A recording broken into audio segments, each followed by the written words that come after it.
Chapter 856. Behemoth Forest. Rows and rows of trees are scattered across the uneven terrain.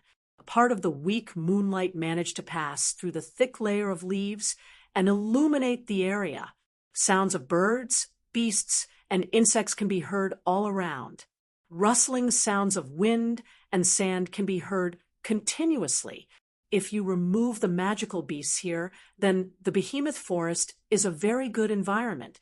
It is very peaceful. However, this tranquility is quickly broken by a series of rhythmic footsteps. As the footsteps grew louder and louder under the faint moonlight, a few figures were slowly revealed. Their appearances also became clearer and clearer. Among them, one person was walking at the very front. It was very obvious that he was the leader. The remaining 4 people were guarding around him like guards. Their faces were filled with vigilance and vigilance. It is Marcus and his 4 loyalists who escaped from the camp. If you look carefully, you can see that there are people lying on the waists or shoulders of the loyalists behind Marcus, rubbing against the withered leaves on the ground. The 5 people slowly walked in a certain direction. To be more precise, Marcus was rushing in a certain direction, while the 4 loyalists followed closely behind him. Seeing their leader walking without looking back and changing directions from time to time, the 4 loyalists looked at each other, lowered their heads, and continued to be vigilant. From Marcus's actions, the 4 loyalists could tell that he wasn't wandering around aimlessly. Rather, he was walking in a regular pattern, or rather, he was looking for something. Although they were puzzled by Marcus's frequent changes in direction, as loyalists, they wouldn't ask their master about his plans. Marcus also did not talk to the loyalists. It is as if they do not exist. He only has a gloomy face. As he walked, he observed his surroundings. From time to time, he would close his eyes as if he is recalling something. Every time this happens, Marcus will change direction and even go back. It is very puzzling. Don't know if it is because of good luck or if the 5 of them used some kind of method, but the group has been walking for about 3 hours. They are lucky to not encounter a single magical beast. Otherwise, in the depths of the Behemoth Forest, any magical beast that comes out of the forest could cause them a lot of trouble. With the passage of time, the surrounding trees became denser and denser, and the road became more difficult to walk on. Even the undulations of the terrain began to increase, but the 5 of them didn't feel the slightest bit of disgust as they walked quietly. It wasn't until they reached a certain area that Marcus, who had his eyes closed, suddenly opened them. He raised his head and looked. What appeared in front of them was a high cliff. It was very steep, but the surface was very smooth. It was about 100 meters high, which was relatively high. Marcus and the others were standing on a thick layer of withered leaves, and they could even see centipedes and unknown insects crawling inside. It is obvious that this place has not been visited for at least a few years. Facing this high cliff, Marcus didn't continue walking. Instead, he calmly looked at it, his expression uncertain, as if he was struggling with something. Behind him, the loyalists are waiting for their master to make a move. It was not until almost 10 minutes later that Marcus finally made a move. Up. Simple. It is a simple sentence. If it was someone else, they might be surprised or hesitate for a while. After all, the cliff is too steep, and the surface is very smooth. Even if a powerhouse of the 8th rank wants to go up, it would be very difficult without some support magic. Marcus loyalists are all warriors, and they are carrying people. It is even more difficult, so much so that even loyal as they were, they couldn't help but be startled for a moment when Marcus spoke. But in the next instant, they disappeared and followed behind Marcus to climb up the cliff. Do-chi covered the surface of their bodies and was controlled into a needle shape by them. Once they were placed on top of the high cliff, a couple of holes would appear on the precipitous wall of the high cliff to provide them with a foothold. The 5 of them were able to smoothly move toward the top of the high cliff. However, the further they went, the slower their speed became. After all, using do-chi in such a manner consumed quite a lot of do-chi. When the 5 of them arrived at the top of the cliff, even Marcus's forehead was covered in a layer of sweat. His breathing was slightly chaotic, and his fighting aura had been greatly consumed. It was not easy for him to reach the top of the cliff, but Marcus still raised his foot and walked to the front. At this time, the 4 loyalists behind Marcus also saw the situation at the top of the cliff. There are cliffs to the left and right. There is no way to go. Behind them is a steep wall, which is the only way out. But in front of them is a tall rock wall, blocking the way forward. Here, there is only a platform in the center. But upon seeing the platform, Marcus, who had been wearing an ice-cold expression, revealed a look of joy for the first time. He quickly strode to the platform, rubbed the dust off the surface, and cleaned up a small ravine. As the ravine appeared, Marcus' joy intensified. He continued to clean up the platform, creating more and more ravines. Marcus stared at the ravine on the platform, an indescribable light flashing through his eyes. Sometimes he hesitated, sometimes he was resentful, sometimes he was bitter, and sometimes he was ferocious. In short, it was extremely complicated. But in the end, only resentment and ferocity remained in his eyes, and he stretched out his hand. Marcus took out a bottle of unknown potion from his bosom and slowly poured it into the ravine of the platform. Then he opened his mouth. "Kill those people and sprinkle their blood on the platform." Hearing this, the loyalists paused for a moment. Then they gathered their fighting aura and punched the heads of the people on top of them. Bang, bang, bang, bang. Sounds like papayas breaking echoed in the surroundings. The heads of the 4 loyalists were smashed to the ground. It was as if they were chopped off. The loyalists grabbed their necks and threw them on the platform. Like chickens being slaughtered, a large amount of blood flowed out. Bright red blood dripped onto the platform. The blood of the 4 loyalists dyed the entire platform red. Marcus poured all the liquid in the potion bottle into the gully. In the next moment, the blood-dyed platform suddenly lit up. When the platform shook and all the blood spilled on it flowed back into the gully. It was as if the blood had been absorbed, slowly fusing with the liquid flowing inside. The color of the platform was restored to its original appearance, but the liquid flowing in the gully had turned black. Then a second light lit up in the gully. This time, the vibration of the platform increased by a lot. The black liquid in the gully also flashed with a strange light and illuminated the gully. It was a magic formation. The third vibration was no longer the vibration of the platform. It was the vibration of the black liquid in the gully. Suddenly, the black liquid in the gully turned into a stream of water and flew into the air. It drew a mysterious trajectory. Then, a magic formation similar to the one on the platform was drawn in the air. It had a diameter of 10 meters. It was very large. Boom! A strange sound came from the magic formation. However, before anyone could react, the magic formation quickly shrank to the size of a palm and flew out at an incredible speed.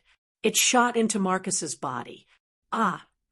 A blood-curdling scream came from Marcus's mouth. "Boss!" The 4 loyal followers were startled. Just as they were about to step forward, the scene that appeared in front of them caused them to be stunned. A layer of black scales covered Marcus's entire body at a speed visible to the naked eye. Even his face was covered. A tail grew out of his back, and 2 sharp horns grew out of his forehead. He looked frighteningly ferocious. Marcus's aura rose rapidly. In an instant, he broke through the peak of the 8th rank and reached the 9th rank. The 4 loyalists were shocked. Ha ha ha ha. Marcus, who had turned into a monster, laughed loudly. His laughter was like that of a ghost. Chapter 8:57. Marcus escaped.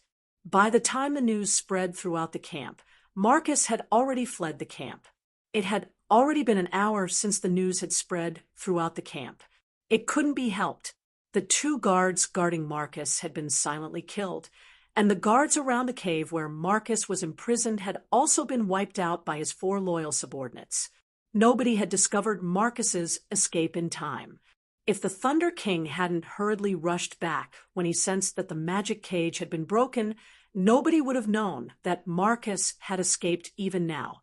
Many patrol teams were hastily dispatched by Pelosi to search for traces of Marcus. Many of the sleeping guards were also pulled up to participate in the tracking team. Those who were not pulled up were almost all woken up. The entire camp was in a mess. Not being able to rest in the middle of the night caused the garrison in the camp to howl in grief. Including this time, they hadn't had sufficient rest for 3 whole nights. For a moment, the sound of complaints resounded throughout the camp. All the garrison cursed Marcus thousands of times, then turned their resentment into motivation, and began to search for Marcus as if they had been injected with chicken blood. If Marcus really fell into their hands, he probably hasn't returned to the camp yet. Who knows how many times they'll have to wear their little shoes. Of course, this is all inside the camp. It has nothing to do with Wu Yan and company. When Wu Yan learned of Marcus' escape, he only talked about it for a bit before tossing it to the back of his mind. Lei Wang, who came to inform Wu Yan, couldn't help but sigh in exasperation. All in all, despite the chaos in the camp, Wu Yan and co. are still living a comfortable life. For them, the camp is a mess. For them, helping Astrea activate Pandora is much more important than Marcus. If they have the spare energy to care about a stray dog, they might as well use it to think about the conditions for Astrea's evolution. At least, that's what the girls thought. They don't want to be subjected to the so-called family discipline.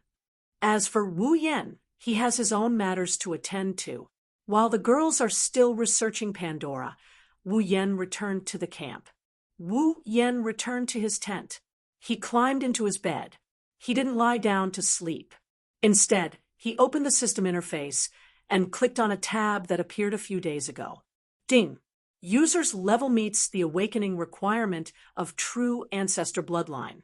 True Ancestor Bloodline ability automatically awakened. Please select one of the following 3 options as a Bloodline ability. 1. Mist Transformation. 2. Blood Pact. 3. Familiar Summon. He looked at the information displayed on the tab. Wu Yan fell silent. A few days ago, when he Mikoto, Kotori, Toka, and Astrea reached Tier 9 and reached level 80, this tab has been there ever since. Every day, he would be prompted by the system to choose a bloodline ability. At that time, he had a lot of things to deal with, so he put this matter aside for the time being. It's only now that he's bringing it up again. Wu Yan isn't unfamiliar with the awakening of a bloodline ability. His ruby mode was awakened when he was level 70. Without it, he would have to run when facing a beast king. Now that he's about to awaken a bloodline ability, Wu Yan has to be careful. According to the system, the True Ancestor Bloodline had many bloodline abilities, but because his own strength was not enough, there was no way to awaken the abilities hidden in his bloodline. They had always been hidden in his body, but once his strength grew to a certain level and met the requirements of the bloodline ability would be awakened. Based on the current situation, he awakened his bloodline ability once when he was level 70. Now that he's level 80, his bloodline ability will awaken again. When he reaches level 90 or even the max level 100, he'll have to face the problem of awakening his bloodline ability again. In other words, the awakening of the True Ancestor Bloodline will come with his rank. However, Wu Yan didn't expect to have to choose a bloodline ability. After the system's explanation, he finally understood. Every person and every life had their own limits. Even vampires with incomparably strong vitality had their own limits. True ancestors were much stronger than ordinary vampires, but they also had their own limits. In some of the system's dungeon worlds, other true ancestors also exist. Moreover, the true ancestors in each dungeon world have different natures. For example, the true ancestors in the world of Shape Moon are more like elves than vampires. The true ancestor in Teacher of Magic, Evangeline, is a man-made product. There are also true ancestors in some dungeon worlds that weren't born naturally. There are also true ancestors that were born due to environmental or man-made reasons. Some true ancestors were even born due to curses. The most common thing about each true ancestor is that they are immortal. However, due to their different natures, the true ancestors themselves have different abilities. The true ancestor bloodline in the system is more like the true ancestors in the world of Shape Moon, similar to elves, but its nature doesn't limit its abilities. In other words, Wu Yan's true ancestor bloodline is the same as the true ancestors in the world of Shape Moon, but the bloodline's ability is a combination of the advantages of all the true ancestors in the world of Shape Moon, including the ability. In this way, a problem arises. True ancestors are also creatures with limits. With so many bloodline abilities squeezed into one body, it is impossible to awaken all of them. Otherwise, the bloodline itself will become chaotic. Therefore, when awakening a bloodline ability, the system will sort out these abilities and allow Wu Yan to choose which bloodline ability to awaken. Wu Yan stared at the system list in front of him. Looking at the 3 abilities displayed, he scratched his cheek and checked them one by one. Atomization, exclusive true ancestor bloodline ability, cannot be exchanged. The body will turn into a mist of nothingness and blend into the atmosphere. In this state, the user will be able to freely enter and exit any place. The user will have the ability to move quickly and will not receive any damage. However, the user will not be able to use any attacks in this state. Blood contract, exclusive ability of the true ancestor bloodline. Unexchangeable, the true ancestor has the embrace ability. The target whose blood is sucked by the true ancestor will become a vampire. When the embrace is used, this ability will be activated at the same time. The target of the embrace will be given a certain level. The level is the user's level minus 10 levels. Vassal Beast Summon, exclusive true ancestor bloodline ability, cannot be exchanged. Summon an otherworldly beast. The Vassal Beast is extremely destructive. Even the weakest Vassal Beast is incomparable to the newest fighter jets and tanks. A true ancestor's Vassal Beast has the power to destroy an entire empire. Vassal Beasts are a collection of mana. They are sentient but have no physical body and cannot be attacked. However, if a Vassal Beast is attacked with mana that is more powerful than the Vassal Beast itself, the damage can be negated. Abilities that nullify mana can also eliminate the Vassal Beast itself. After a successful summoning, the Vassal Beast will reside in the user's blood and absorb the user's life force, greatly reducing the user's lifespan. Therefore, only a vampire with unlimited life force can truly control a Vassal Beast.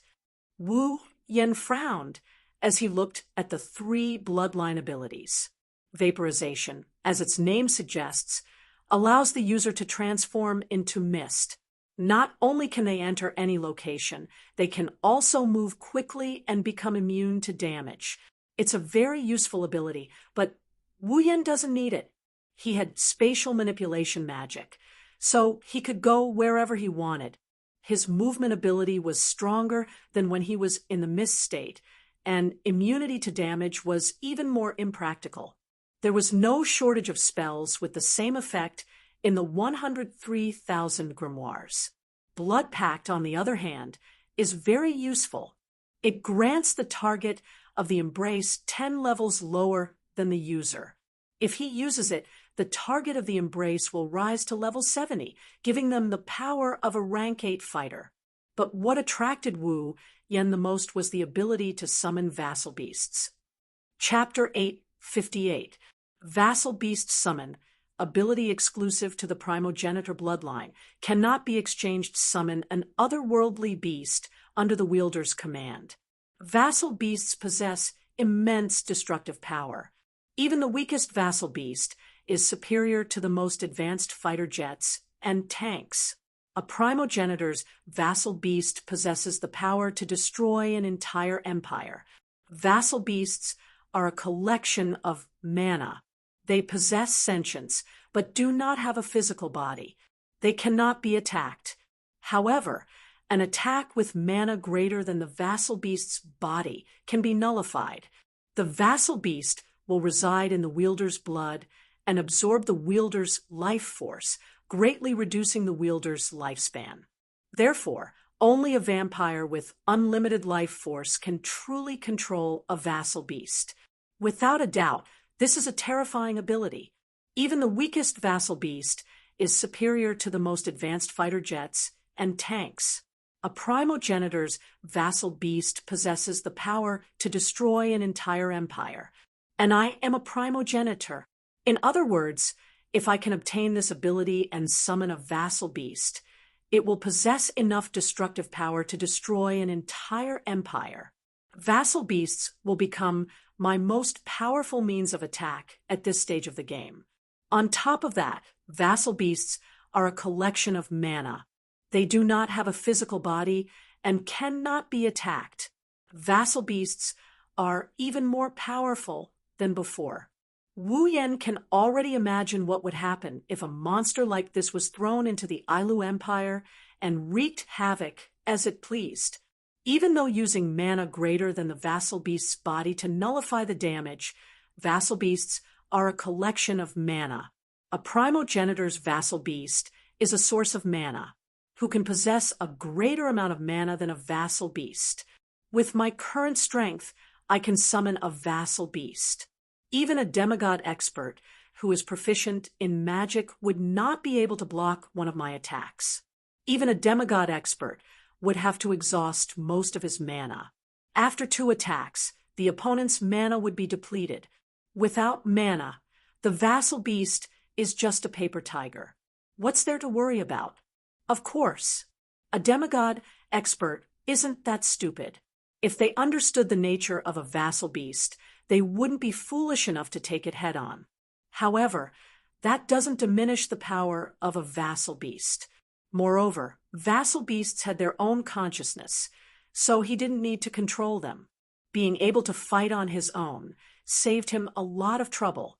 With his current power level, he can summon a familiar to fight alongside him.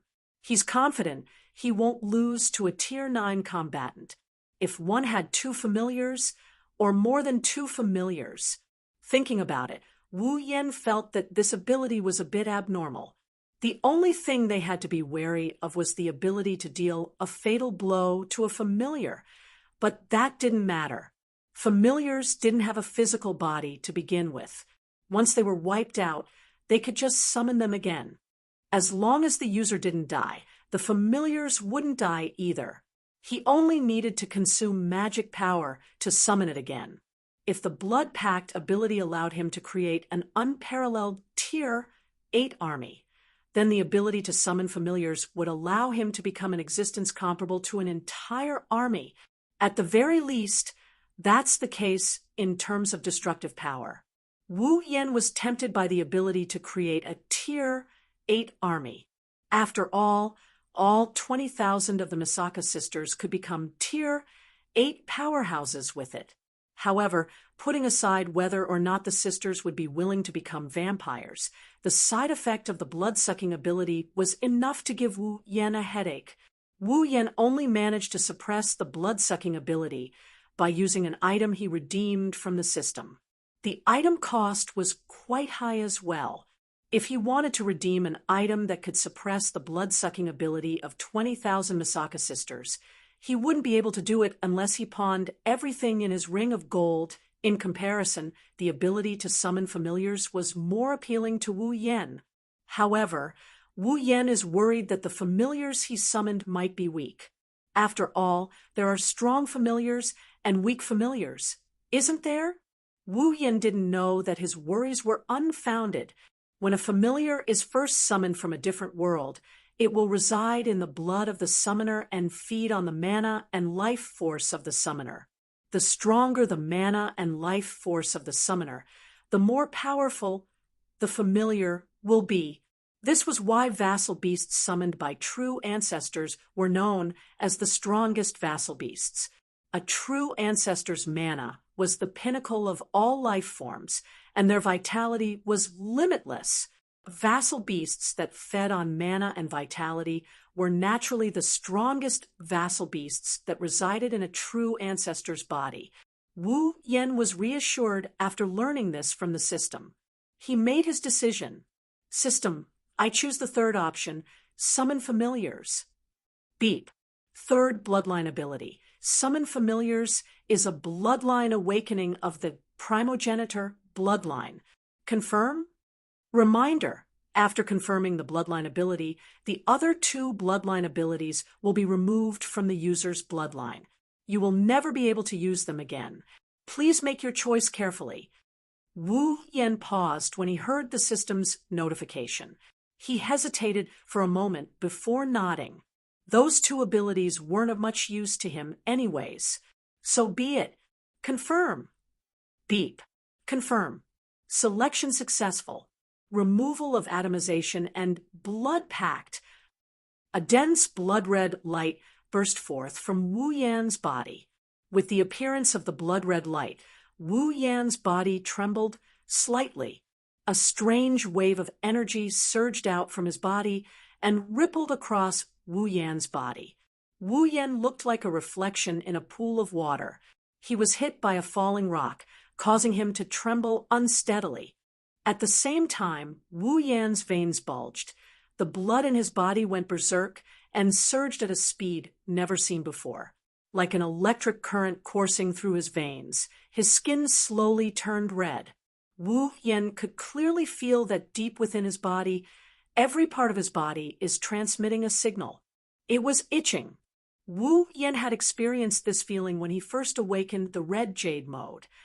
Although it wasn't painful, the strange itching was more torturous than pain. Now that this itching feeling appeared again, Wu Yan recalled the torment he felt at that time.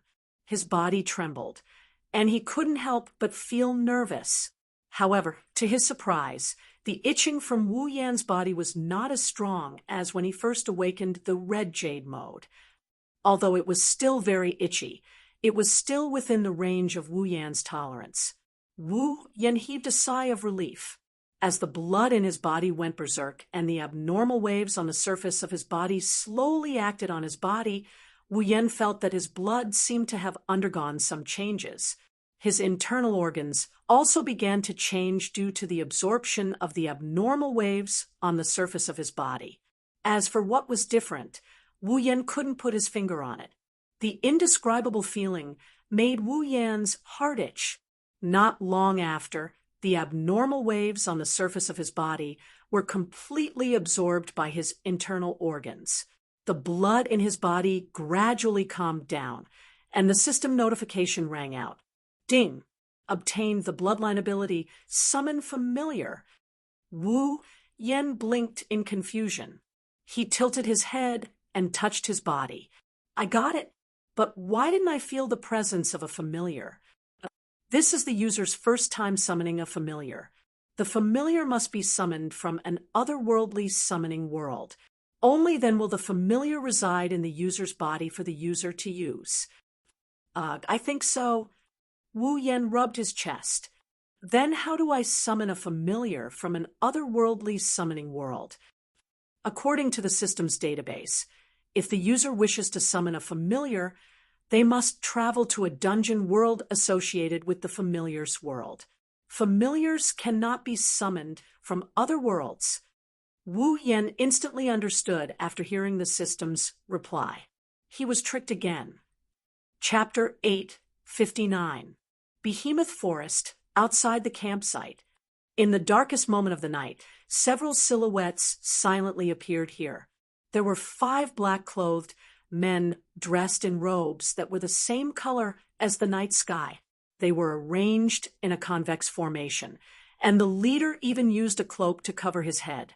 In addition to the effect of the surrounding darkness, it was impossible to see his face under the cloak.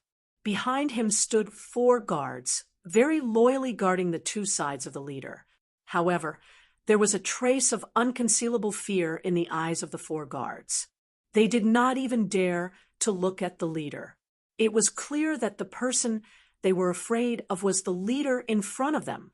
It was unknown if the leader had realized that his subordinates were afraid of him. His face, which was hidden under the cloak, was facing a certain direction in the camp. He did not speak, but a wave of ferocious aura, like that of a wild beast, flashed from his body. Seeing this scene, the fear in the eyes of the 4 guards became even stronger. The identity of the 5 people was already obvious. They were Marcus and his 4 loyalists who escaped not long ago. Perhaps even the Thunder King would never have guessed that Marcus, who had escaped not long ago, would actually return a few hours later. The 4 loyalists secretly glanced at Marcus and opened their mouths. They seemed to want to say something, but in the end, they did not say anything, because they knew why Marcus had come here. And they also knew that even if they tried to persuade Marcus, he would not listen to half a word. They might even anger him and become the target of his anger. Rather than that, it was better to be obedient. Thinking of this, the 4 loyalists returned to their expressionless appearance. They slightly raised their fighting aura. As long as Marcus and his group moved, they would follow him and break into the campsite. Yes, break into the campsite. This was equivalent to courting death. But now they had to follow Marcus and do it. Of course, if it was in the past, then this action would be courting death. But now, the 4 loyalists tacitly recalled the scene they saw last night that would be engraved in their minds for a lifetime. Their hearts could not help but twitch, and fear appeared in their eyes once again. And at that moment, Marcus finally made his move. Without even greeting his subordinates, his cloaked figure flickered and turned into an afterimage, rushing into the camp like a gust of wind. Marcus had already entered the camp without even the guards in the surroundings noticing his presence. Seeing this, the 4 loyalists' faces changed. They hurriedly avoided the eyes of the guards and rushed into the camp. In the camp, inside Wu Yan's tent, leaning on his bed, Wu Yan stretched. There was an unconcealable joy on his face, showing his mood.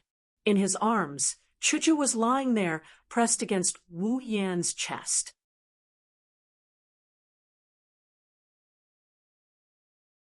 "Is that so?" Shoujo was relieved to hear Wu Yan's words. She said with a hint of jealousy, "You really do trust Shoujo. You're jealous just like that?" Wu Yan looked at Hinagiko's pretty face in amusement and knocked her on the head. "If it was you, I'd trust her too." Hinagiko snorted coquettishly. A smile appeared in her beautiful eyes, but her mouth said, "Who needs your trust? You can trust Shoujo alone." "Oh, you're quite jealous." Wu Yan raised an eyebrow. His hand on Shoujo's back slowly moved down. "Do you need me to comfort you?" "Yua." Shoujo was shocked. She quickly pressed Wu Yan's hand down. Her face turned red. "She only has the strength to speak. If he continues, she won't be able to get up tomorrow." But it's clear that the wolf doesn't intend to stop. His hand kept moving down. Shoujo couldn't stop it. Shoujo had no choice but to say something. Okay, I won't say it, okay?" Hinagiko pouted and said in a wronged tone. Wu Yan had no choice but to stop. However, the regret on his face was clearly and undisguised, making Hinagiko feel all sorts of annoyed. She kept sighing in her heart. She's the president of the student council of the White Emperor College. She's the one who manages the affairs of the entire noble school. In the past, it's only people who are convinced by her. She's never been convinced by anyone. But who would have thought that she's begging for mercy in front of Wu Yan? She's not acting like herself anymore. Although this submission is not the same as the submission, and at this time, if the male side were to submit, then the female side would probably be dissatisfied as well. The two cannot be discussed together. But in the heart of our strong-willed president, there is actually no difference. Shoujo finally understood that she's going to fall for this hateful guy for the rest of her life. Thinking of this, Shoujo couldn't help but pinch Wu Yan's waist. Ouch! What are you doing? Nothing. Why do you look like you're not convinced? Did I offend you in some way? No, what?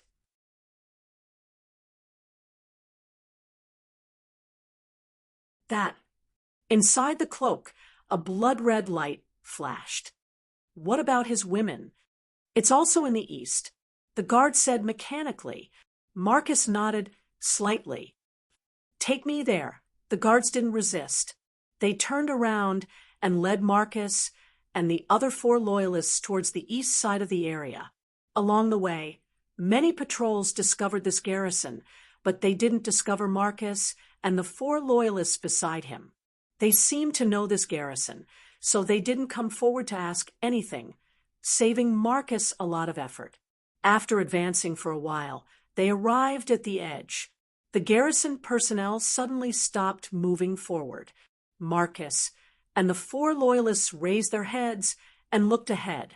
There, nearly 10 tents were set up in a very isolated corner and didn't converge with the other tents. Marcus understood that those tents were where Wu Yan and the others were staying. The body hidden in the cloak began to tremble slightly, but it didn't take long for Marcus to suppress it. Holding back the roar that was about to erupt, Marcus whispered, "Why did you stop? Which tent is Wu Yan in?" The guard's voice was emotionless. "I only know that several sirs are staying here, but I don't know which one is staying in which tent." Marcus flinched for a bit before he understood. The guards couldn't enter the area Wu Yan and Co. are staying in. That's why they know where they are staying, but they don't know who is staying in which tent. Looking at the several tents in front of him, Marcus clenched his fists and didn't immediately enter them. After all, Wu Yan wasn't the only one there. There were 2 other 9th rank existences. He didn't know that there were more than 2 9th rank existences there. There were 7 of them. In the tent area where Wu Yan and the others were staying, the lights were all dimmed. It meant that the owners were asleep, looking from the outside. Although there was no way to know the situation inside, the faint sound of breathing that could be heard would only give others the impression that the person inside had already fallen asleep. But unexpectedly, there was an exception. In one of the tents, the lights were all dimmed. However, the 2 girls living there weren't asleep. No, they weren't asleep. They couldn't fall asleep. Angeloids don't have dreams, and they can't sleep. Ikaros and Astrea laid on the bed, but they didn't close their eyes. They looked at each other in silence. Ikaros and Astrea's cheeks were fiery red. Ikaros was no exception. Before they came to Wu Yan's side, the nights were filled with loneliness and solitude for these 2 beauties. They're already used to it. However, ever since they came to Wu Yan's side, their habits started to crumble. That's because they couldn't fall asleep at night. Only by staying beside Wu Yan would they feel safe and fulfilled. Without Wu Yan, they would feel lonely and lonely. That's why, when their master fell asleep at night, the 2 angeloids would sneak into Wu Yan's tent and spend the entire night looking at his sleeping posture. That's the only way they wouldn't feel lonely. Of course, Wu Yan knew about this, but he didn't point it out. Once he feels the 2 girls beside him, if he's tired, he would fall asleep while holding their hands. If he's full of energy, Ikaros and Astrea would have to roll in the sheets with him. Of course, Ikaros and Astrea didn't accompany Wu Yan every night. For example, In this situation, they knew Shoujo was in Wu Yan's tent doing something shameless. They didn't dare to enter his tent. If they entered, they would end up like Shoujo. A certain wolf would take advantage of them. Thus, the two girls returned to their tents. Blushing, they're probably imagining the scene where they did it with Wu Yan, but at a certain moment, the red-faced Ikaros lifted her head. Her pair of indigo pupils flashed and contracted. Then a square frame appeared as her pupils turned crimson red. Ikaros-senpai. The sudden change surprised Astria. Before she could ask, Ikaros stood up abruptly. With a flap of her wings, Ikaros dashed out of the tent. Astria reacted, and a square frame appeared in her eyes. As an angel like Ikaros, even though her brain wasn't that bright, she knew Ikaros wouldn't do something so meaningless. Ikaros must have noticed something. That's why she flew out in such a hurry. Astria flapped her pure, white wings and flew out of the tent at a speed comparable to Ikaros. She arrived beside Ikaros, who was standing at the entrance of the tent. Astria saw what was happening outside the tent. Astria saw, in front, not far away, 5 black figures were standing beside a guard. The one in the lead was emitting a very ominous aura. Even an idiot like Astria eliminated the possibility of the other party being friendly when she sensed the ominous presence. Are they trying to harm Master?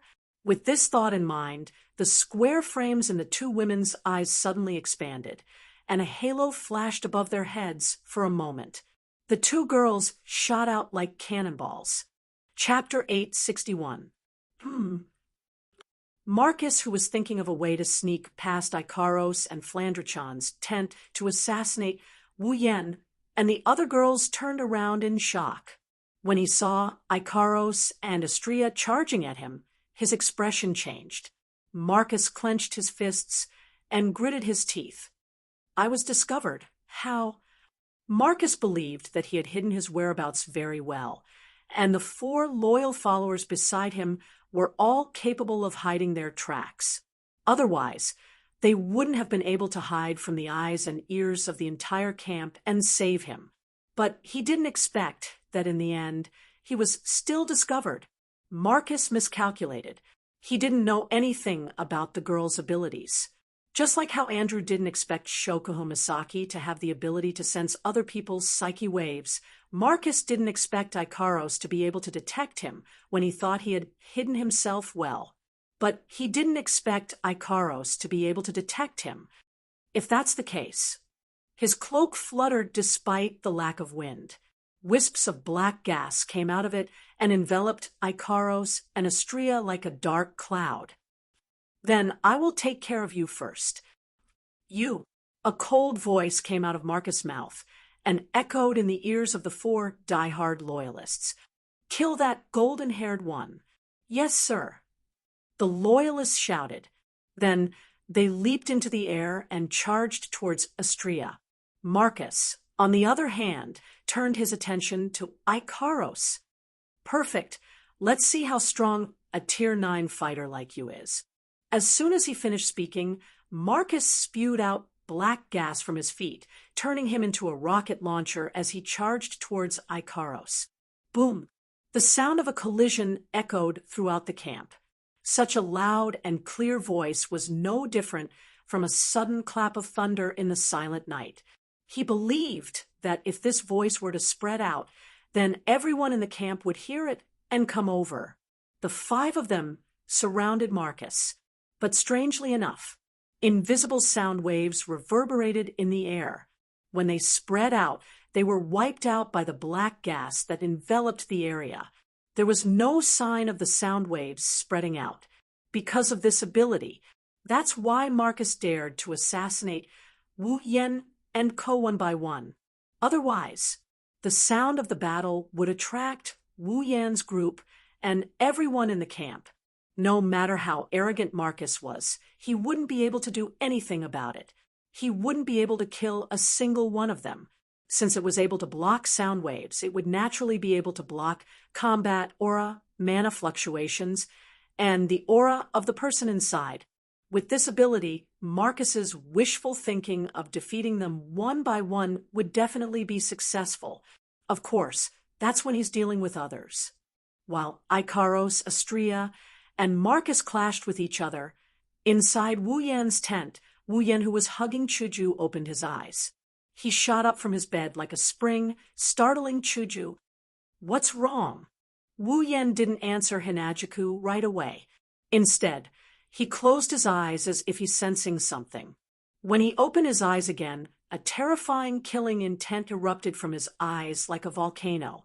His wine-red pupils turned blood red as he spoke with a voice filled with killing intent. Every word he uttered came out from the gaps between his teeth. "Go! Die! Yen!" Seeing Wu Yan's ruthless expression, Chuju froze. He clenched his fists so hard that his knuckles cracked. Taking a few deep breaths, he suppressed his rage and opened his mouth to Hinajiku. "Chuju, go gather Mikoto and the others."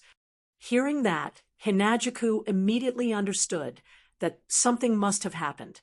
She grabbed her clothes and quickly put them on while asking, "What happened?" Wu Yen took a deep breath. If he didn't do this, he was afraid he wouldn't be able to hold himself back and rush out without giving his orders. "The mind transmission spell I set up inside Ikaros and Astria's body was triggered. Telepathy technique." Hinajiku was stunned, and her expression changed as well. On the first day they arrived at the camp, Wu Yen gathered all the girls and set up a mind transmission spell in their bodies. According to Wu Yen, the heart transmission jutsu is a jutsu that allows the user to set up certain conditions in advance and then engrave them into the user's body. Once the preset conditions are triggered, the user who set up the jutsu will be able to sense it. Wu Yen set up a mind transmission spell in the girls' bodies. The precondition for triggering the spell is to enter a combat state or encounter danger. In other words, Ikaros and Astria might be fighting someone right now. Fighting someone in the middle of the night without Wu Yen and Chuju's knowledge. Other than the fact that Shokuho Misaki was ambushed, what other reason could there be? No wonder Yen is so angry. Wu Yen waved his hand, and the clothes on the rack flew up into the air and landed on his body. In less than a second, he was dressed. "I'll be heading over first." Hinajika nodded. She knows how anxious Wu Yen is right now. If it weren't for the fact that Ikaros and Astria are Tier 9, he probably wouldn't even have the time to inform her of his arrival before rushing over. "Be careful." Mana surged out of Wu Yan's body. His body flashed, and he disappeared. Chuju ran out of the tent and ran towards the girls. Boom! A loud sound rang out in the space filled with black gas. The ripples of the blast spread out and hit the encirclement formed by the black gas. Then, the black gas was completely absorbed without any leakage. Ikaros's emotionless eyes swept past Marcus, who was rushing towards her. Her luminous wings flickered with a blue radiance. Her body trembled, and an afterimage was left behind. Ikaros herself had already arrived in front of Marcus without any warning. That was fast. The sudden appearance of Ikaros also caused Marcus's heart to skip a beat. The do chi in his body surged violently and ignited on the surface of his body. However, the icy blue do chi of the past had already disappeared without a trace. Instead, it had turned into a black stream of air with a decaying aura. The black gas swirled and condensed into whips. Carrying a rotten stench, the whips lashed out at Ikaros and smashed into her body. Before Marcus could reveal a happy expression, several black gas whips suddenly stopped a meter in front of Ikaros and struck her with a muffled sound. At the place where the black gas whips stopped, a crystal-like beehive barrier reverberated. It was Ikaros' absolute defense circle. In an instant, the black whip dissipated. Ikaro's body suddenly leaned forward and flew directly into Marcus' chest. With a twist of her slender waist, all the strength in her body was concentrated on the wings behind her back. Then, with a fierce flick, she smashed Marcus' chest. Boom! Humph! A powerful force surged from the illusory wings and landed on Marcus. A low groan came from the face under the cloak, and Marcus was sent flying back a few steps. Obviously, Ikaro's fierce wing attack caught him off guard and caused him to suffer some injuries. Damn it! Furious and alarmed, Marcus channeled his black dochi and retreated hastily. But when he retreated a few meters, Ikaros caught up to him and chased after him. Her eyes shrunk slightly as she raised her slender fist. A crystalline light similar to the one on the surface of the absolute defense circle flashed, and with a sharp sound of wind tearing through the air, she punched Marcus in the chest. Bang! A frightening force gushed out of the small fist. Marcus' expression couldn't be seen under the cloak, but it was like a waterfall crashing into his body with a muffled rumble. Chapter 862. Bang! The ferocious blow directly caused Marcus to tilt his body. With a poochie sound, liquid sprayed out from the cloak, and his body was directly sent flying.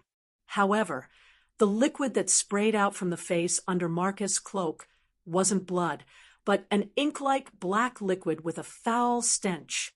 Instead of falling to the ground, the stench of the unknown liquid seeped through the air and turned into a black arrow shooting straight for Ikaros' delicate face. Ikaros raised her head. A stream of data flowed out from her crimson pupils as if she's analyzing the data of the entire battle. She didn't move an inch and casually threw out absolute defense circle to cover the front of her body, allowing the black liquid arrow to hit it. In the next second, a sizzling sound like an egg being dropped into a frying pan came from absolute defense circle. It's the black arrow corroding the surface of absolute defense circle like acid.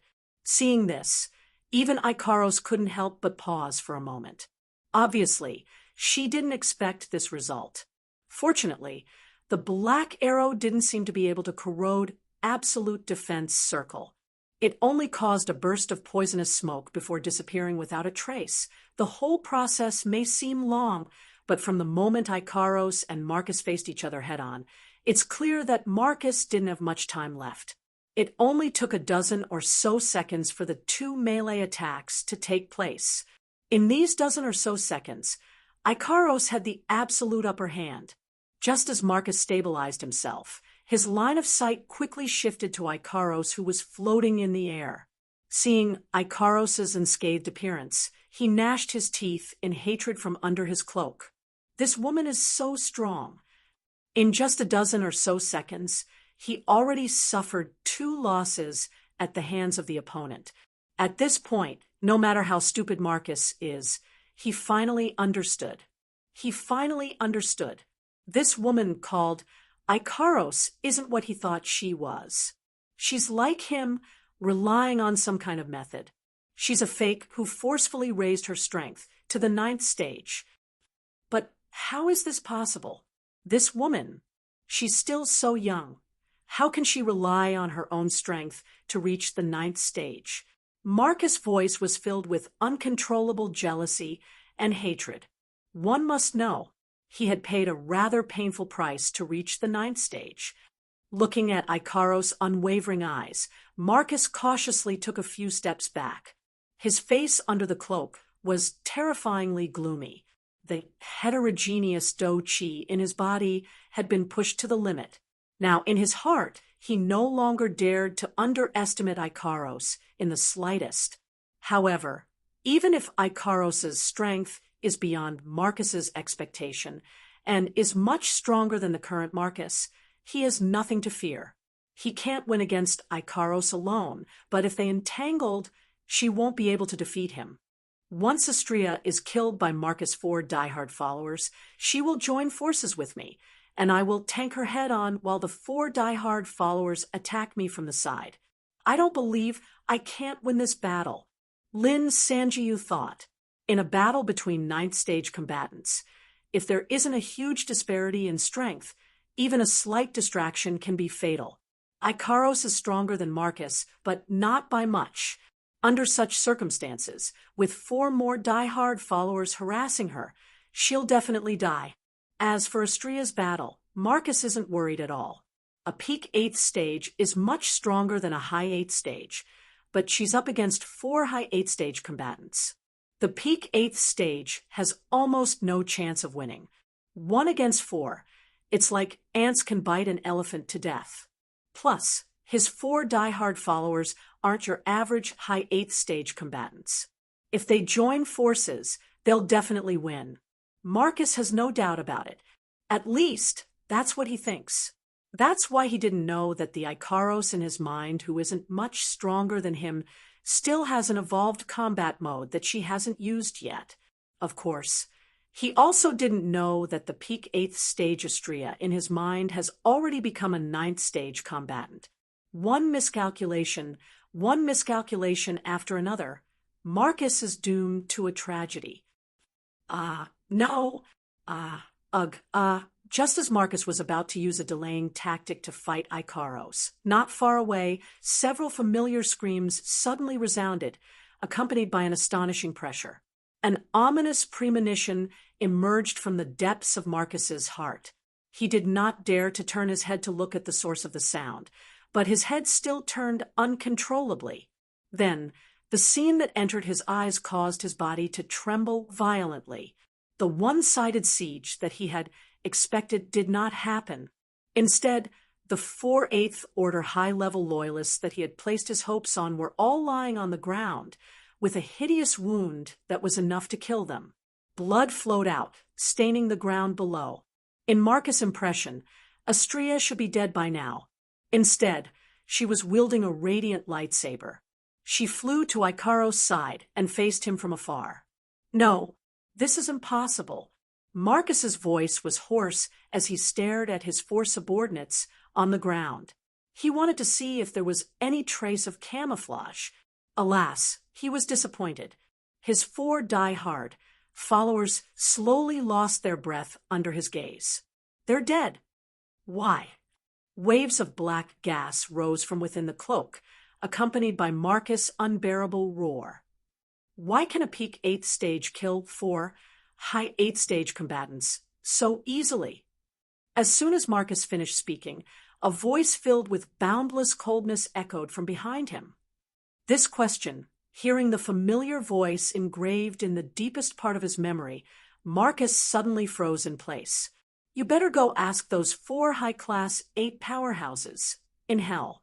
The body hidden under the cloak began to tremble at a far higher frequency than before. A monstrous, ferocious aura surged out from Marcus' body, bringing with it a black aura like a gale. He turned around and swept behind him. Wu Yan! Wu Yan's wine-red eyes revealed a hint of mockery. He didn't even raise his hand, and a wall of magic lit up like a light. When the black wind came in contact with the wall, it looked like it met something terrifying. It got pushed to the side and brushed past Wu Yan's side. So it's you? A murderous glint flashed in Wu Yan's eyes. He unleashed a mountain-like pressure that enveloped the entire area. He didn't hold back as he slammed it down on Marcus. You're the stinky rat that crawled into this place and bit into the ground without knowing your own strength. Frantic killing intent, hidden in a voice as faint as a mosquito's buzz, spread out and, together with the extreme pressure, fell on Marcus' body. Marcus, who was still in a state of madness just a moment ago, felt his breathing become sluggish and his shoulders sink. Marcus paused for a moment when he realized he was being suppressed by Wu Yan's aura.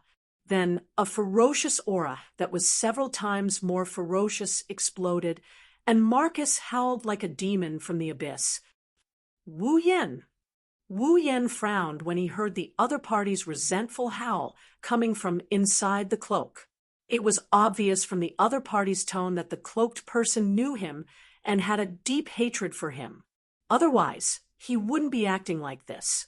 Originally, he thought that the cloaked person was like Andrew last time. He thought that the cloaked person came to the dark side of the camp to fulfill his own scheme. But now, it seems that this idea can be denied. Wu Yan looked at the cloaked person, who was howling madly.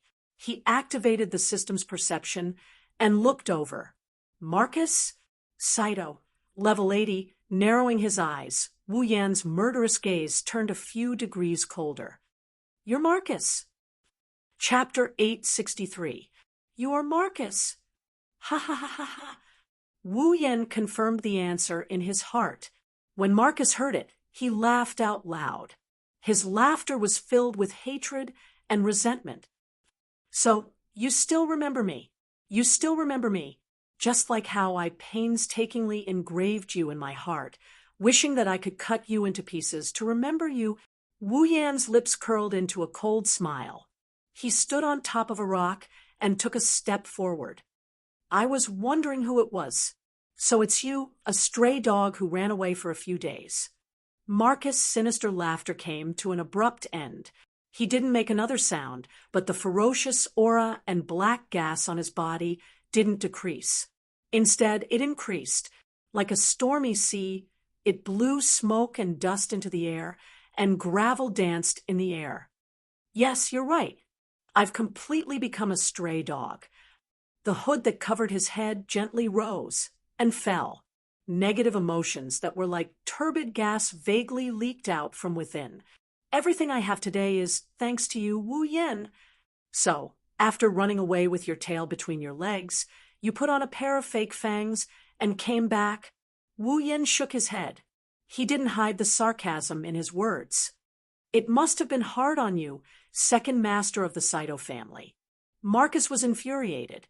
A demon-like, baleful aura instantly covered the entire place. At this moment, Marcus finally vented his anger without holding back.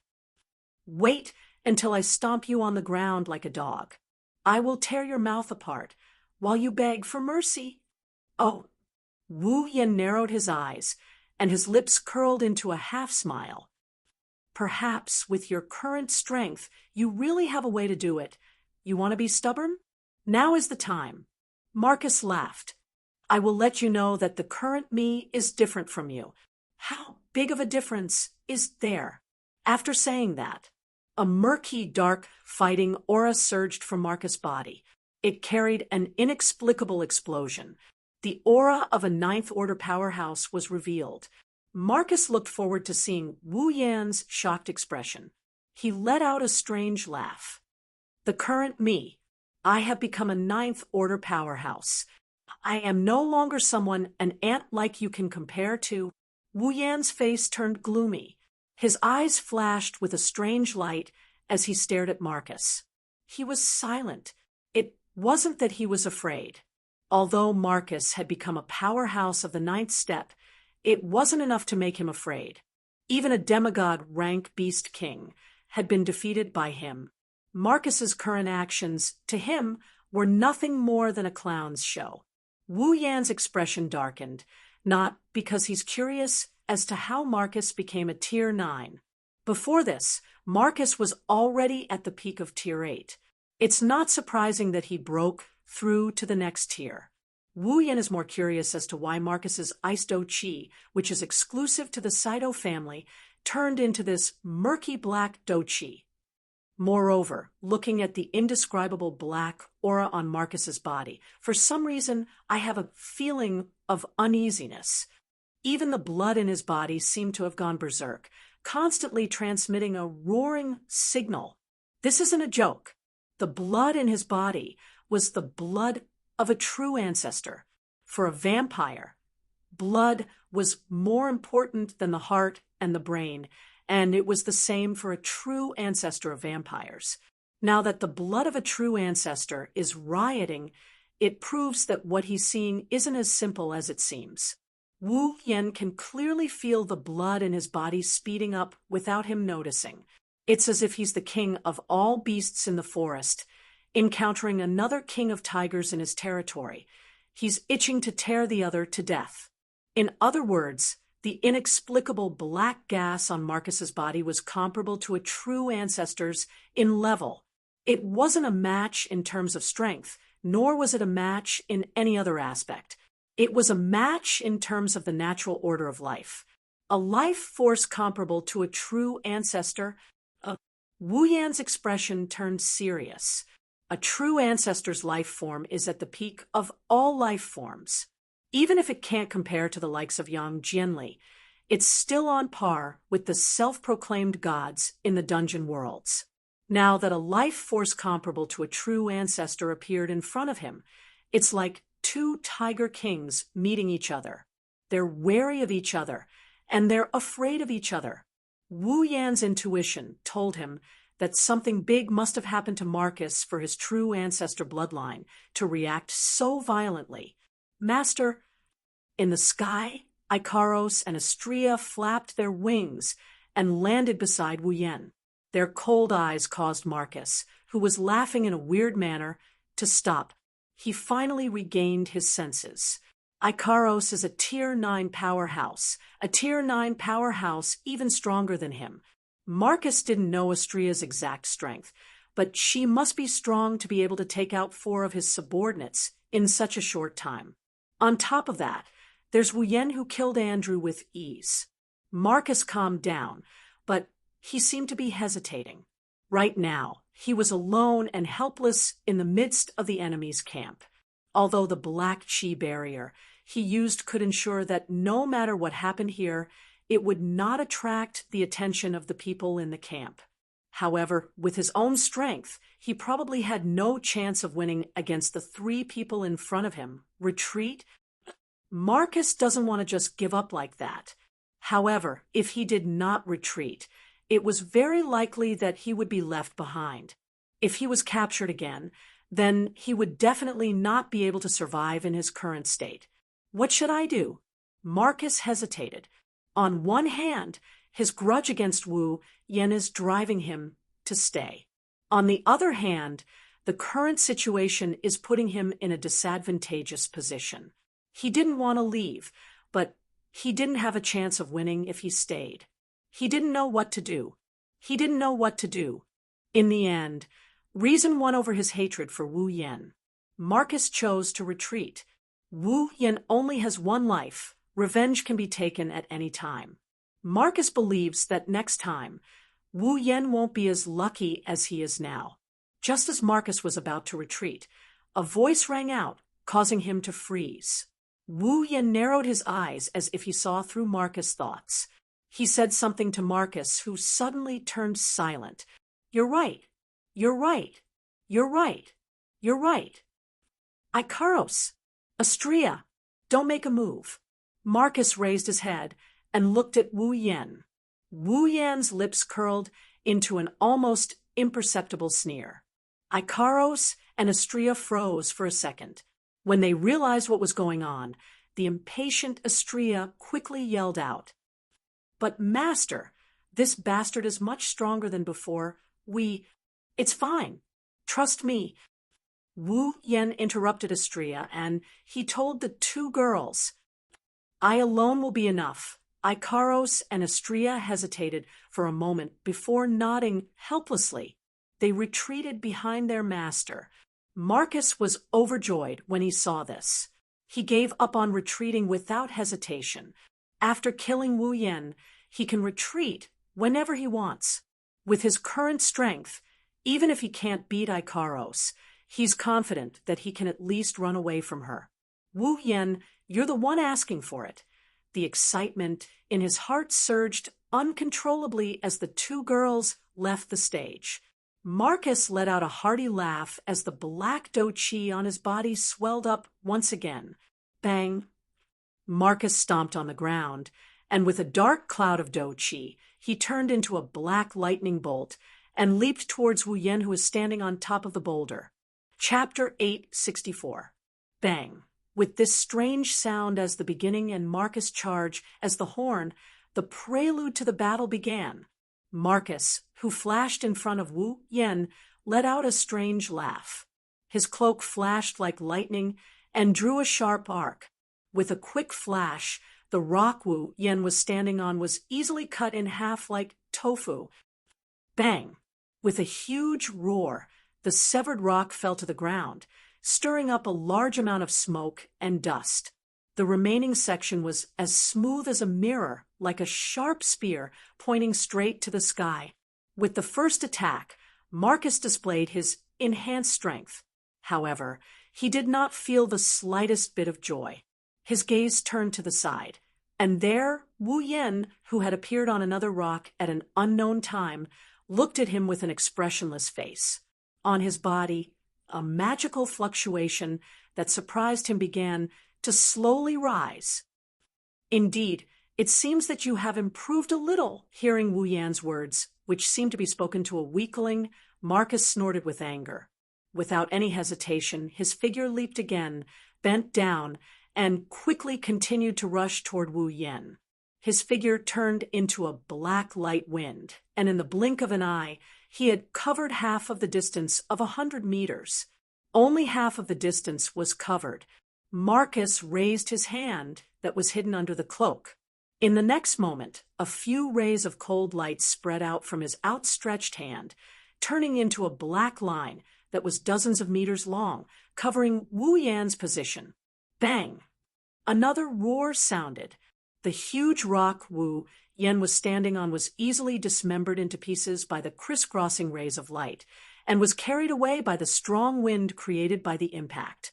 It swept in all directions, showing how powerful it was. It was definitely not something an ordinary powerhouse of the ninth step could produce. However, before that, Wu Yan's figure disappeared again, and then reappeared. He had already arrived at Marcus's side. However, Wu Yen did not launch an attack. Instead, he looked at the hand that Marcus used to attack him, and his pupils suddenly shrank. Had he finally discovered it? Marcus chuckled sinisterly. His laughter was filled with resentment. He raised his hand gently. When Marcus' hand was exposed to the air, it floated in midair. Astrea sucked in a breath of cold air and exclaimed in shock. Even Ikaros opened her mouth slightly to express her shock. Its entire body was covered in black scales, and 4 of its 5 fingers were 20 centimeters long. The remaining thumb was like a tentacle swaying back and forth softly. The back of its hand was covered with barb-like sharp objects. In the palm of his hand was a bald sarcoma.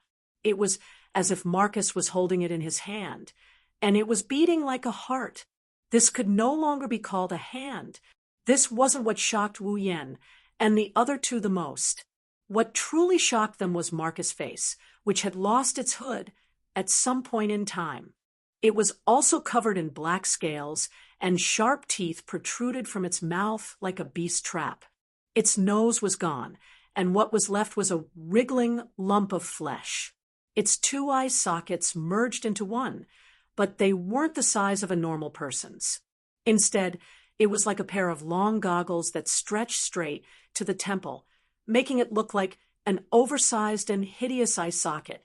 Inside, numerous eyeballs were spinning around like windmills, resembling the eyes of beasts. Counting carefully, there were a total of 7 eyeballs. Forget humans, even demonic beasts couldn't refer to Marcus as such. There was only one word that could be used to refer to him: monster. Wu Yen stared at the monster in front of him. He took a deep breath and suppressed the impatience in his heart. He let out a long sigh, and his gaze was no longer as cold and emotionless as before. There was only sympathy and pity in his eyes. Is this the price you have to pay for your power? Wu Yen softly spat out a sentence that contained an unknown emotion. Marcus opened and closed its beast trap-like mouth. It squeezed out a creepy laughter from its throat. Although the laughter was very strange, it wasn't hard to hear the overflowing resentment in it. That's right, because of you, I became like this.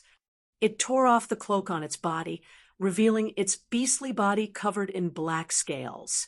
Its long tail swept back and forth, roaring like a tiger or a lion. It's because of you. I had no choice but to pay a painful price to obtain my current power. Wu Yan, I will never let you go. Hearing this, Wu Yan closed his eyes and became silent. Following Wu Yan's silence, the scene suddenly fell into a strange silence. Only Marcus's sweeping tail, swaying tentacles, pulsing sarcoma, and rotating eyeballs emitted a strange sound that was enough to give one goosebumps. The atmosphere in the silent scene was very gloomy. At a certain moment, Wu Yan suddenly opened his eyes. His wine-red pupils had already turned into a noble gold. Lamentable life. Wu Yan coldly stared at Marcus, who had turned into the most unsightly monster. His indifferent voice slowly spread to the surroundings. I will end you. Hee hee hee. Ha ha ha. Ha ha ha ha. Marcus burst into laughter. As his laughter rang out, a series of oppressive, ferocious roars resounded deafeningly. If you can do it, then give it a try. After saying that, Marcus waved his hands together, creating a sharp sound of friction between the atmosphere and a blast of wind. He fiercely grabbed downwards. Several black rays of light shot out from his four sinister and terrifying long fingertips and violently shot towards Wu Yan. Looking at the incoming black rays, Wu Yan gently leaned to the side. A surge of vigorous magic burned from his body as he activated spatial magic. In an instant, he disappeared from the spot. Several black rays of light suddenly missed. What are you doing? Huh? Didn't you say you want to end me? The words coming out of Marcus's mouth became like a deep, beastly roar. His spirit also seemed to have become deranged. He turned towards Wu Yan's direction and made a strange sound. What's wrong? What's wrong? Do you only know how to dodge? Don't worry. Wu Yan's head gradually lowered. His bangs in front of his forehead covered his face. His voice was as soft as water ripples. Right now, I'll give you a dazzling death. Following Wu Yan's voice, the slowly burning magic on the surface of his body suddenly expanded. Boom. The sound of flames burning things exploded in the surrounding space. Like an electric current flowing in all directions, all the smoke and dust around him were blown away. From Wu Yan's back, a transparent light suddenly slowly extended from there.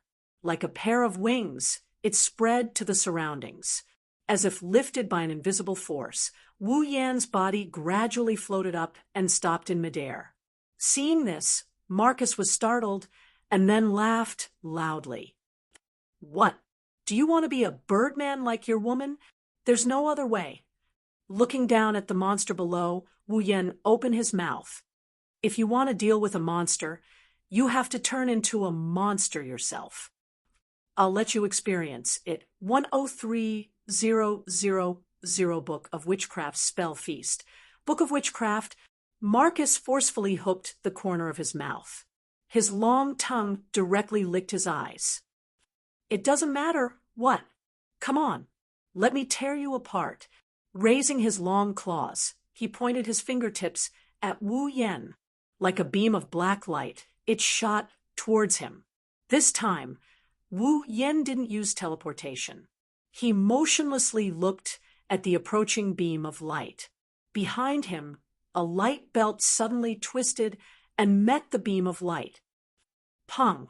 The beam of light collided with the belt of light. The beam of light seemed to sink into something dense.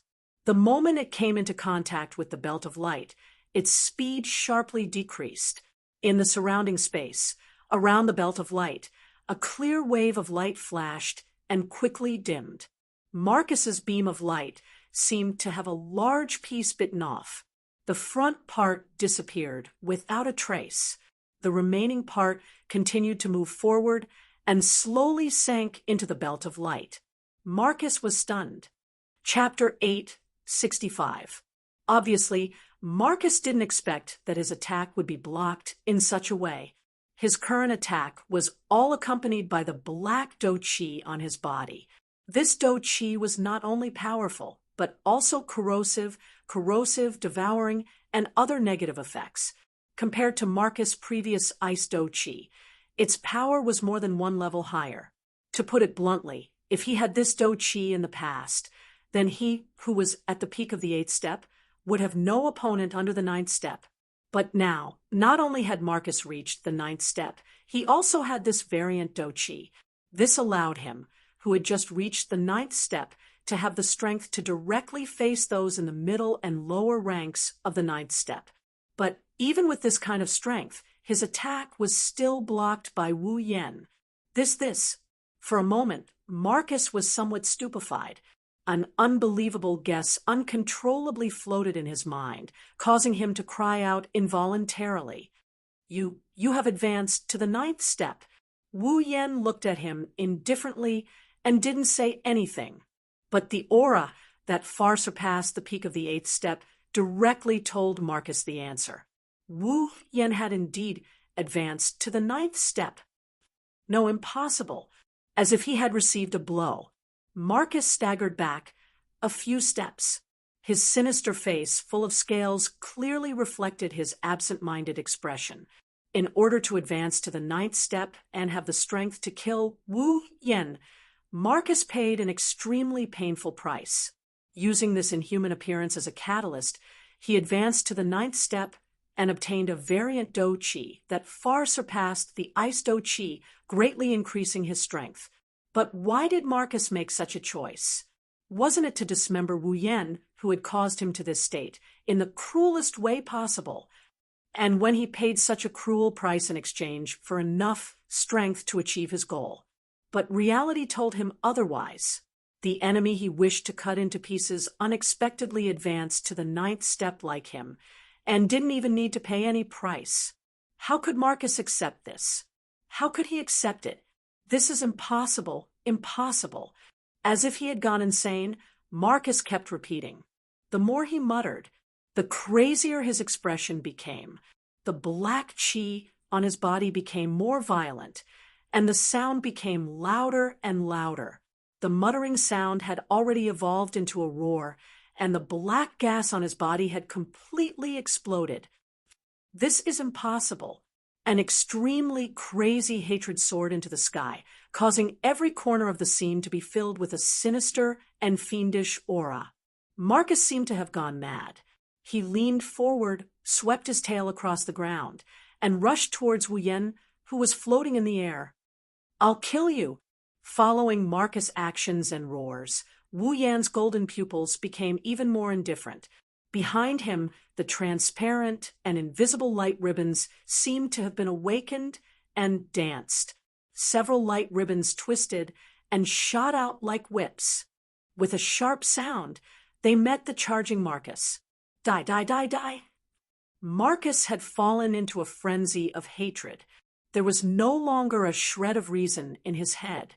He only had one thought now, and that was to kill Wu Yan. With a wave of his hand, his sharp claws shot out like spears, stabbing at the oncoming light ribbons. At this moment, the light ribbons that were about to collide with Marcus' ferocious sharp claws suddenly flashed, and their color gradually dimmed. Marcus' sharp claws pierced through them, as if they had encountered a mirage. Marcus subconsciously froze when he felt that his attack had missed. While he was in a daze, the light ribbons flashed again. The originally dimmed color suddenly lit up, and with a whistling sound, they shot straight at Marcus' face. In his heart, a sense of crisis quietly arose, calling back Marcus' reason. Without any hesitation, Marcus' long tail twisted behind him. His body was in the air without any support, but he suddenly turned and jumped down, avoiding the light ribbons shooting at him. Bang! The light ribbons pierced downward, passing through Marcus' original position and smashing into the ground. The next moment, an explosion resounded, accompanied by a 1-meter diameter hole on the ground where the light ribbons attacked. Seeing this scene, Marcus instantly understood that the light ribbons can transform between tangible and intangible forms. "Damn it!" Marcus angrily rebuked. "You're only using small tricks." Small tricks? Looking down at the hateful Marcus, the corner of Wu Yan's mouth hooked into a smile that wasn't a smile. Then, let's change to another method of attack. With that said, a few more light ribbons danced like a whirlwind, causing Marcus to be vigilant.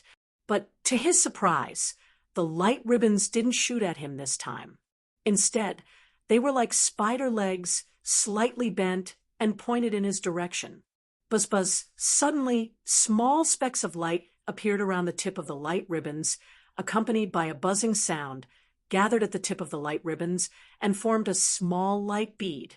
Then, the tip of the light ribbons trembled, the light bead instantly turned into small light beams, and shot out. Another long-range attack. Marcus's face was ashen. He is a warrior, without a doubt. His strength can only be fully displayed in close combat, being forced to passively defend by Wu Yan's long-range attacks. In the end, he will only be reduced to exhausting his combat chi and losing. I must find a way to get close to him first. With that thought, Marcus suppressed the impetuousness in his heart and didn't dodge. Instead, he fiercely swung his claws, turning into a series of afterimages, hitting the light beams one after another, scattering them into clusters of light flowers. In response, Wu Yan only pointed with one hand, and all the light ribbons pointed at Marcus, converging into light beams, and raining down on him. Seeing this, Marcus hurriedly took a step back, and then stretched out his claws, repeatedly slashing in front of him. Then, a wave of dense black light swarmed out, colliding with the light beams falling like rain. Bang, bang, bang, bang, bang. Continuous explosions echoed between Wu Yan and Marcus. The light beams and light beams collided, stirring up a moderate amount of dust, gathering together to form a smoke screen, blocking the vision of the two, making them unable to see each other. Marcus wasn't surprised, but happy instead. Good chance. Roar. From his mouth, a roar like that of a beast was transmitted from Marcus' throat. Like a signal, the black gas on his body swelled up like a chain reaction. Raising his claws and swinging them down, an incomparably dazzling black light suddenly bloomed from his hands, as if crossing through space, ignoring the distance between the two, the smoke screen that covered the sky, and the target's location, flashing past. In an instant, Marcus, carrying the black light, suddenly flashed in front of Wu Yan. Wu Yan's pupils constricted. Looking at Wu Yan's pupils gradually constricting, Marcus smiled sinisterly. Die for me. Amidst the roar, the black light on Marcus' body all condensed into one of his claws. In an instant, that incomparably ugly claw suddenly expanded several times, growing to the size of a wash basin. Immediately, against the whistling heavy pressure, it fiercely smashed towards Wu Yan's chest. In his eyes, that huge claw gradually expanded. It was clearly less than a second, but the surrounding time seemed to have stopped. Marcus' movements became incomparably slow, and his sinister and terrifying face was clearly reflected in Wu Yan's golden pupils. Dong dong. At the critical moment, those light ribbons extending from Wu Yan's back fiercely twisted and entangled together, forming a huge sharp light blade. Carrying a force of 10 million average, it suddenly pierced out in 1,000th of a second, colliding with Marcus' huge claw. Bang! Like a thunderclap being detonated, a huge shockwave erupted and swept out in all directions. On the ground, countless towering boulders were directly smashed into powder by the violent shockwave. An entire layer of the thick ground was also swept away by the shockwave that constantly erupted out like a tidal wave. Smoke and dust covered the earth. Chapter 8:66. Strong winds rolled up, smoke and dust flew everywhere.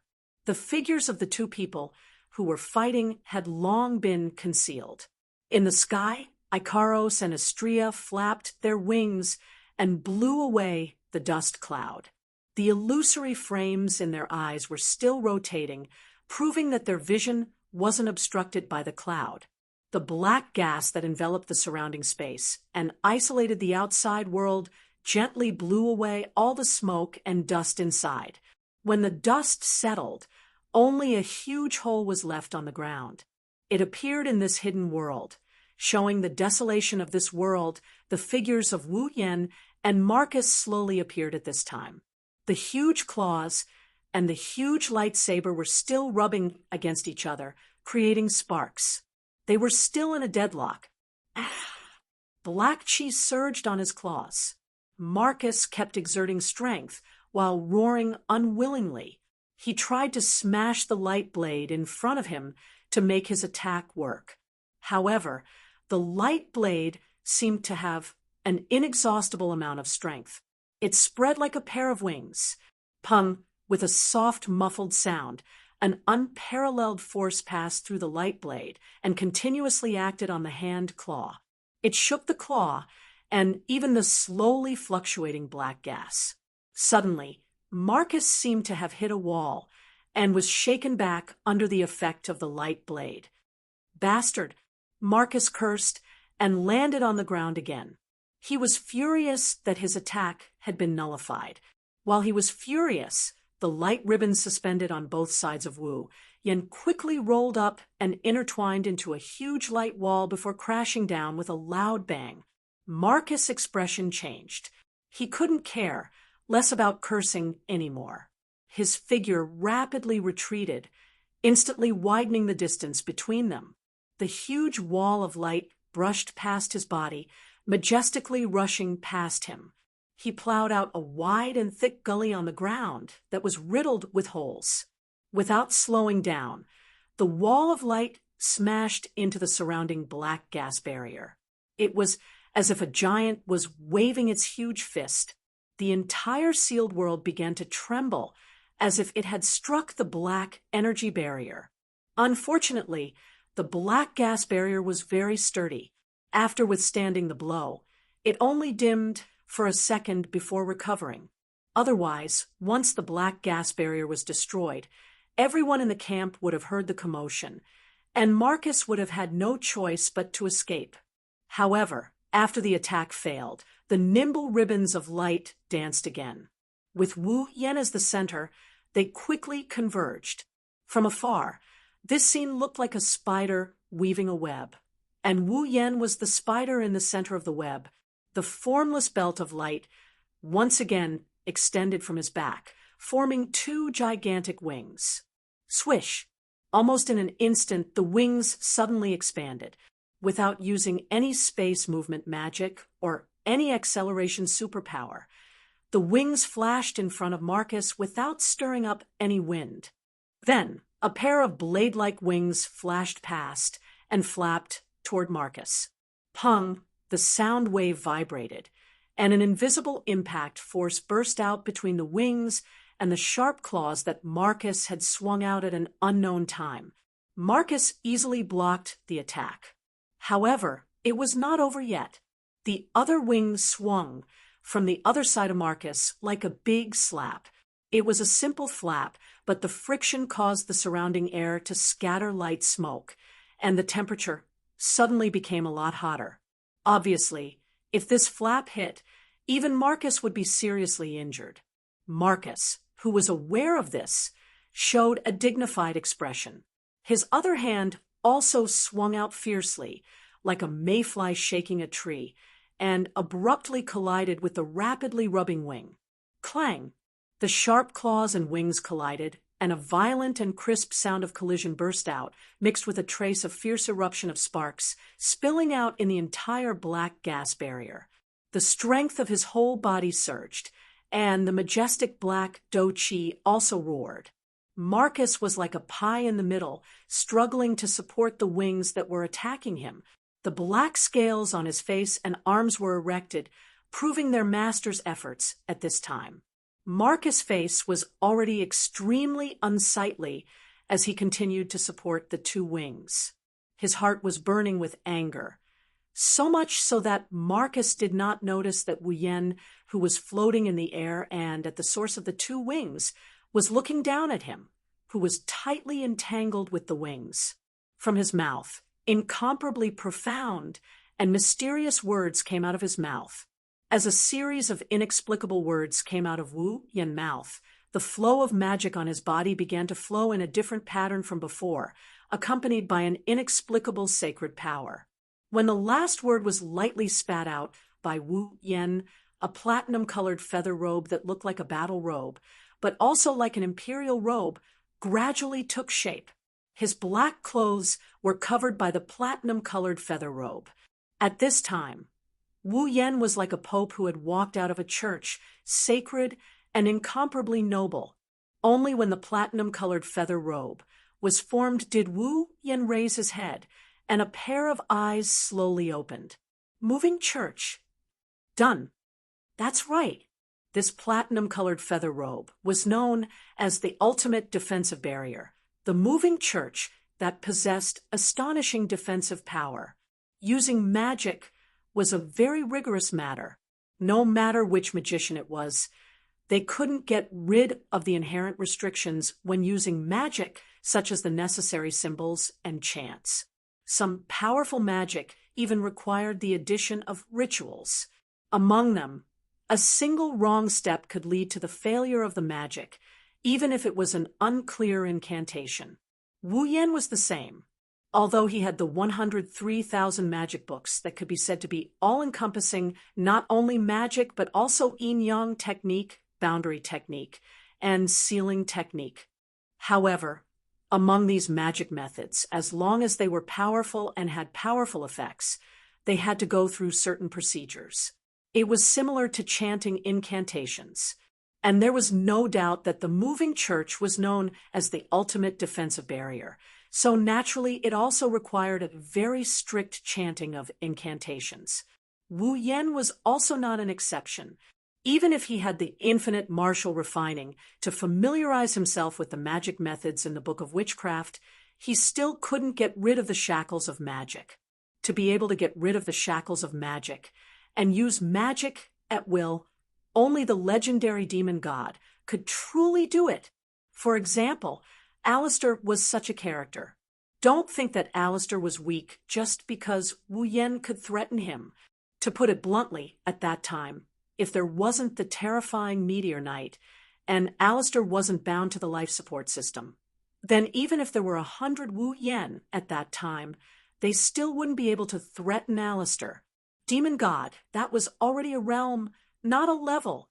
Therefore, no matter how familiar Wu Yan was with the magic methods in the Book of Witchcraft, he was still not a demon god. Therefore, in order to use a super advanced magic like the moving church, Wu Yan had to condense all the necessary elements into words and perform it through chanting. And to be able to do this, although Wu Yan wasn't a demon god, it was enough to make countless magicians look up to him. It must be known that chanting wasn't the only requirement to perform a magic spell like the moving church. Otherwise, in the magic catalog, from the beginning to the end, Inika wouldn't be the only one wearing the moving church. The only limitation was that the chanting time was too long and the restrictions were too great.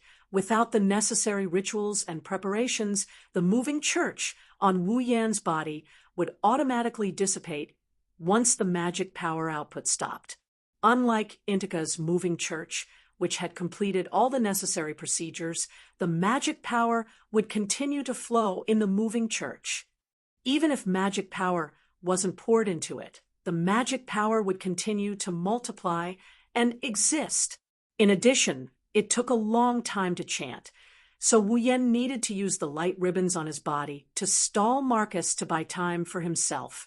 Therefore, Marcus didn't know that the light ribbons that could stall him weren't actually controlled by Wu Yan. They were moving on their own. Of course, spending so much time chanting the moving church wasn't because Wu Yan wanted to use it to increase his defense. With the body of a true ancestor, he didn't need to defend himself. He had other purposes for chanting the moving church. Chapter 867. Closing his eyes slightly, Wu Yan began to recall all the knowledge engraved in the depths of his memory, all the knowledge in the 103,000 books of witchcraft. In an instant, Countless spells flashed through his mind like flowing water, like the most sophisticated program running. The spells flowed through Wu Yan's mind at an extremely fast speed and were scanned by Wu Yan's consciousness. Until a certain moment, a very memorable magic spell was imprinted in his mind and stopped at the center of his consciousness. All the spells flowing in his mind suddenly stagnated.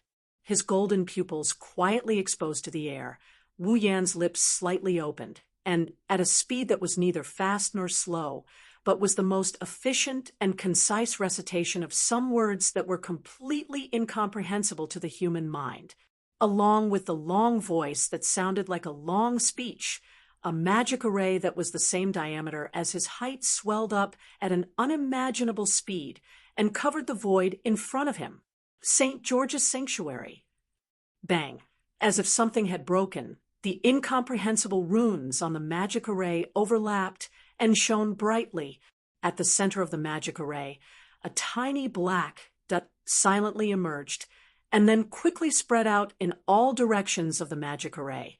With the black dot as the center, the entire magic array cracked inch by inch, and small pitch-black cracks spread out, forming a large black net that covered the magic array in front of Wu Yan.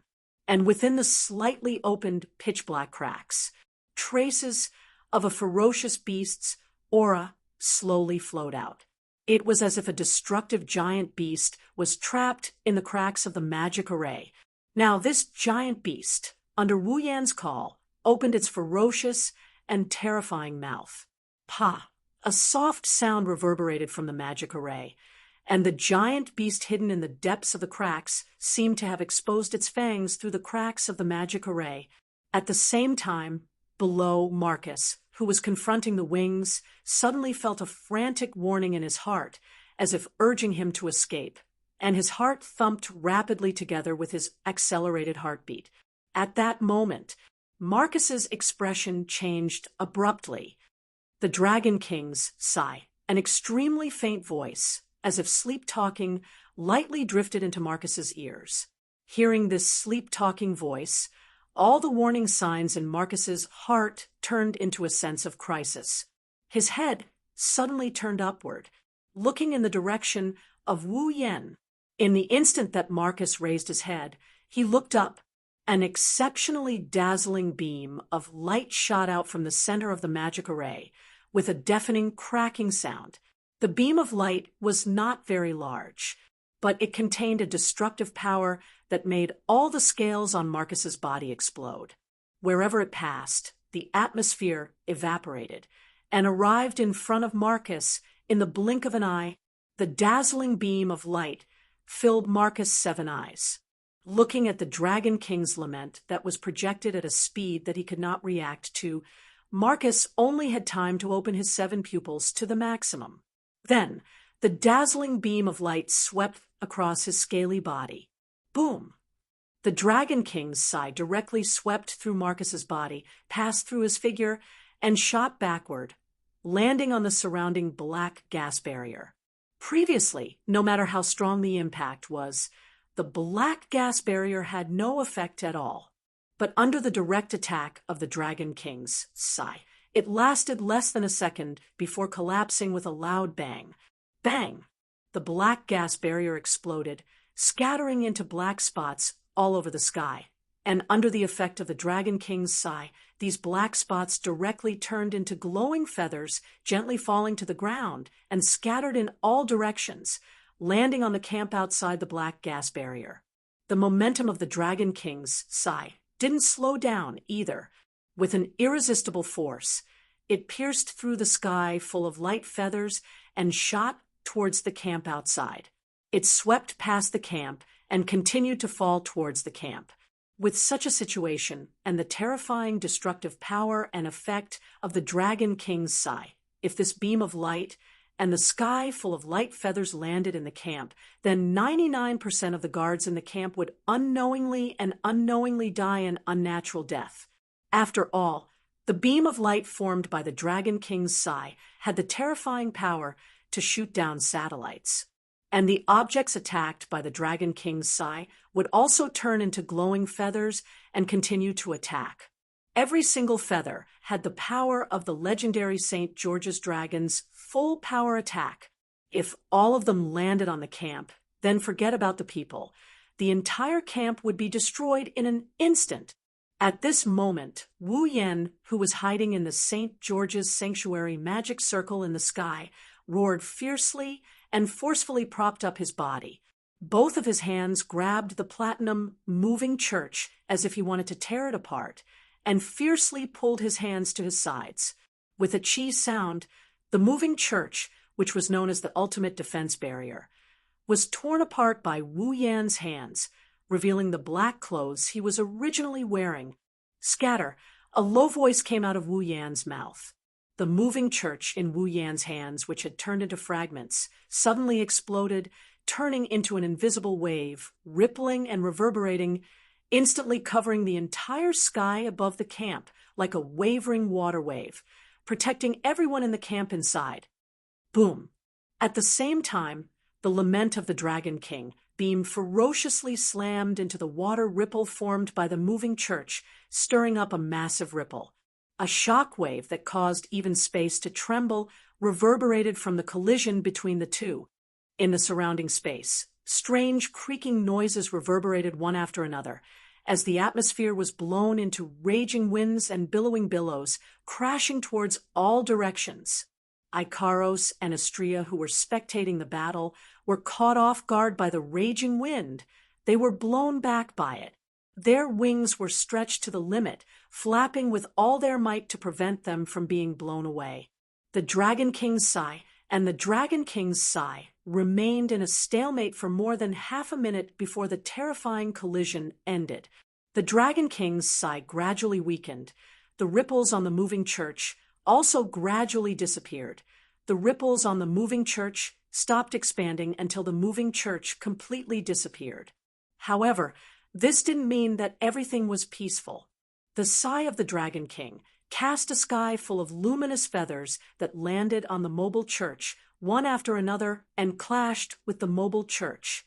In an instant, boom, boom, sounds of explosions resounded incessantly in the air above the campsite.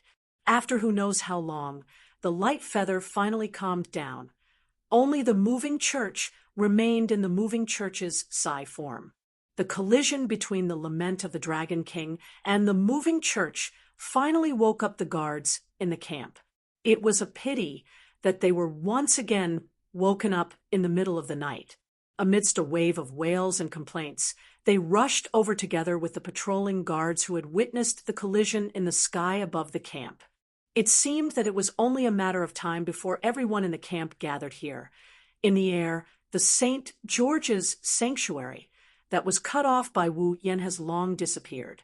Otherwise, the moving church might not be able to withstand two waves of attacks from the Dragon King's Sai. On the other hand, Wu Yan was panting heavily. He knelt on one knee in the air. His face was pale for a moment. He sensed that more than half of the mana in his body was depleted. He bitterly smiled. Forcibly changing the shape of the incomplete moving church from a single target defense to an area of effect defense is no laughing matter. Every tactic had an extremely regular way of using it, as well as its inherent use and effects. Modifying the formation of a tactic to create a different effect was already destroying the composition of the tactic itself. This method was even more difficult than creating a new tactic, and it was also incomparably dangerous. A normal tactic is already like this, let alone a super advanced magic like the moving church. If it wasn't for the fact that the mobile church is only temporary and not complete, plus the fact that he has perfect control over the infinite arms refinement and the knowledge from the 103,000 grimoires, Wu Yan would have exploded from the sheer amount of magic power in his body in the very first second of action. Even if he succeeded now, the price he paid was not small. Even a creature like the true ancestor had depleted more than half of its mana, and its body that was aching constantly proved this point. Chapter 8:68. Master, Ikaros and Astrea landed beside Wu Yen. They saw Wu Yen kneeling in midair, with one knee on the ground, while panting heavily. The two angelic girls couldn't help but feel worried for him. "Master," Ikaros called out with worry in her indigo eyes. She couldn't hide the worry in her voice. Astrea quickly helped Wu Yen up. "Master, are you okay?" Wu Yen took a deep breath when he heard the concern in Astrea's voice. He suppressed his exhaustion and allowed the true ancestor body to recover on its own. He shook his head at the two girls. "Don't worry, I'm fine. I just used up a lot of energy." Ikaros and Astrea relaxed after hearing this. The three of them looked down at the ground together. The ground that was riddled with holes was already covered by thick smoke and dust. Under the assault of the wind and waves, the unsightly deep pits were exposed one after another, imprinted in the eyes of everyone present. They could even vaguely see a huge gully extending out, only stopping at a distance of 100 meters away, as if it was cut off. Those were the scars left on the ground when the sigh of the Dragon King swept across the area. Looking at the dust-covered ground, Wu Yen squinted his eyes. He waved his hand, and a gust of wind came from afar. The wind blew the dust away, revealing the situation inside the building. There, in a corner, stood a figure clad in scale armor. Wu Yen, Ikaros, and Astrea stared at the figure as if they could collapse at any moment.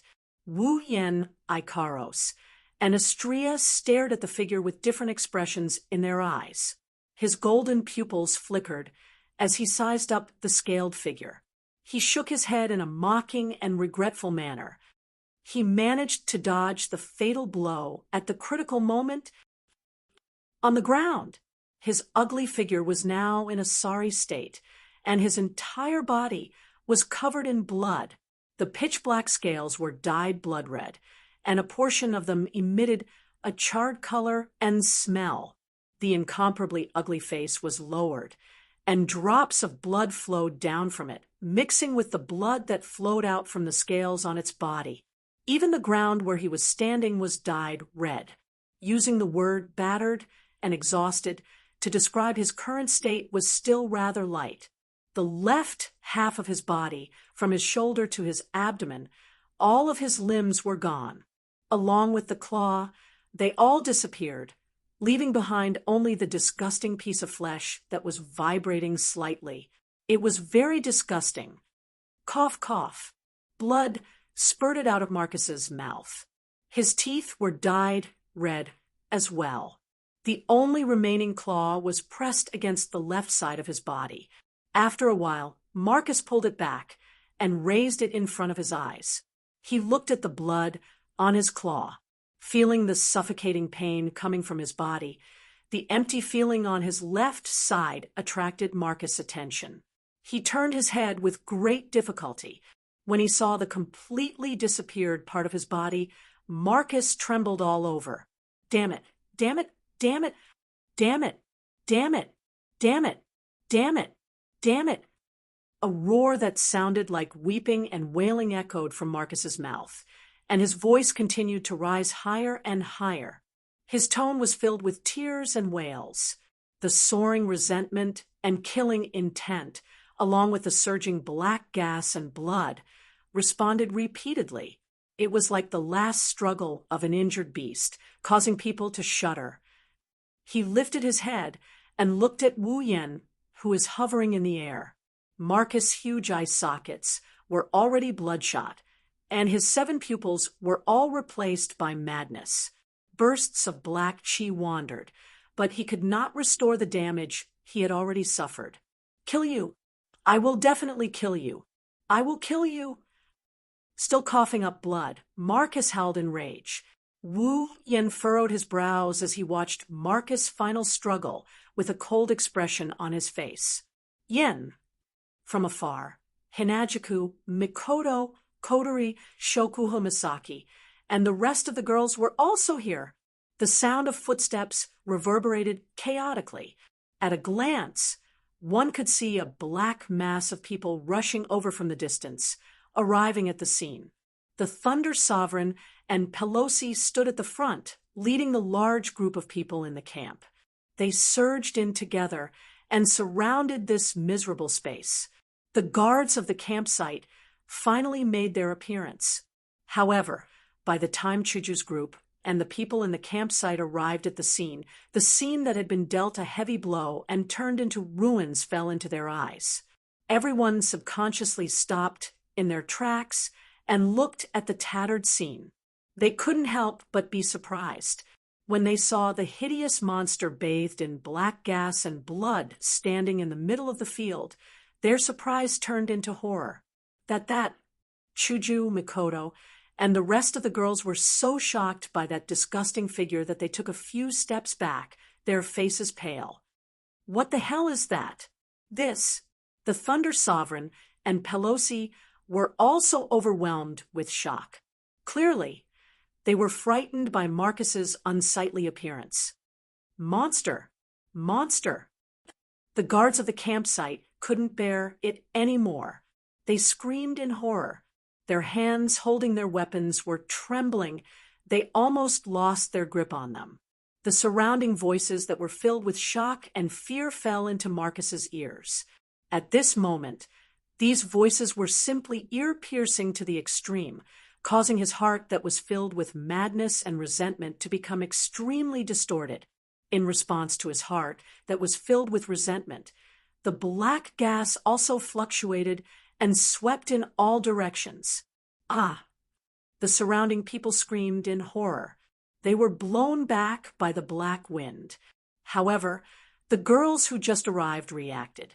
Yen! Shoujo called Wu Yan's name in horror, as if she just had a nightmare. The rest of the girls had the same reaction. Even Kurumi, Flandra-chan, Kinuhara Sai, Frenda, and Takitsubu Riku, who were used to darkness and blood, couldn't help but turn pale. One can imagine how big of an impact Marcus's image had on them. Kotori suppressed the fear in her heart and asked with a trembling voice, "Who is he? Why did he attack Ikaros and Astria? To be precise, he wants to attack all of us." Wu Yen didn't move his gaze away from Marcus. He slowly revealed a fact that shocked everyone. "He is Marcus." "What?" Everyone screamed. Pelosi had an expression of disbelief. "You're saying he is Marcus?" Wu Yen nodded. Following his action, the crowd quieted down. Everyone was still in a state of disbelief. They looked at the monstrous figure and tried to recall Marcus' figure in their minds. They couldn't match the two figures, no matter how hard they tried. Everyone was in a daze. They must have received quite a bit of shock as well. Sensing the gazes of disbelief, the resentment in Marcus' heart grew even stronger. His killing intent surged crazily, making him wish he could kill everyone. It was obvious that even he himself couldn't accept his current appearance. Wu Yen! All of this is Wu Yan's fault. Wu Yen! Marcus's eyes were about to pop out of their sockets. His sharp voice pierced everyone's ears. "I will kill you. I won't let you get away with this." Marcus's twisted gaze swept across Hinajuku and the other girls, as well as Lei Wang, Pelosi, and the rest of the camp members. He roared with incomparable resentment. His voice was like that of a demon. "And you, all of you, one day, I will kill every single one of you. Kill every single one of you." The resentful roar sent chills down everyone's spine. They looked at Marcus with fear, including the girls beside Wu Yen. Seeing the girls pale from fright, Wu Yan's anger flared up and he laughed coldly. "Do you think you can walk out of here alive?" "No, I will never die." Marcus raised his head and roared, as if refusing to accept an unsatisfactory outcome. Marcus turned into a black light and flew out of the camp as fast as he could. Blood splattered all over the sky, and lingered for a long time. Chapter 869. Before anyone could react, the black light in the middle of the arena wildly flashed, causing quite a number of people to feel pain in their eyes from the glaring black light. They instinctively closed their eyes. While everyone's vision was obstructed, Marcus immediately turned into a black light, soared into the sky, and disappeared in an instant. Not good. Although the Thunder King and Pelosi had not recovered from the fact that Marcus had turned into a ferocious monster, their reactions were not slow. Surging magic power burned in their bodies as they wanted to chase after Marcus, but Wu Yan's movements were faster than anyone else's. Do you think I will let the same thing happen again? Recalling the Beast King that escaped from his hands some time ago, Wu Yan's eyes revealed a strong murderous intent.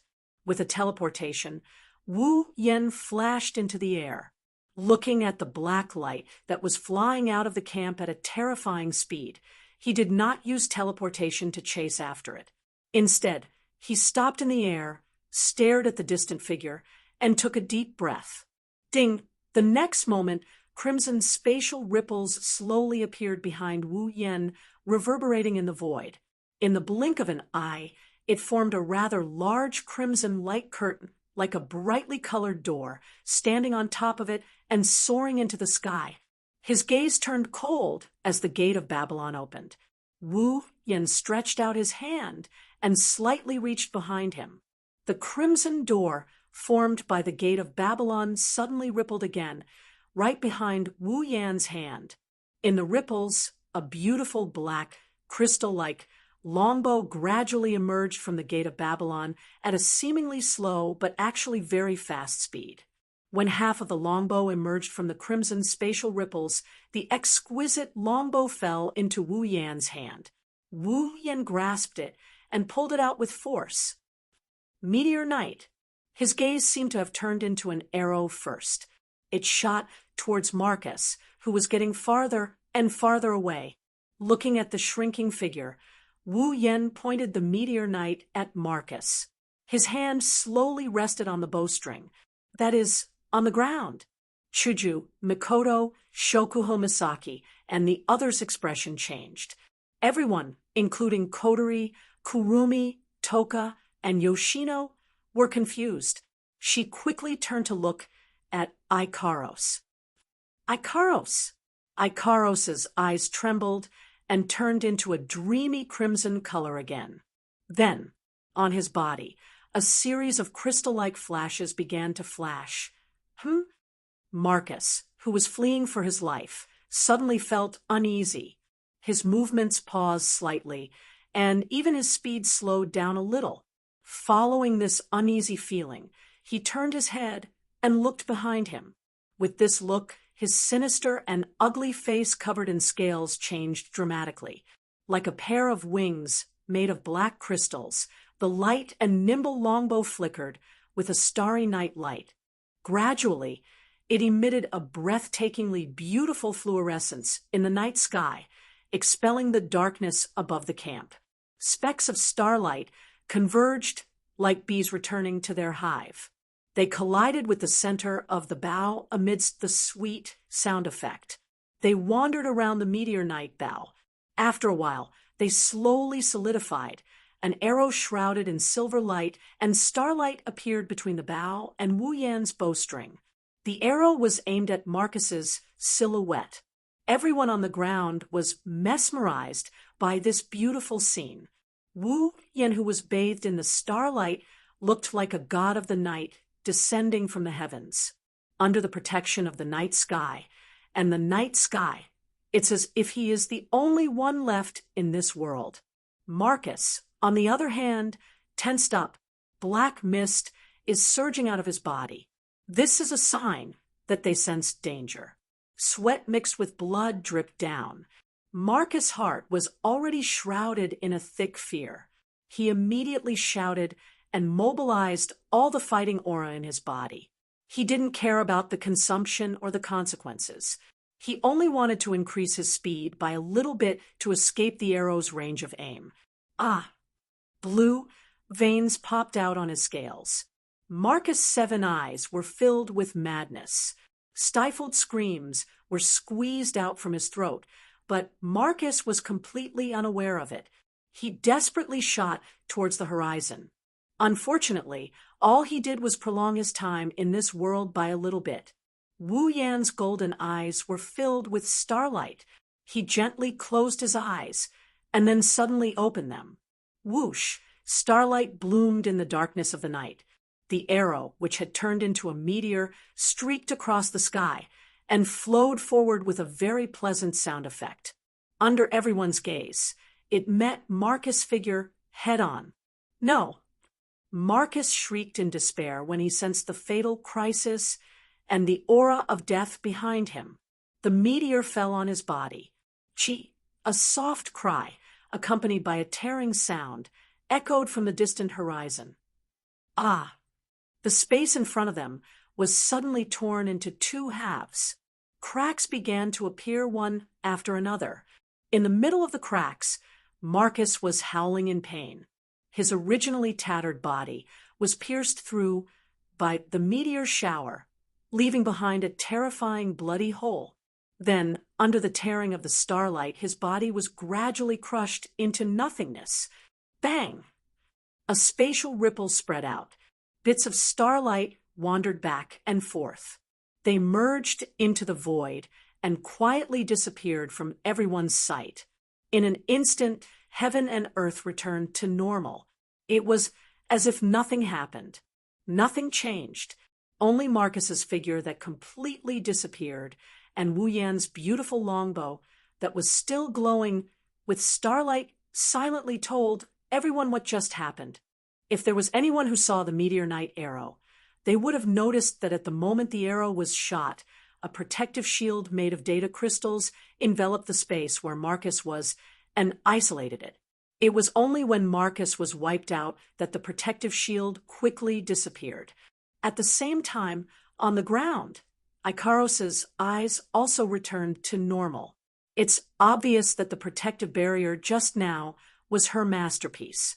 Without the isolation of the absolute defense circle, the terrifying shockwave from the meteor shower would destroy the camp mercilessly. After all, the mobile church was no longer around anymore. Until now, the people in the camp still haven't recovered from the dazzling and shocking scene. Their eyes are still unfocused. I'm afraid they won't be able to react for a while. Returning the meteor shower back into Gate of Babylon, Wu Yan's eyes returned to their wine-red color. His lips curled into a happy arc, showing his master's mood. But soon, his relaxed expression froze, and he quickly turned his head to look forward. Squinting his eyes, Wu Yan stared at the direction Marcus disappeared. His eyes were filled with a strange gravity. After a while, he suddenly narrowed his eyes. In that undisturbed space, a small black light appeared out of thin air. The moment it appeared, it flew away with a speed faster than Marcus and disappeared into the horizon. The moment he saw the black light, Wu Yan's blood went berserk again. Just like when he saw Marcus turned into a monster, it's sending out a very corrosive message. They're talking. They're telling Wu Yan not to let that black light escape. Clenching his fist, Wu Yan's eyes flashed. After some hesitation, he shouted at Shokuho Misaki and Kotori on the ground. "Kisaki-chan, Kotori, I'll leave this place to you." Wu Yan didn't give the girls any time to react. He teleported and disappeared from where he stood. "Yen!" The girls subconsciously yelled. When Wu Yan disappeared from the spot, they realized what might have happened. They silently looked at the direction Wu Yan disappeared in and didn't say anything else. Chapter 870. At this moment, the light of dawn gradually appeared. The curtain of night quietly passed by on the horizon, gradually being replaced by a bright blue color. In the air, traces of coolness also dissipated, and vitality began to fill the air, indicating the arrival of a new day. There is a large city here. In terms of size, it is only slightly smaller than King City, where the royal palace is located. In terms of development, the city is also rich in resources. Adding the two together, this city's status is probably at the top of the Ailu Empire. The arrival of dawn awakened the people in the city. Every household began to get up and do their work. The tightly shut doors were opened one by one. The businesses also began to operate normally. They were looking forward to the unexpected harvest in the new day. The people in the city didn't know that when they were busy, a black light broke through the sky and reached the sky above the city in an instant. Then its body trembled, and without any sound, it turned around and shot into the city, disappearing into the sky above the city. In the center of the city, there was a large and luxurious residence that was comparable to a castle. In one of the rooms, the faint smell of blood and medicine filled every corner of the room. It made this room, which looked extraordinary and was obviously the residence of a big shot, look like a sick room. It had lost its vitality. In the center of the room, there was a man in his 20s lying on a bed. Around him, there was a man who looked very similar to him, but was obviously older. Beside him was a middle-aged man who wasn't young either. There is no sound in the room. It's dead silent. The two young men are looking at the middle-aged man, waiting for the result. The middle-aged man frowned. After a while, he sighed. Seeing this, the two young men's faces sank, especially the one lying on the bed with a pale face. It's obvious that he's sick. His face is terrifyingly gloomy, and his gaze is sinister. "How is it?" the pale man coldly asked the middle-aged man. The middle-aged man glanced at him and sighed again. "Second young master, a large part of your body has been damaged, and some of your internal organs are showing signs of being damaged. If this continues, I'm afraid that second young master's injuries will become even more serious." "Of course I know my injuries are serious," the pale man angrily shouted. "Why else would I call you here? I'm asking if you have a way to treat my injuries." The middle-aged man bitterly smiled. He hesitated for a moment. In the end, he still spoke. "It's not a big problem to treat second young master's injuries, but his chi ocean is damaged. When he recovers, he won't be able to use his chi anymore." What did you say?" The two young men's faces changed. The pale man's lips trembled. He couldn't believe it. "You mean I'll become a cripple?" The middle-aged man lowered his head. His meaning is clear. "No, impossible." Sitting on the bed, he suddenly straightened his body and roared angrily. "Aren't you Ailu Empire's most famous doctor? Can't you treat me?" The middle-aged man lowered his body submissively, not daring to say another word. However, this posture only made him even angrier. "Trash! Trash!" The pale man with bloodshot eyes roared angrily. "Scram! Why, yes." The middle-aged man left the room as fast as he could. This made the man on the bed even angrier. He clenched his fists tightly. When he thought about how he would become a cripple in the future, his whole body trembled. His already pale face turned even paler. "Sigh." At this moment, the young man who had been quietly standing at the side finally sighed deeply and glanced at the dispirited man. He shook his head as if he had expected better from her. "You're really muddle-headed. Originally, if you obediently continued to grow, I would inherit the position of clan head. The second in command of the clan would definitely be you. If I had stepped down from the position of the clan leader earlier, it wouldn't be impossible for me to pass the position to you. But now," the pale man listened to the young man's sigh, his heart filled with sorrow. What was supposed to be a beautiful future, now it's a dark one. He's in more pain than anyone else. "Big brother!" Tears flowed down his cheeks. He cried out in pain. "I can't accept this. I really can't accept this." "Cry. What are you crying for?" the young man reprimanded. Since young, the pale man had always been afraid of his big brother. He held back his tears. But the pain in his heart couldn't be quelled. What's the use of crying? Who else can you blame? The young man said hatefully, if you didn't use your clan's Aisto Chi to plot against Wu Yen, you wouldn't have been injured by your own Aisto Chi and ended up in this state. At this point, the identity of the two was obvious. It's Bing Ling and Bing Mian. When Wu Yen and the others first entered the Spalier World Academy, Bing Mian plotted against Wu Yen once. He used his clan's unique Do Chi to hide a small strand of Do Chi in Wu Yan's body. This strand of Do Chi would grow day by day and would be hard to detect. Once it grew to the point where it could explode, it would definitely kill someone. With the goal of killing Wu Yen, Bing Mian slyly plotted against him. But he didn't expect Wu Yen to notice his little trick the moment he used it and quietly sent the strand of Do Chi back into Bing Mian's body. Bing Mian didn't notice any of this, which led to the current situation. If it wasn't for the fact that the Ice Do Chi was his own and his clan was more familiar with it than anyone else, Bing Mian's life would have been saved. Otherwise, Bing Mian would have died under his own treachery. Bing Mian was filled with regret when he thought about what happened back then, but more than that, he was filled with resentment. I only wanted to teach him a lesson. You're still being stubborn. Bing Mian's expression turned cold. Do you really think no one knows what you've done in the academy? Or do you really think no one knows what you've done? Do you think the number of students who died at your hands isn't small?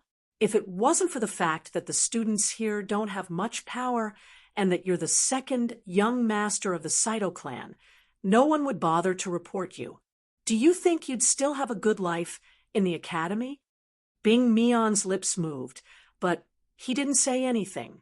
Seeing Bing Mian's pale face, Bing Ling didn't say anything and sighed faintly.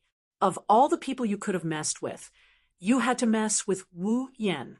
Is he someone you can afford to mess with? He even killed the second in command of the Ladine clan, Andrew. Uncle Marcus was completely defeated by him. He's no longer on the same level as us. Bing Mian bitterly pursed her lips. She looked at Bing Mian. Stay here and recuperate. I'll think of something for you. Bing Mian shook her head and walked out of the room, leaving Bing Mian alone. His eyes were about to pop out of their sockets, and he emitted a sinister aura. Bing Mian sat on the bed and felt the pain in his body. Tears streamed down his cheeks. Thousands of thoughts flooded his mind. He could see the dark, nightmarish days ahead of him. I'm finished. I'm finished. Bing Mian lowered his head and wept bitterly. After a long time, he suddenly raised his head, and a crazy light flashed in his eyes. It's all Wu Yan's fault. I'll kill him. I'll kill him. And those women of his. At this point, Bing Mian hated Hinajuku and the rest as well. He wanted revenge, but he didn't have the ability to do so. Bing Mian raised his head and screamed in pain and anger. It was also at this moment that a black light shot in from the outside and rushed into Bing Mian's body. Bing Mian was stunned. Then, for some unknown reason, his painful face suddenly turned into ecstasy, followed by deep resentment. Chapter 871. On the other side, a figure suddenly appeared in the blue and white sky above the city. Wu Yen lowered his head and glanced at the bustling city below. It was completely different from the behemoth forest camp. He frowned and floated in the air, motionless. It had been 3 days since He Guang flew away from the encampment.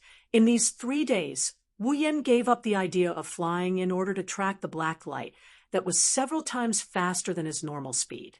Instead, he used spatial transference and traveled day and night to follow the traces left behind by the black light. It had to be said that the speed of the black light was truly terrifying. It was probably far beyond the speed of a ninth-order powerhouse. Even some demigods who were not good at speed might not be able to match the speed of the black light. If it were not for spatial transference, Wu Yan would not have been able to catch up with it. Of course, in these 3 days, Wu Yan had paid a heavy price for chasing it all the way here.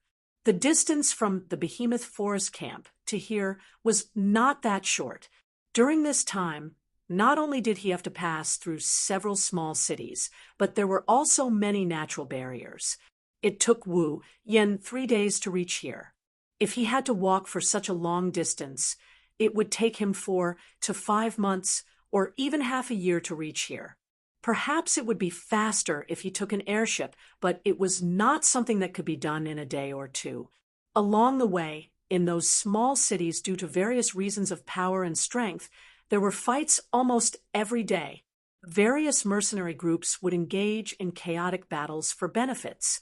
Among them, there was no lack of brainless people who would change their identities and use the banner of a mercenary group to do shady business like bandits. Whenever they encountered people or caravans, as long as the guards weren't very strong, the bandits would be able to kill them. He would probably run up to them and rob them. Under such circumstances, in order to avoid trouble and to avoid losing track of the black light, Wu Yan did not rest for more than half a minute during these 3 days. He kept using spatial transference all the way. It was very tiring. Fortunately, a true ancestor's recovery ability was heaven-defying. Under such extreme travel, Wu Yan would sometimes feel tired, but he would recover almost immediately. It was just that using spatial teleportation consumed a lot of mana. If not for Wu Yan's mana reaching an unimaginable level, he would have lost at least a few kilograms. Even though he had spared no effort in his journey, he still spent 3 days to reach this place. It was easy to imagine how far Wu Yan was from the Behemoth Forest camp. Casting his gaze at the bustling city below, Wu Yan thoughtfully stroked his chin, felt the flow of the true ancestor blood in his body, and scratched his cheek. It was because the true ancestor blood in his body reacted to the black light that Wu Yan was able to chase all the way here. But now, the true ancestor blood in his body was not as restless as it had been in the past 3 days. Instead, it was slowly calming down, which puzzled Wu Yan. Was it because the black light escaped smoothly and there was no way to sense it again? Or was it because the black light was in front of it, so it was no longer anxious? Looking at the gradually expanding city in sight, Wu Yan muttered with some uncertainty. It should have run inside, right? Naturally, no one could answer this question. What should I do now? Rubbing his forehead, Wu Yan descended to the ground. He stood at the city gates. The black light was very likely in front of him, but Wu Yan did not choose to immediately go in to look for it. After all, he did not know what this situation was. What if the black light was not inside? After pondering for a moment, Wu Yan patted his cheek and said helplessly, "Let's go in and look. It's better than going back like this. But before that, I need to recover my mana." The 3 days of hurrying was not difficult for Wu Yan, who had the body of a true ancestor. However, he used a lot of mana in his body. He used a lot of magic in the battle with Marcus and used up more than half of his mana. After that, he immediately chased after Marcus. Now, his mana is almost depleted. Here, one must say that the true ancestor's mana is very powerful. He used super powerful magic, including the mobile church, St. George's Sanctuary, and the Dragon King's Lament. In addition, he forcibly changed the structure of the mobile church and used up a lot of mana in the battle with Marcus. Everything added up. He only used up half of his mana. 3 days of continuous use of spatial magic must have consumed a lot of mana. Under such circumstances, he did not use up all of his mana. Even a demigod mage would not have such a large amount of mana, right? Ever since he exchanged for the energy system, Wu Yan took the time to refine his mana whenever he had the time. The results were mediocre.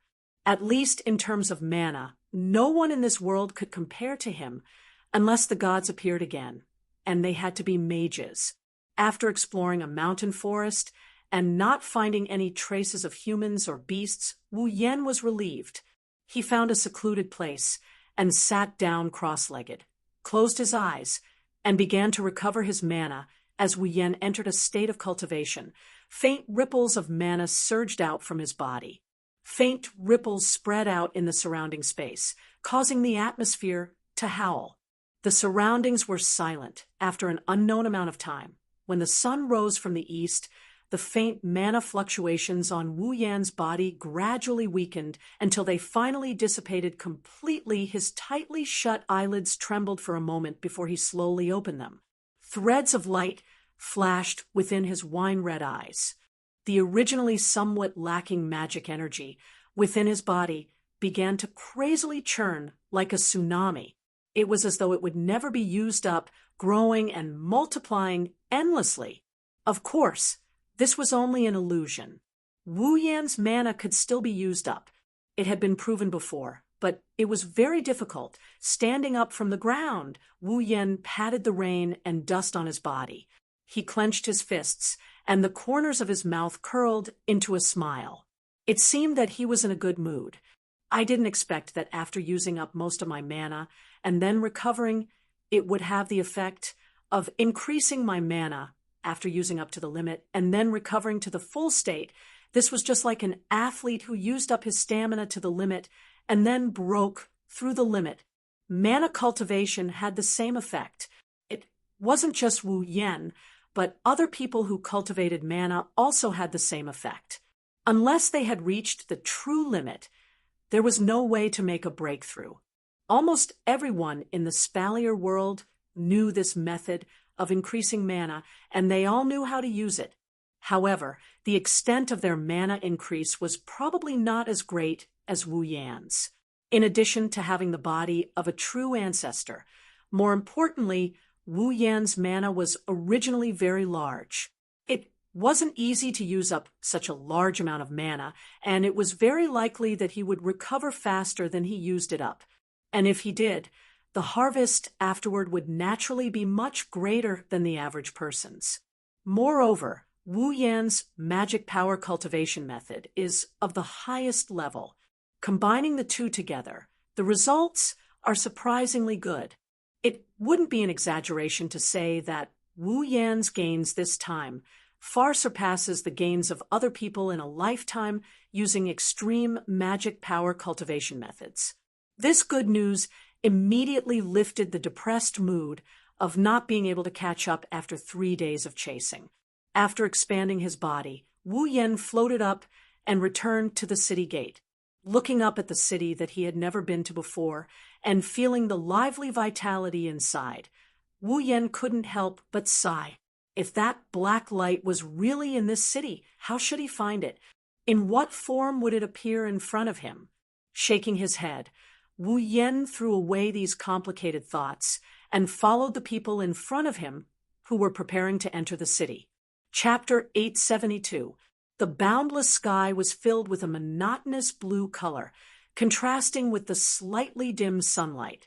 This kind of weather should be very suitable for going out.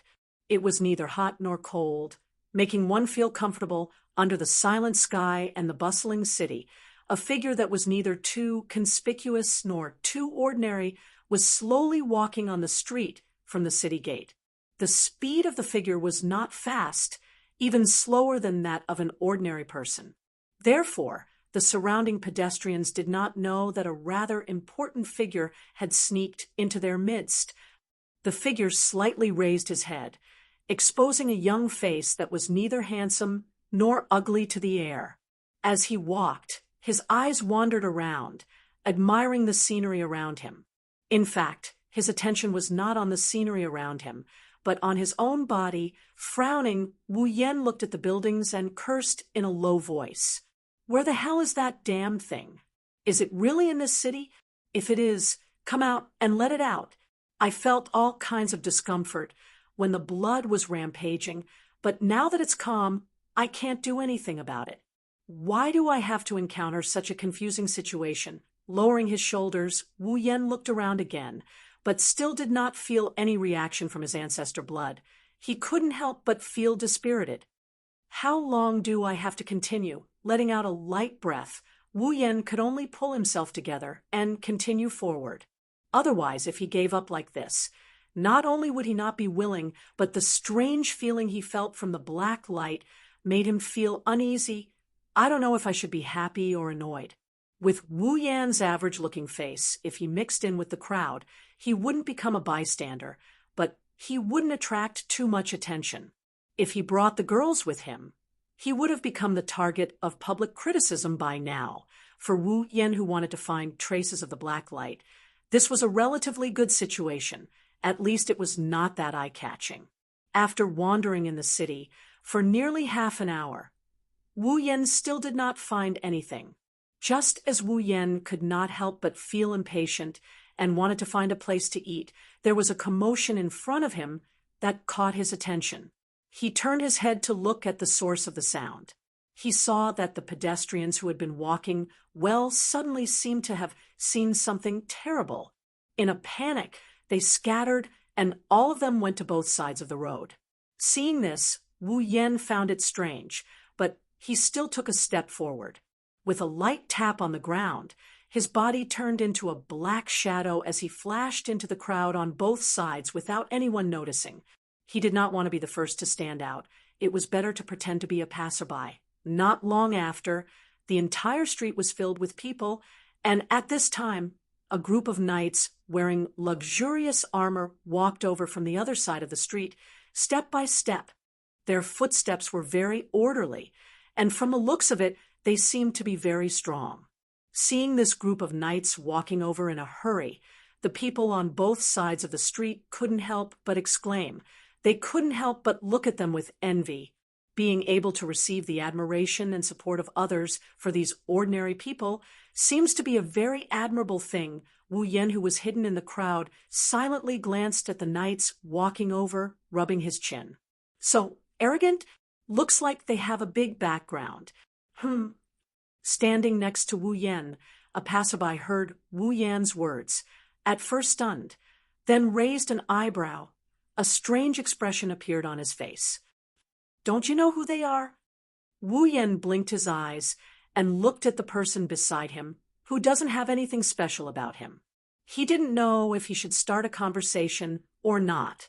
Wu Yan's reaction, in the eyes of the passerby, is that he's afraid of being called ignorant and embarrassing, so he silently acquiesced.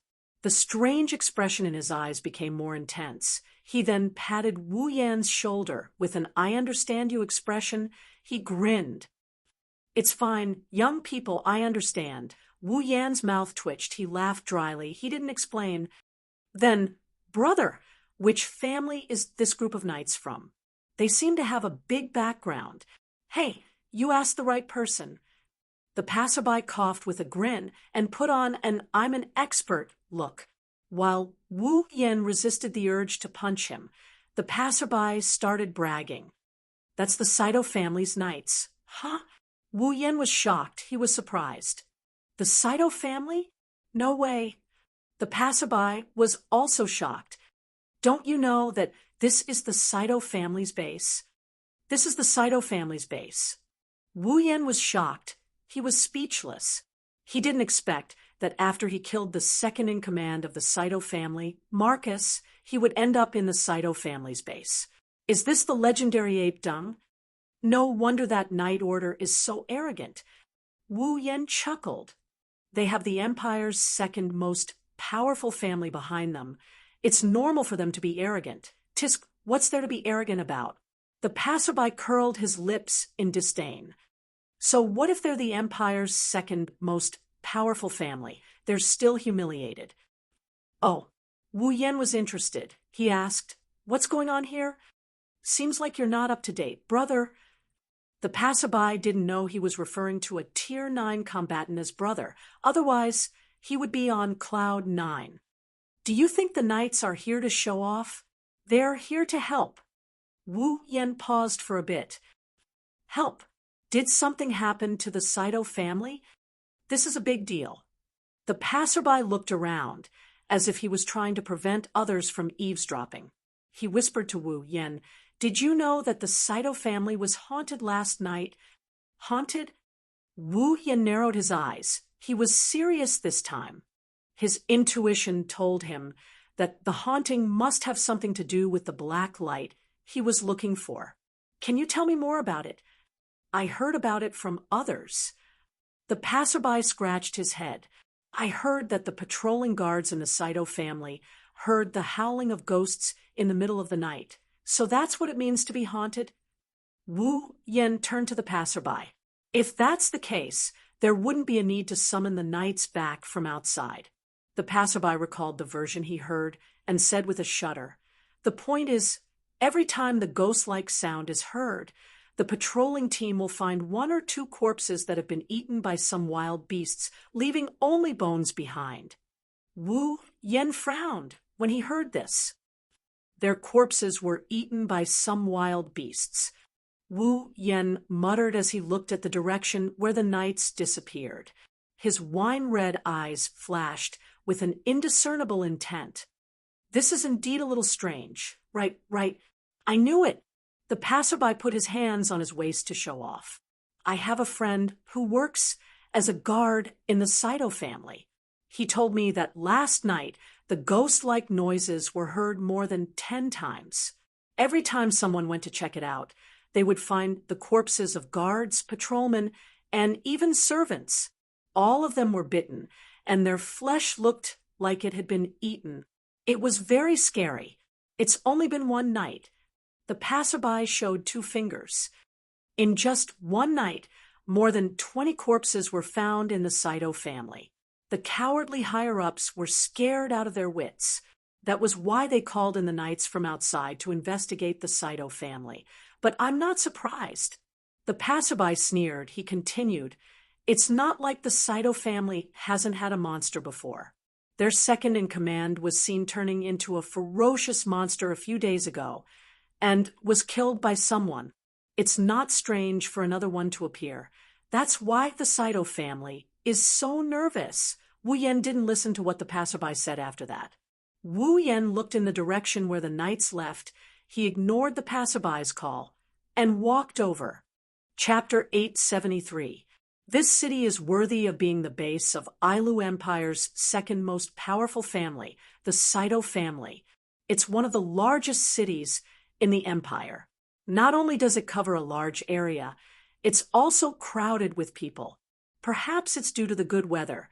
The streets are filled with people. Even though it's not overcrowded, it's still livelier than a normal city. Following behind the knights, Wu Yen didn't run around aimlessly like before. Wherever the knights passed by, the people on the street would automatically make way for them. Also, the knights are rushing back to provide support, so they are very efficient. This made their journey a lot more efficient. Even so, it took Wu Yen about half an hour before the knights slowed down. Unbeknownst to Wu Yen, the streets are no longer as crowded as before. The area of the street is gradually widening. A large building the size of a castle appeared at the end of the street. It's exposed to the knights, and Wu Yen. When they saw this large building, the originally aggressive knights suddenly changed. The arrogance on their faces suddenly disappeared, and only a trace of seriousness and respect remained on their faces. They adjusted their figures and footsteps, and walked towards the large building amidst the clanging of footsteps. Wu Yen, who was quietly following behind the knights, couldn't help but curl his lips. This knight regiment is just a small unit under the Shoujo family. Their overall strength is around the 6th order, and their leader is only at the 7th order. Such a unit would only be considered a second-rate unit in the Shoujo family. Yet such a second-rate unit is able to walk on the streets with such grandeur. The 3 great families of the empire, their reputation isn't something normal factions can compare to. Even more so, a person like him who doesn't belong to any faction can't compare to them. What Wu Yen didn't know is that even though he and the girls are only a dozen or so people, in the eyes of the 3 great families, their small group is already a force more terrifying than any other single faction. Other than Wu Yen, Mikoto, Kodori, Ikaros, Astria, Toka, and Flanderchan, who are already Tier 9. The rest of the girls are already at peak Tier 8. In the Ailu Empire's imperial family and the three great families, there are at most 2 or 3 peak Tier 8 individuals. Maybe the imperial family has more peak Tier 8 individuals, but it's still not more than 5. In terms of power, Wu Yan's group is no match for them. Forget about the 3 great families. Even a small family can beat them. However, in terms of top-tier combat power, other than the Council, there is no faction in the Spalier world that can match up to them. Besides, behind Wu Yan's group is a limitless and immensely powerful Masaka Corps. When the 20,000 sisters reach their peak, they won't be any weaker than any faction in the Spalier world. This isn't even taking into account his title as the princess fiancée.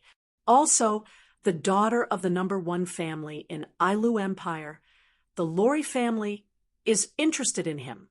If you think about it carefully, Wu Yan's faction is already very powerful. In front of the large building, the Night Order has already arrived. Wu Yan noticed that there isn't only one Night Order in the building. There are many other groups that are bigger than the Night Order gathered from all directions. They lined up in an orderly manner, like an army. At first glance, it's a majestic sight. Obviously, the Saito family didn't just send back a regiment of knights. They also recruited a lot of people from other places. It seems like the monster that appeared in their house made them very nervous. It's not that the Saito family is afraid of death. It's just that the Saito family is in a very bad situation. 3 days ago, the news of Marcus turning into a monster in the camp spread like wildfire throughout Ailu Empire and the Spalier world. Now, even a normal person knows that the second in command of the Saito family has turned into a monster and was killed. The Saito family has lost a lot of face because of this. Marcus betrayed the camp, colluded with the Beast King, and even ran away to avoid punishment. The Saito family has become the center of public opinion. They've received a lot of condemnation from the outside world. Now, in their own base, there's a monster that can eat people. If they don't handle this properly, the Saito family might end up being called a monster family. When that time comes, there will be plenty of people who will be more than happy to take advantage of the situation, especially the third family behind the Saito family, the Ladine family. They will be constantly thinking about how to raise their family's status and become the new second family in the Federation. If it wasn't for this, the Saito family wouldn't have called back their men from the outside world.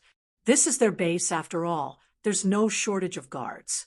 Wu Yan scratched his cheeks when he saw the 1,000-strong army gathering. He looked at the base of the Saito family, and he started hesitating. Should I sneak in and take a look? If there's a monster in the Saito family, it must have something to do with the black light. Otherwise, why didn't the monster appear earlier or later? Why did the monster only appear when he was tracking the black light and coming here? Just like what the passerby said, the Saito family has produced monsters before. Didn't Marcus turn into a disgusting monster? Wu Yan didn't know why Marcus turned into a disgusting monster and possessed the same level of dark energy as the primogenitor. There's never been a rumor in the Spalier world about someone suddenly turning into a monster. The only possibility that Wu Yan can think of is the black light, a black light that can turn a person into a monster with extraordinary abilities. It doesn't make sense no matter how he thinks about it. From the looks of it, Marcus was able to reach rank 9 because he turned into a monster. If Marcus turned into a monster because of the black light, then the black light's ability to increase a person's level or even rank would be heaven-defying. Is there such a thing in the Spalier world? Wu Yan has been thinking about this question for 3 whole days, but he still hasn't come up with an answer. After all, he doesn't know about any of the mysterious treasures in the Spalier world.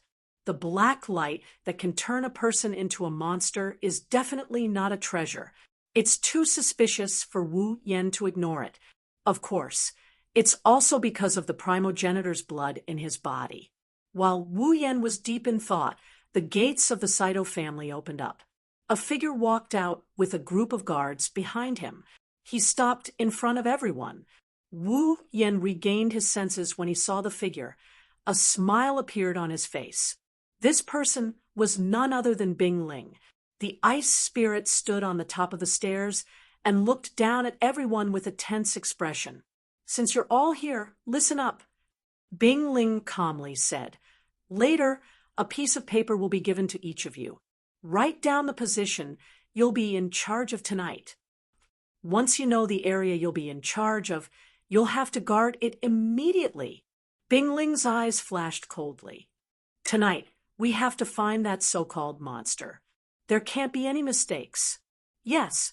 In the open space, a thunderous response rang out, causing Bing Ling's ugly expression to relax a lot. He waved his hand, and the guards beside him began to distribute the paper with the posts written on it. Bing Ling's words were clearly imprinted into Wu Yan's ears. Wu Yan rolled his eyes and smiled. In a flash, he disappeared from the spot. Chapter 874. Night gradually shrouded the entire city. After the initial ruckus during the day, the teams that were transferred back from outside the Saito family are now on alert in their respective areas. Many of them were nervous when night fell, but more of them were curious. They were curious about the true identity of the monster.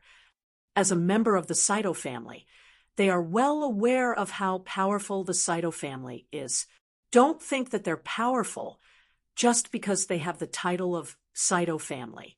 In fact, only they themselves know that they're just a group of subordinates in the Saito family. Otherwise, they wouldn't have been sent to other places. Those who stay in the Saito family are the true core of the Saito family. Here, Tier 6 warriors are only patrolling guards. Tier 7 warriors can be seen everywhere. Even Tier 8 warriors can be seen coming in and out of the Saito family's base. One can only imagine how powerful the Saito family is. However, even with such a group of people living here, they didn't find any traces of the monster. In fact, about 20 people died in one night. They couldn't help but feel nervous and curious about the situation. A crescent moon hung in the dark night sky. The slightly cold moonlight poured down from the horizon and covered the Saito family's residence with a layer of silver gauze. It was a bit dazzling. At this time, very few people in the Saito family were able to sleep because they knew what was going to happen tonight. They also knew what was going to happen. Under such circumstances, how could anyone fall asleep? Those who participated in the hunt for the monster held their breaths. They were on high alert, and their eyes were wide open. They were trying to find the monster. They don't want to become food for the monster. Deep inside the Saito family's residence, Wu Yan sat in a dark corner on top of a high wall. His eyes were tightly closed. He was breathing slowly and quietly while refining his mana. His psyche was expanding along with his consciousness. If someone could peer into the depths of Wu Yan's mind, they would see that every corner of the Saito family's residence is laid out like a 2D map, including everyone's movements and location. When he sneaked into the Saito family's residence, Wu Yan used a detection spell and sat there waiting for the monster to appear. Even though the ancestor blood in his body didn't react, Wu Yan has a feeling that he will find something in the Saito family's residence. Amidst the hazy night, the guards of the Saito family waited patiently for their arrival. They waited for the monster to appear, including Bing Ling. Walking along a corridor, the ice spirit's expression was calm, but he was already on his guard. At the same time, he felt helpless. How could he not know what his family was facing now? His uncle colluded with the Beast King and betrayed his comrades. Furthermore, he had turned into a monster that was neither human nor ghost and was killed by someone. This had already caused a huge uproar in the entire family. Now that a man-eating monster had appeared in his home, There were already rumors going around that the Shoujo family was actually a monster in disguise. If he can't catch the monster, then the Shoujo family will be in a lot of trouble. Shaking his head in frustration, Bing Ling sighed as he recalled Wu Yan's silhouette. Bing Ling had mixed feelings about Wu Yan. Not only did he defeat him, now he's a legend in Silveria World Institute. He's so far ahead of me that I can't catch up to him, no matter how hard I try. He even killed my grandfather, who's a peak tier 9, and father, who's also a peak tier 8, the strongest uncle in the family. To be honest, Bing Ling hated Wu Yan, but his rationality told him that Wu Yan's actions were not wrong. Bing Ling had mixed feelings about Wu Yan. He hated Wu Yan a little, but he also admired Wu Yan a little. In short, he had mixed feelings. The ice spirit sighed again and smiled bitterly. Why did it have to happen when father went out to deal with Uncle Marcus's matter? Just as the ice spirit was muttering softly to herself, suddenly, "Chi!" A very soft sound suddenly rang out, causing Bing Ling, who had thousands of thoughts in her mind, to be startled. Her eyes narrowed, and she immediately rushed towards the source of the sound. His figure turned into an afterimage as he blended into the darkness. He flew past corridor after corridor before quietly hiding in a dark corner. Whoosh! The ice spirit only felt a gust of wind not far in front of him, bringing with it a whistling sound. In the wind, a huge black shadow appeared in it, and in a flash, it shot towards a corner. Then, a blood-curdling scream suddenly exploded in the darkness. Like a deadly cold current, it enveloped the bodies of everyone in the Shoujo family. In an instant, everyone felt a chill run down their spines. Even the ice spirit felt the same. Gritting his teeth, Bing Ling leaped around the corner and arrived at the source of the screams. Then he saw a figure that was covered in scales and had a lizard-like tail on its back lay on the body of a guard and buried its head deep into the ground. As it moved up and down, a series of strange, chilling, gnawing noises sounded from within. Along with the noises, blood splattered from the guard's body. "It's eating people." The ice spirit's face paled. Then she made up her mind and rushed toward the monster. The undulating head of the monster suddenly stopped moving, and a red light flashed from its eyes. Just when the ice spirit thought that the monster was going to pounce on her, the monster jumped up without hesitation, and a black aura wrapped around its body. With a whoosh, it shot to the other side, trying to escape. Bing Ling's eyes were cold. He jumped up and followed the black figure. His body was covered in an icy blue combat energy. With a flick of his hand, a dagger shot out like a flying dagger with a sonic boom. Whoosh! The dagger slashed through the air and hit the black gas surrounding the monster. Clang! After the crisp sound, sparks splashed out from the black gas. The huge black monster's figure was not affected at all. It drilled into the corridor and disappeared from the ice spirit's sight. What a terrifying body! The ice spirit felt a chill in his heart. He was a warrior at the peak of the 7th grade. Although he didn't use any combat skills or precise skills when he threw the dagger, with the amplification of his do chi and the sharpness of his rare armament, it only caused a small spark. It seemed that the dagger had hit the scales and didn't pierce through. Just the defense alone was enough to make him shiver. Seeing the monster disappear from his sight, the ice spirit suddenly shouted, "Monster! Catch it!" His voice thundered through the entire Shoujo residence, and for a moment, the entire place was in an uproar. "Catch the monster!" In the next moment, a series of shouts rang out from the Shoujo residence. The silence was completely broken. The guards who were guarding their posts rushed towards the Shoujo residence. In a few breaths, the Shoujo residence was filled with footsteps and silhouettes. Each and every one of the guards seemed to have gone mad, as they rushed towards the Saito residence with their weapons in hand. "There's a monster here."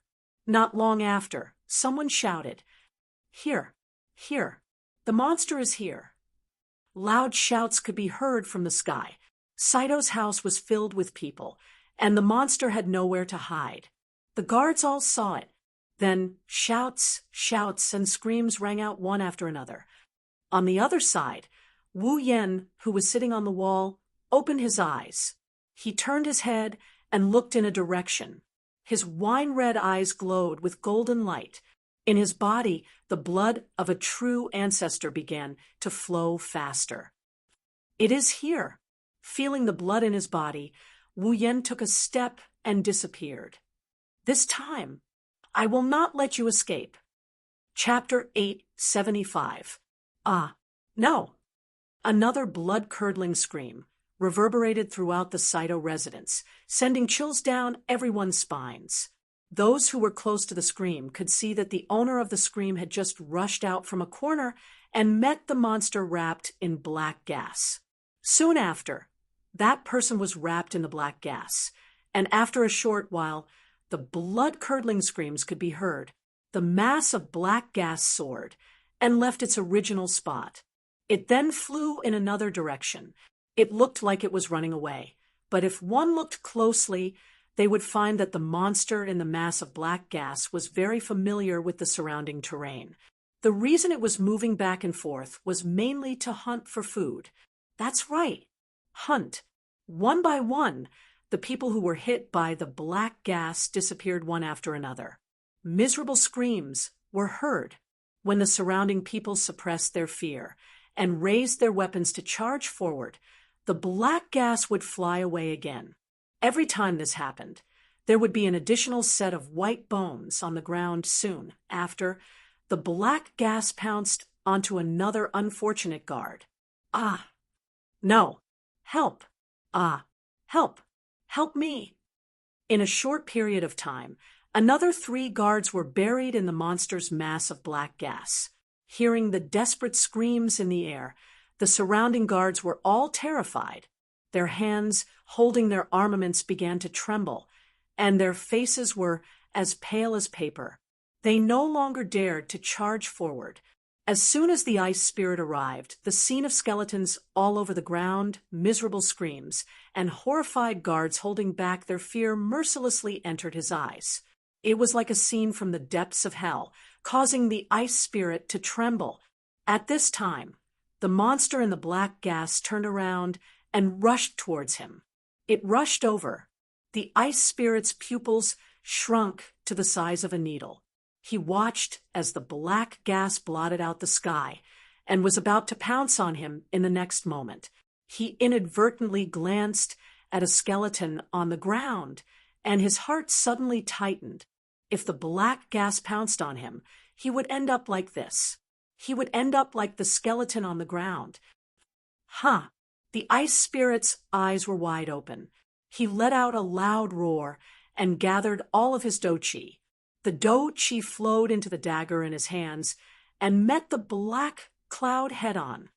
Bang! The dagger hit the black gas. The dagger collided with the dagger with a muffled sound, causing circles of black gas to ripple. However, it only lasted for less than a second before the dagger in the ice spirit's hand began to vibrate and began to crack with a kacha sound. Rare armament. It actually cracked. Bing Ling's face was red, and the veins on his hands were popping.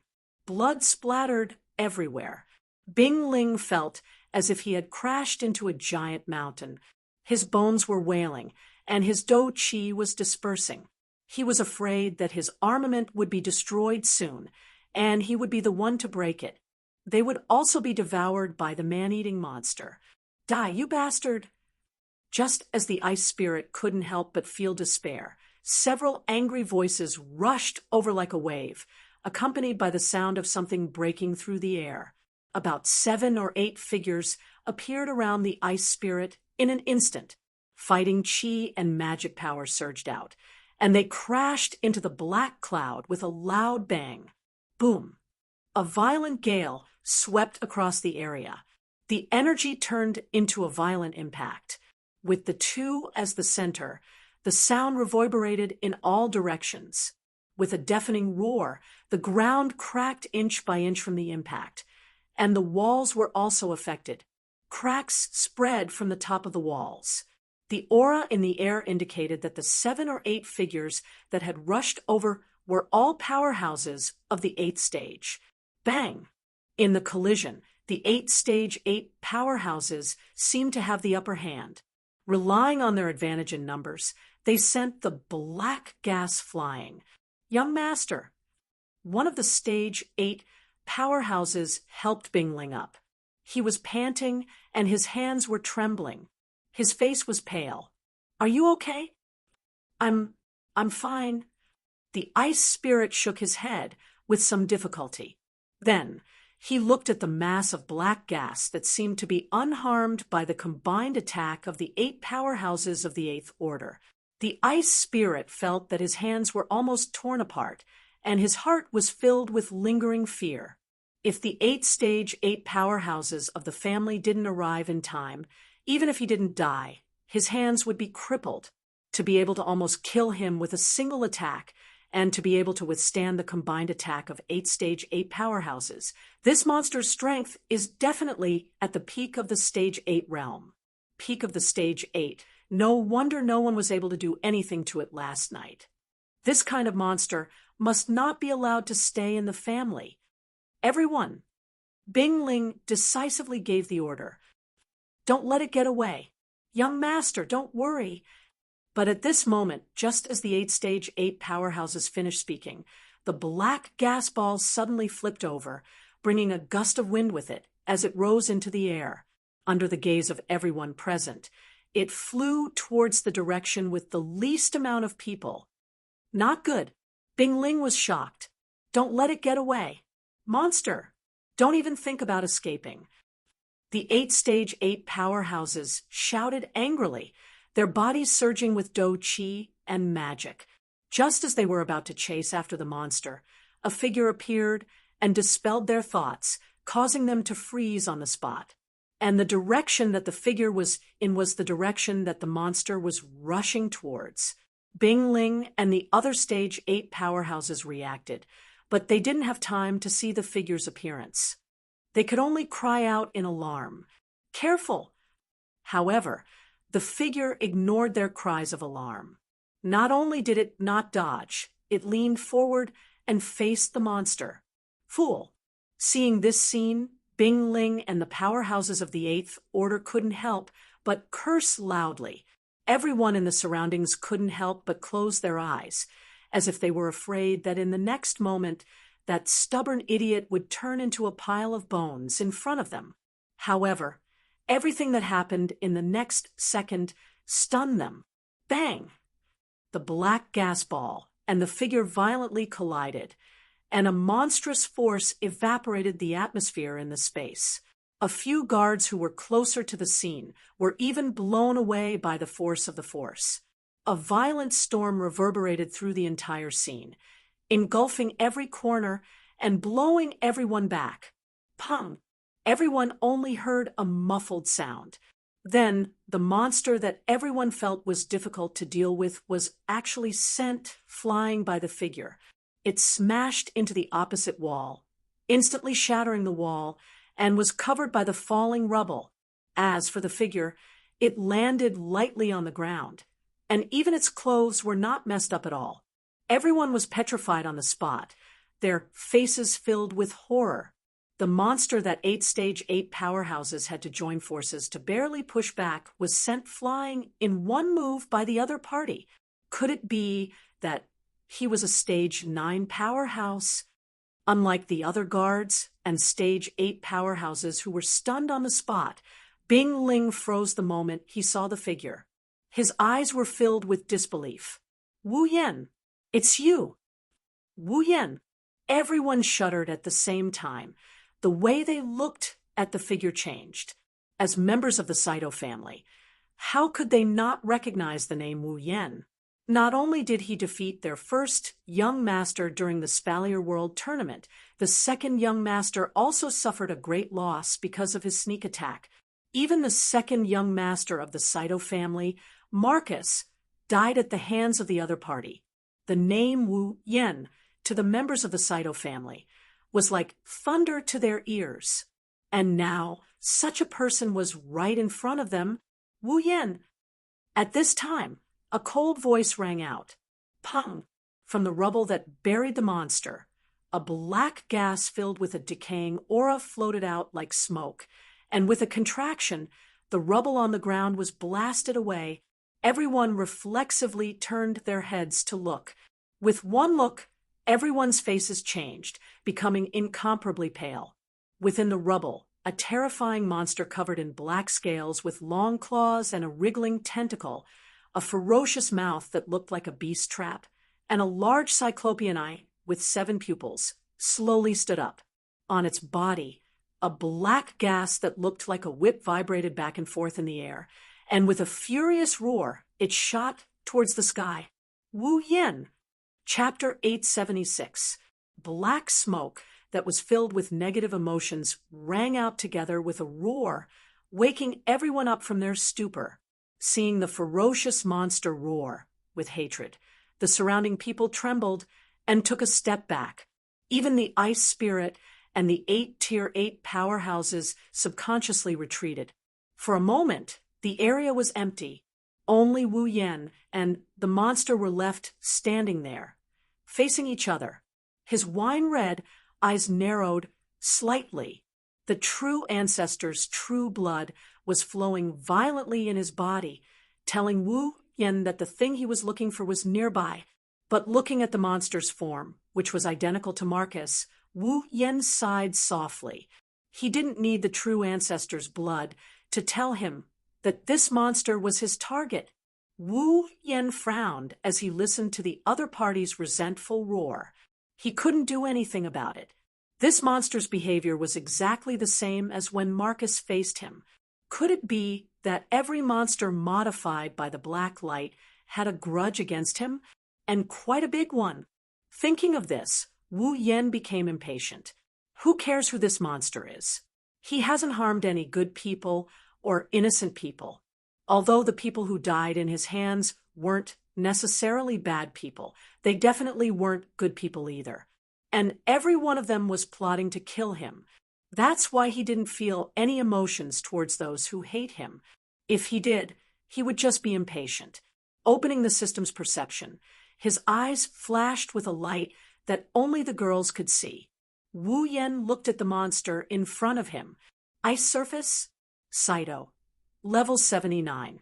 When the monster's true identity was reflected in his mind, Wu Yen couldn't help but be startled. Then he laughed. So it's you? Wu Yan's voice was soft, much softer than Ice Surface's roar, but it echoed clearly in everyone's ears. Many looked at him in surprise. Ice Surface's roar came to an abrupt end. The black gas filled with negative emotions slowly retreated back into his body. He knows who I am? Before Bing Mian could say anything, Bing Ling, who was standing beside him, opened her mouth and said, "That's right. Dude, you know who he is?" Bing Ling frowned. He didn't know why Wu Yen is looking at him with a smile that isn't a smile. He felt uneasy, but Ice Spirit suppressed it and asked, "Wu Yen, who is he?" "What?" Wu Yen turned his head in surprise. Ice Spirit and everyone else trembled. "You don't even know that your little brother has become a monster?" "Little brother?" Ice Spirit clenched his fists. The uneasiness in his heart finally turned into reality. "Tell me, he's my little brother? Ice Surface?" "Sa." Wu Yen shrugged. "Why don't you ask him yourself?" Seeing Wu Yan's nonchalant expression, Ice Surface's anger burned. The black gas around his body surged and exploded. Die. Controlled by anger, Ice Surface didn't hesitate. He raised his ugly claws and viciously pointed them at Wu Yen. He slashed down. Space suddenly shook, and black light flowed on the two claws on the ice surface. As the claws were raised and lowered, several black claws containing a terrifying aura of decay cut through the obstruction of the atmosphere at an unimaginable speed. In a series of air explosions, they rubbed against the scorching heat waves. Like a black high-voltage electric current, they expanded to dozens of feet in size and fell. The ground was directly plowed into several deep trenches, and the black claw light filled the vision of everyone present. Under everyone's shocked expression, the claws fell heavily. Under the claws was Wu Yen. Within the claws, the terrifying energy was rampaging. Ice Spirit and the other 8 powerhouses could clearly feel the power enough to split mountains and seas. They were all shocked. Wu Yen, who was under the claws, curled his lips in disdain. He didn't use any magic, nor did he use any of his skills. He just raised his hand and slapped the claws above his head. Clang! A sharp ringing sound like the ringing of a bell rang out, turning into a sound wave that spread out in all directions. In an instant, the thick layer of the ground was crushed into powder. The surrounding walls collapsed directly and were blown up by the explosive wind swirling around and spreading out. Young master, it's dangerous. Seeing the tornado-like shock waves, the 8 Type 8 powerhouses beside Bingling were shocked and hurriedly channeled their Do Chi and magic, shielding Bingling behind them. However, the surrounding guards were not so lucky and were all struck by the shock waves. The sharp rocks hit their bodies one after another. With a pung-pung sound, the guards were sent flying backwards, one by one. They fell to the ground in the distance and could no longer get up. Of course, this little bit of aftershock was not enough to kill these guards who had some strength. It was just a temporary loss of consciousness. Apart from Bing Ling and the 8 powerhouses of the 8th stage, everyone else was lying on the ground. Not a single one of them was able to retain their consciousness. No way. Bing Ling and the rest of the Type 8 powerhouses sucked in a breath of cold air. Just the shock waves. One of the powerhouses couldn't help but gulp. His face was no longer as calm as before. Just the shockwave alone is already so powerful. Is that monster really the second young master? The ice spirit gritted his teeth and stared fixedly at the claw in front of him. His eyes were fixed on the claw light that was descending slowly. Against the wind and waves that were blowing towards him, his eyes did not move away. Ha ha ha ha! Bing Mian laughed sinisterly as he looked around at the ruins and the guards lying on the ground. His laughter was like thunder. Do you see that? Do you see that? This is my current strength. My full strength. Ha ha ha! While laughing maniacally, Ice Spirit stuck out his tongue and licked his mouth full of sharp teeth. His 7 eyes were filled with ecstasy. It seemed like he was very satisfied with his current state. Furthermore, unlike Marcus, who hated himself for turning into a monster, Ice Spirit didn't seem to care. To him, with his current strength, let alone a monster, he could even turn into an insect. After all, he was originally just a small Tier 7 powerhouse. Due to his injuries, he was crippled. But now, his strength was comparable to his father, who was the strongest in the family other than his grandfather. No, with his black Do Chi, he was even stronger than his father, who was at the peak of Tier 8. Ha ha ha! Thinking of this, Bing Mian laughed maniacally again. After laughing for a while, his laughter stopped because he spat out a mouthful of blood. Cough, cough. Bing Mian coughed up a few mouthfuls of blood under the astonished gazes of Bing Ling and the others. He covered his mouth that was full of sharp teeth and coughed painfully. Damn it, you ate so many people, and your injuries haven't healed yet.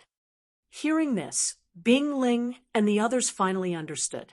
The monster in front of them came out to eat people in order to recover from his injuries. The ice spirit's face had completely darkened, and her eyes were filled with pain. Wasn't his younger brother also severely injured? Ice spirit, did you really become a monster? Just like Uncle Marcus. A bitter smile appeared on the ice spirit's face, and the paleness on his face deepened. Bing Mian wiped the blood off his mouth unconsciously and chuckled strangely. Well, it's fine. I just need to eat a few more people. As long as I have this kind of strength, I can do anything. As soon as he finished speaking. Is that so? An extremely indifferent voice came from the claw light that was slowly descending from the front. Are you satisfied with this kind of strength? Chapter 877. Are you satisfied with just this level of strength? Following that, the claw lights that covered the sky stopped descending. Slowly but surely, the claw lights were lifted up, and Wu Yan's figure was exposed under the claw lights. His black robes fluttered in the wind. His robes swayed, and his bangs fluttered under the claw light. Under such circumstances, his wine-red eyes were calm and emotionless. Looking at Bing Mian, who was frozen, Wu Yan smirked. If this is the strength you are so proud of, then please be prepared. He raised the black claw like a pillar that supported the heavens and clenched the hand that was placed on top of it. Pung!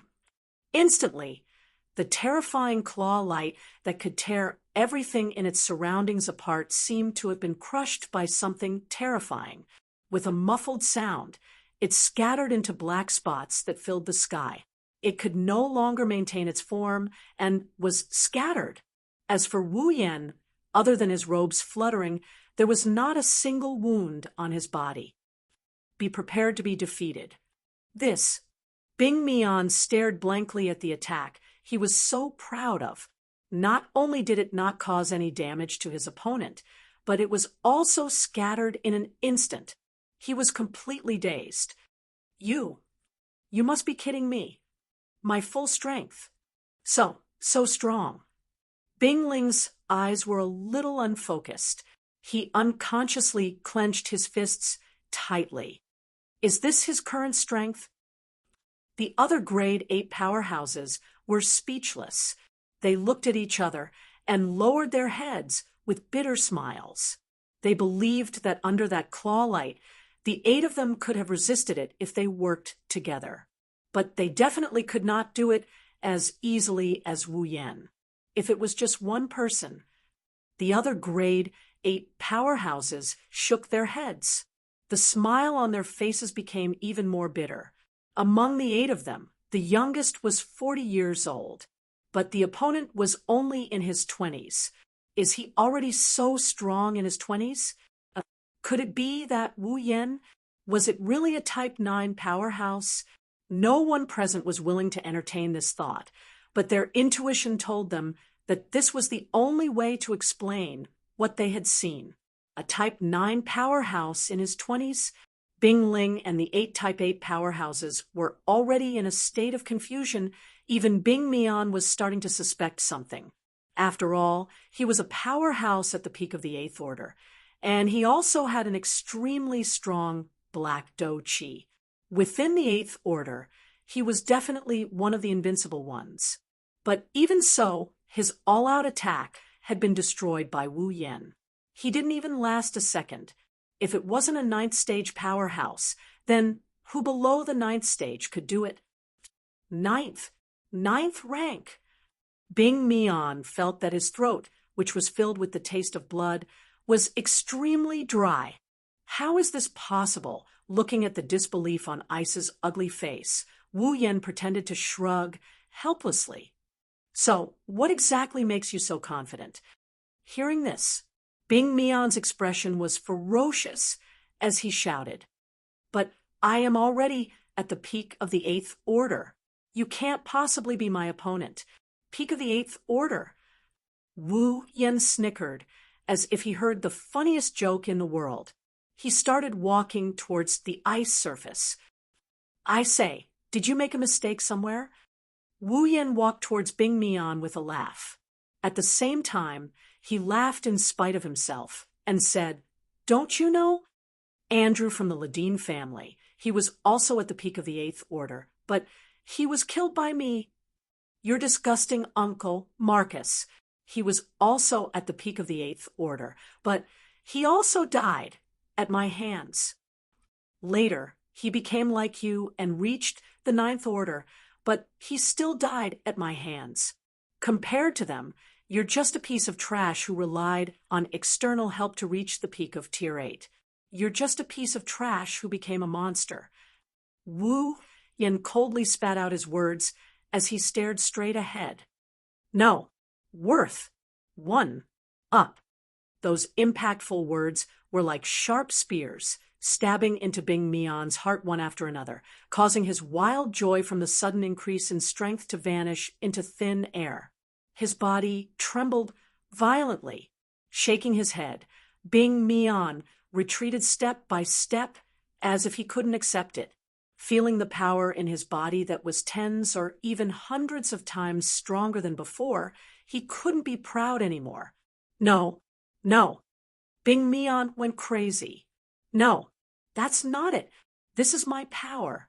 My power. My strongest power. The current me is already stronger than you. Stronger than you. It must be you. It's you. Wu Yen." The black dough chi on his body responded to Bing Mian's emotions and began to become violent. Bit by bit, it leaked out until Bing Mian was completely wrapped in it. "You must be jealous of me. So you played some tricks. Right." Bing Mian laughed hysterically. His laughter was abnormally unpleasant. "That's right. It must be like this. You're not as strong as me. You're not as strong as me." Hearing Bing Mian's crazy words, Bing Ling and the other rank 8 powerhouses turned their heads away, unable to bear watching. How could they be willing to believe that Wu Yen was that strong? No matter what, Wu Yen was only in his 20s, not to mention the 8 rank 8 powerhouses. The one who didn't believe it the most was Bing Ling. A few months ago, in the Spalier World Academy, Wu Yen had fought with him a few times. Although he lost, he could at least put up a decent fight against Wu Yen. But since the end of the Academy tournament, everything changed. He had advanced to the 8th rank before him, and he had been very active in the giant beast's forest. He had fought against a group of 8th rank magical beasts without losing, and he was fearless even when facing a demigod beast king. Not long after, he had become the strongest student in the academy. Even Kaya and Jaffer couldn't harm him when they joined forces. Then, the second in command of the Ladine family, who was at the peak of rank 8, was killed by him. His uncle Marcus, who was the 3rd strongest in the family, who was only below his grandfather and father, also died in his hands. In a short 2 to 3 months, Wu Yen appeared in front of him again, suspected to be a rank 9 powerhouse. Bing Ling, didn't even have the right to carry his shoes. How could Bing Ling believe this? How could he believe it? However, the howling wind was still blowing against his face. His hands that were almost torn apart were also transmitting waves of pain. Reality told him that all of this was real. Bing Mian. The ice spirit closed her eyes and murmured in pain. "Perhaps I can understand why you're willing to become like this." The rank 8 powerhouses guarding Bing Ling seemed to have heard his words. They looked at Bing Mian with sympathy.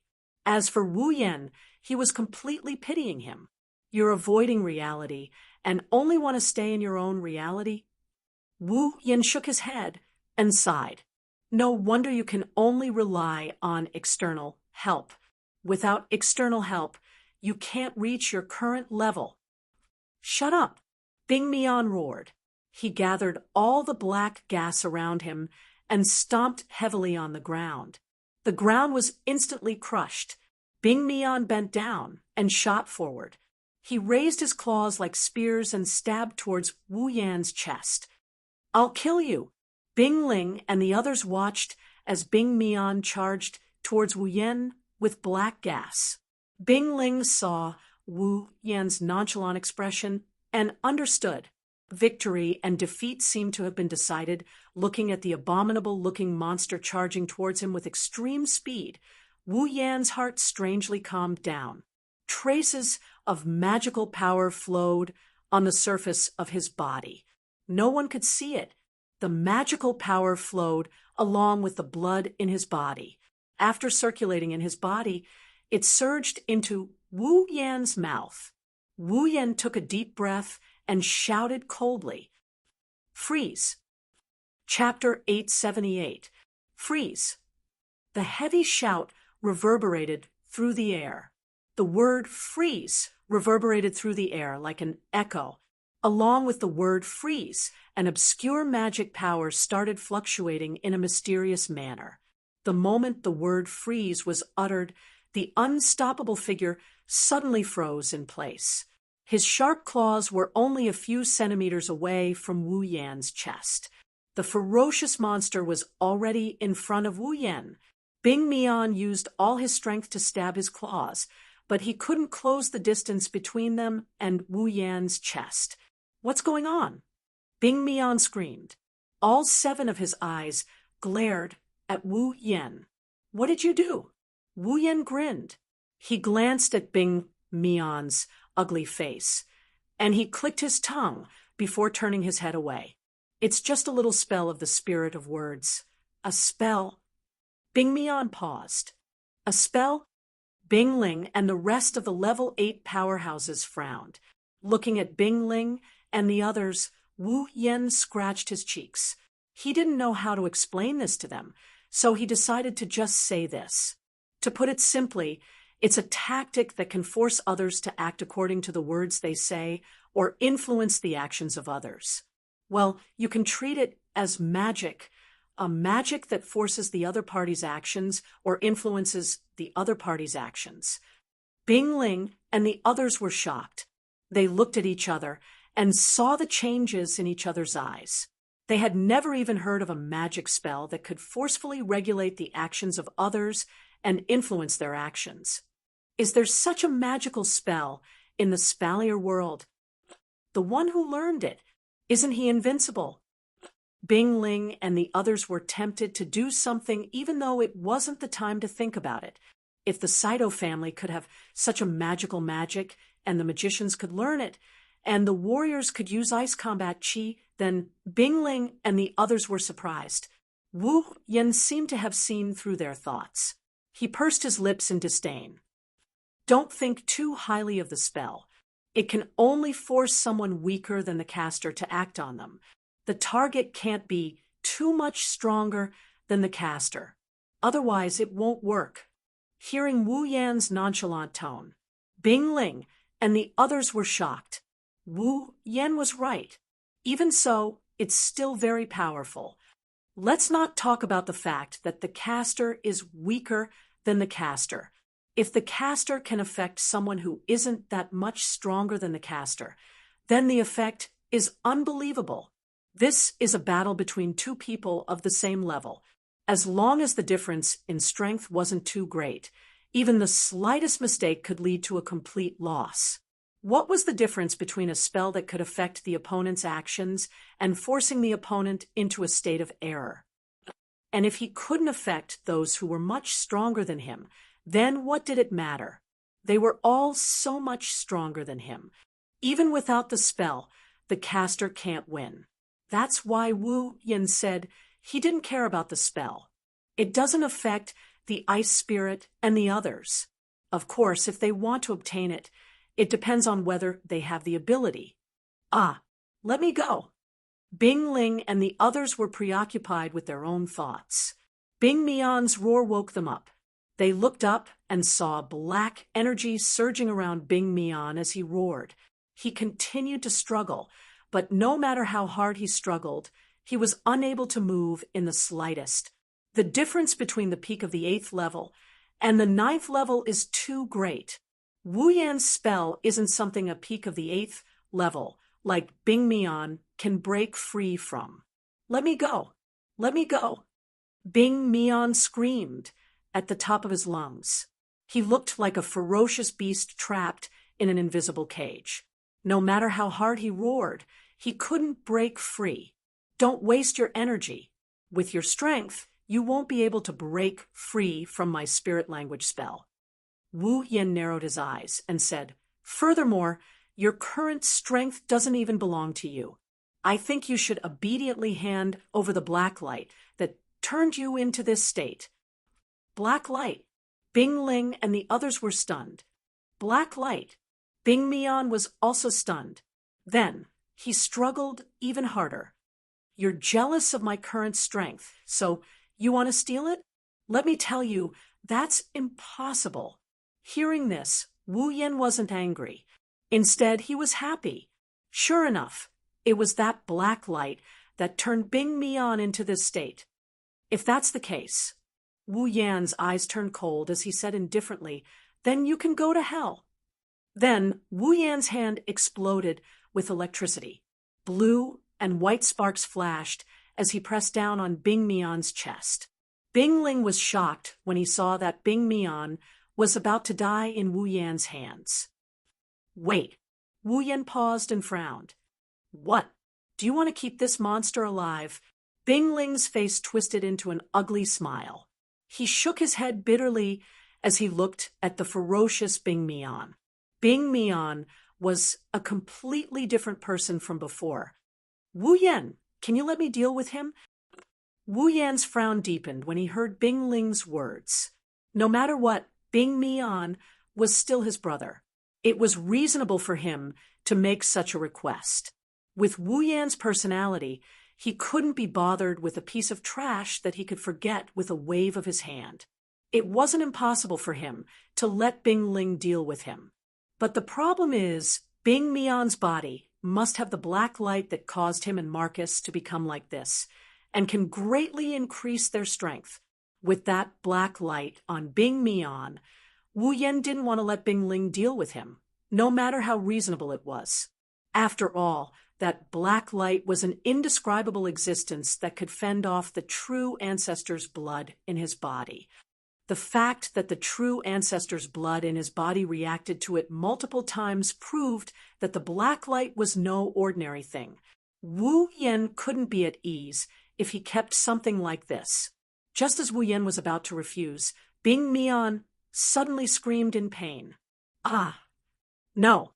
No!" It was as if something had drilled into Bing Mian's body and stirred it up. He roared in incomparable pain, and in the midst of his roar, the black scales on his body actually began to recede amidst a surge of black gas. What? The sudden change shocked everyone. Before they could react, the scales on Bing Mian's body had completely disappeared, revealing his original skin. Bing Mian's original body and appearance gradually recovered under Bing Ling's pleasantly surprised gaze. But just as Bing Mian was about to fully recover, a black light shot out of Bing Mian's body with lightning speed. Caught off guard, the black light shot into Wu Yan's body. His expression changed drastically. Wu Yan couldn't keep his calm any longer. With a loud shout, all the magic in his body expanded in an attempt to force the black light out of his body. He didn't want to turn into a monster like that. But before Wu Yan could do anything, the blood of the true ancestor in his body suddenly went berserk, like a beast king whose territory had been invaded. It trembled violently. An invisible wave surged out of the blood and collided with the black light that shot into Wu Yan's body. Inside his body, the black light that was about to take over Wu Yan's body felt like it was hit by a heavy hammer. It let out an almost inaudible sound of a bug. Then, as if it had met its natural predator, it retreated back the way it came, leaving Wu Yan's body exposed to the air. It was not until the black light reappeared in his sight that Wu Yan reacted.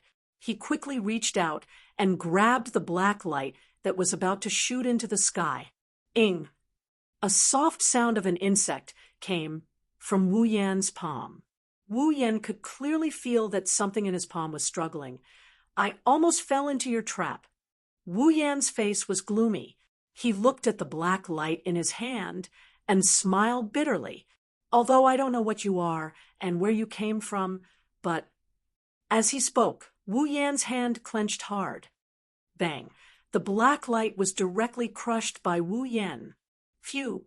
Wu Yan let out a sigh of relief and laughed softly. Chapter 879. Behemoth Forest. Campsite. At this time, the soldiers stationed in the campsite were all busy forming teams and carrying out their tasks for the day. They all rushed towards the Behemoth Forest. Some went to the Behemoth Forest to hunt magical beasts and provide them with resources to ensure the normal operations of the Empire. Some went to patrol and check for signs of magical beast activity in the Behemoth Forest so that they could report back in time if a magical beast attacked again. Some continued to search for traces of the Beast King in an attempt to take down this potential threat. The entire Behemoth Forest campsite was operating in an orderly manner without the slightest abnormality.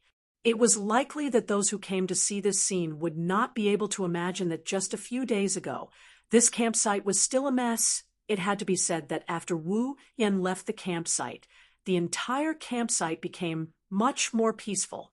There were no more conflicts for no reason, no more monsters mysteriously appearing, and no more major incidents in the middle of the night that woke everyone up. It was simply too peaceful, causing the soldiers to be somewhat unaccustomed to it. It was only now that these soldiers realized how good their previous lives were.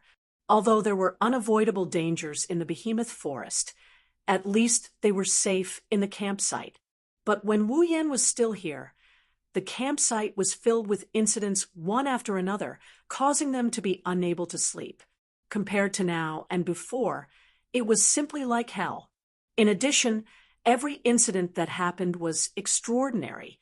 Peak 8th rank powerhouses were killed, the sky was shattered, and even some of the higher-ups in the past turned into monsters. This series of events brought quite a shock to these pitiful soldiers. Now, everyone was nervous, afraid that they would be woken up by some noise in the middle of the night, and then encounter the sky shattering or monsters appearing. It was to the point that the Thunder King and Pelosi began to suspect that Wu Yan was a jinx, of course. It did not matter what the people in the campsite thought of Wu Yan. Here, there were still people who missed him and were looking forward to his return in the eastern region of the campsite. In a large tent at the edge, a large table was placed in the middle of the tent, and the girls were seated around it. Not a single one of them was absent. Plates were placed on the table. It was obvious that the girls were having their meals. However, looking at the plates on the table, the girls looked at each other. As they looked at each other, they swallowed a mouthful of saliva. Their faces were filled with strange expressions. None of them had made up their minds to touch the food on the plate. This was because the things placed on the plate were all shapes and sizes that gradually increased from top to bottom. In the middle, they were twisted like stairs, and there was even a small curved point at the top. It looks like excrement from a human body. The girls stared blankly at the plates filled with the same food. Forget about Shoujo and Mikoto, even the gluttonous Astria and Toka couldn't touch a single plate. The atmosphere was eerily silent. The bow-tied hair ornament on the back of 10 fragrances had moved slightly like an ear. Every time this happened, it meant that 10 fragrance was in a very good mood. Or perhaps her heart was wavering. Toka pointed at the food in front of her and asked in a daze. Her question broke the eerie silence. "Do you want to eat?" Shoujo's eyebrows twitched as she looked at the oddly shaped food. She thought she saw a ball of green gas floating out of it. This. Mikoto couldn't keep her cool. She said with difficulty, "What is this?" Shokuho Misaki had a bright smile on her face, but that smile looked forced. "Misaka-san, don't you know what cookies are?" Cookie. Mikoto's mouth twitched. Her finger trembled as she pointed at the object on the plate. "Are you sure it's a cookie?" "Ha ha." Shokuho Misaki laughed dryly. "Perhaps the shape is a little weird, but they are definitely cookies. If you don't believe me, you can try." All the girls shuddered when they heard the word try. Kotori couldn't help but ask, "What do you mean by try? Why is there something like this for lunch today?" "Not this thing, it's the cookies." Shokuho Misaki grumbled. Kotori ignored her and continued with her questions. "Then why are we having cookies today?" In the end, Frenda raised her hand weakly. "Because that guy isn't here, so no one is cooking." "No one is cooking?" Hinajuku tilted her head in confusion. "Why is there no one cooking? Even if Yen isn't here, Ikaros is right?"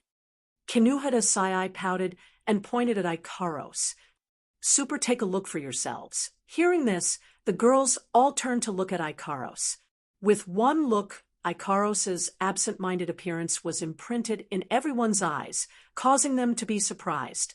"Era, what's going on?" Kurumi was puzzled as she tapped her lips. "Why is Ikaros like this?"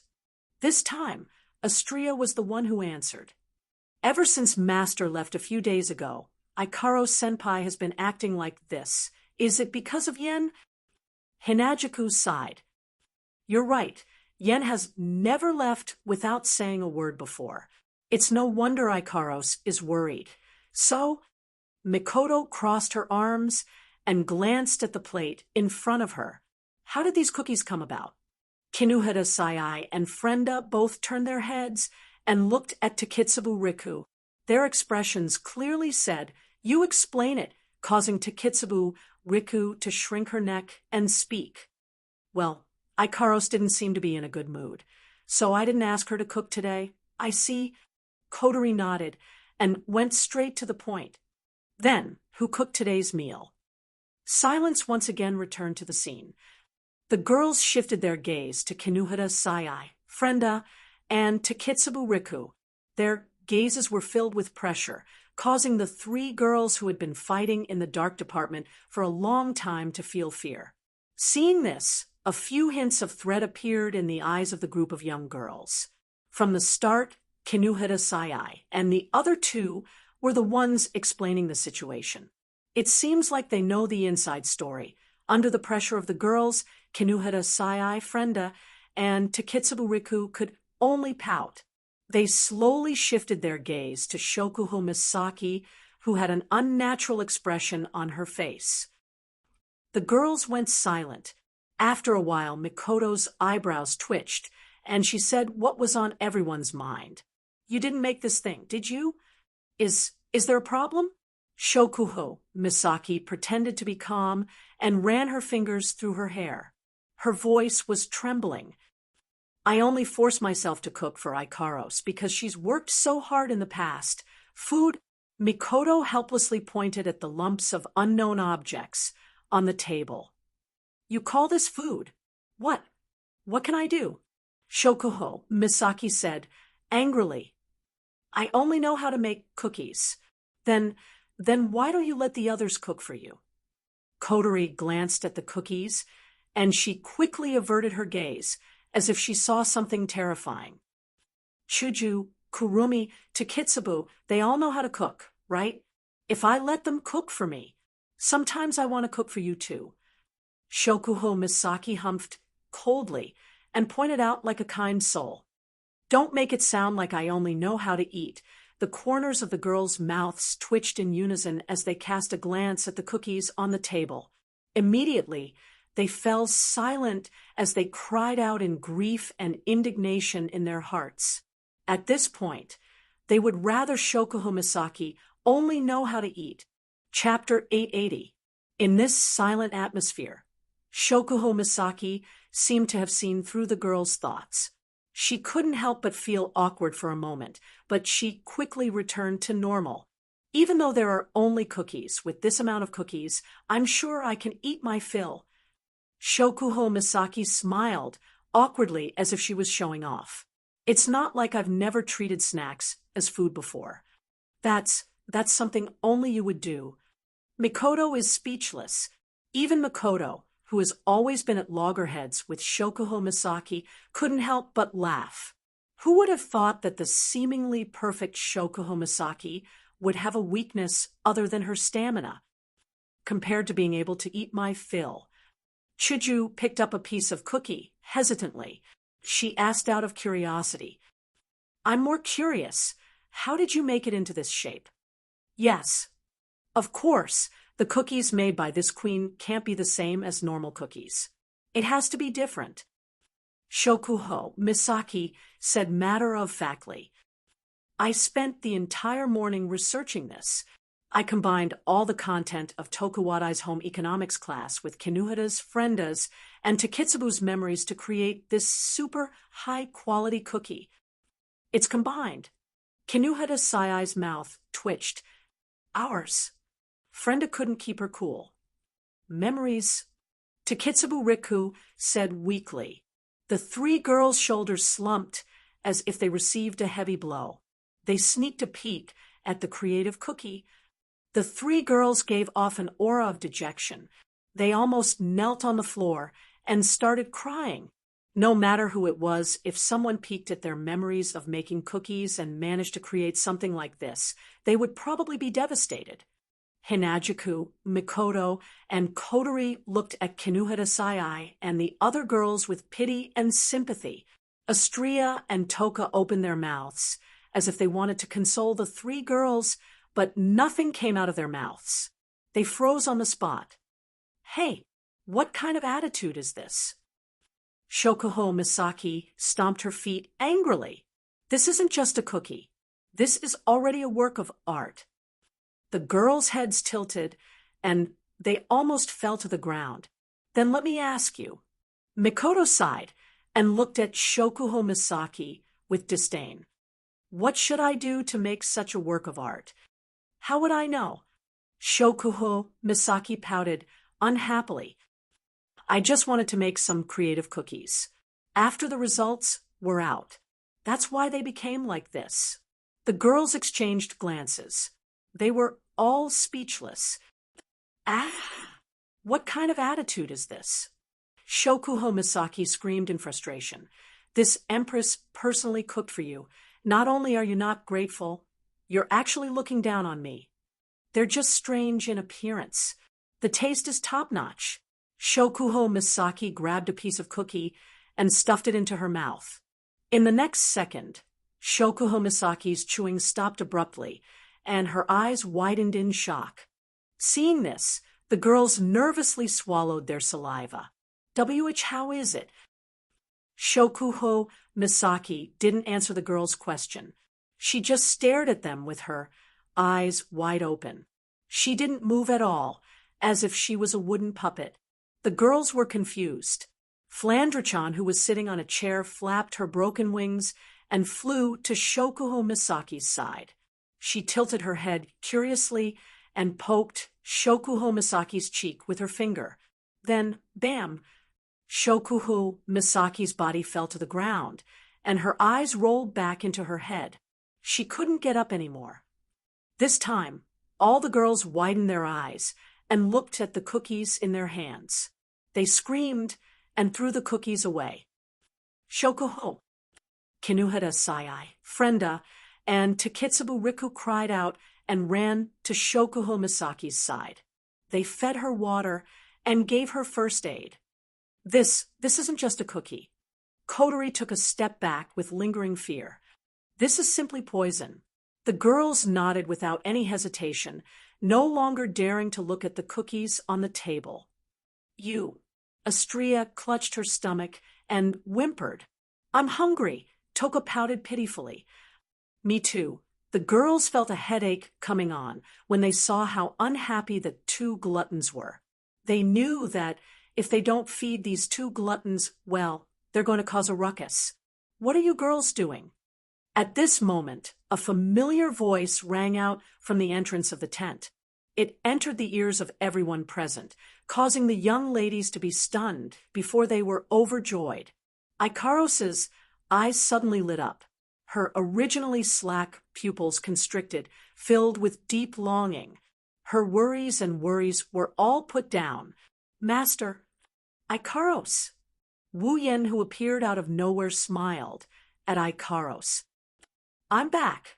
Wu Yen saw Shokuho Misaki, who was being treated by Kinuhida Sai, Frenda, and Takitsubu Riku.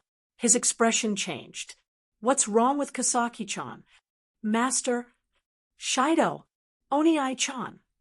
Before Wu Yen could check out the situation, Estrella, Toka, Flandra-chan, and Yoshino pounced on him, and they hung themselves on him one after another. Master, you're finally back. Estrella and Toka cried their hearts out. We missed you so much. Ugh, I missed you girls too. Wu Yen patted the two girls on the back. But why do I feel like something's not right? You're finally back.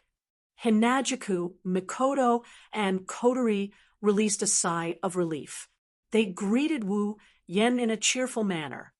Welcome back. Wu Yen raised an eyebrow. He had a strange feeling in his heart.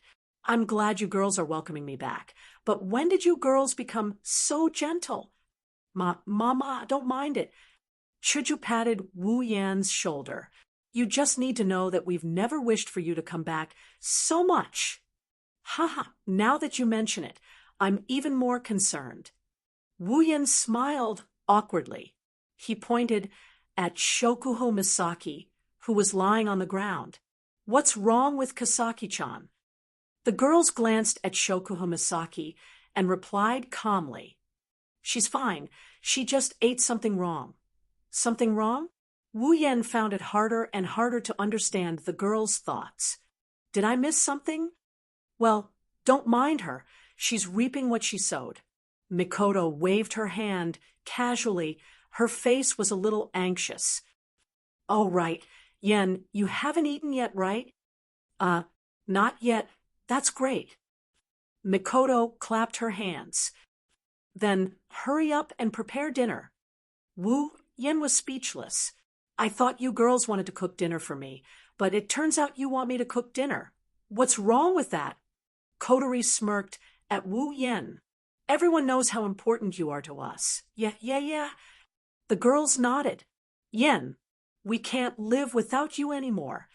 Why don't I feel happy at all? Wu Yen pursed his lips and rubbed his forehead. He looked at Kurumi, who was closest to him. I say, what's wrong with them? Kurumi tilted her head. Her slender fingers tapped on her cheeks, as if she was thinking. She smiled, and her eyes turned into crescents. They just realized the importance of food. Huh? Wu Yen scratched his head in confusion. Chapter 881. You, delicious. I'm so happy. Wait, that's mine. Wah, don't fight over it.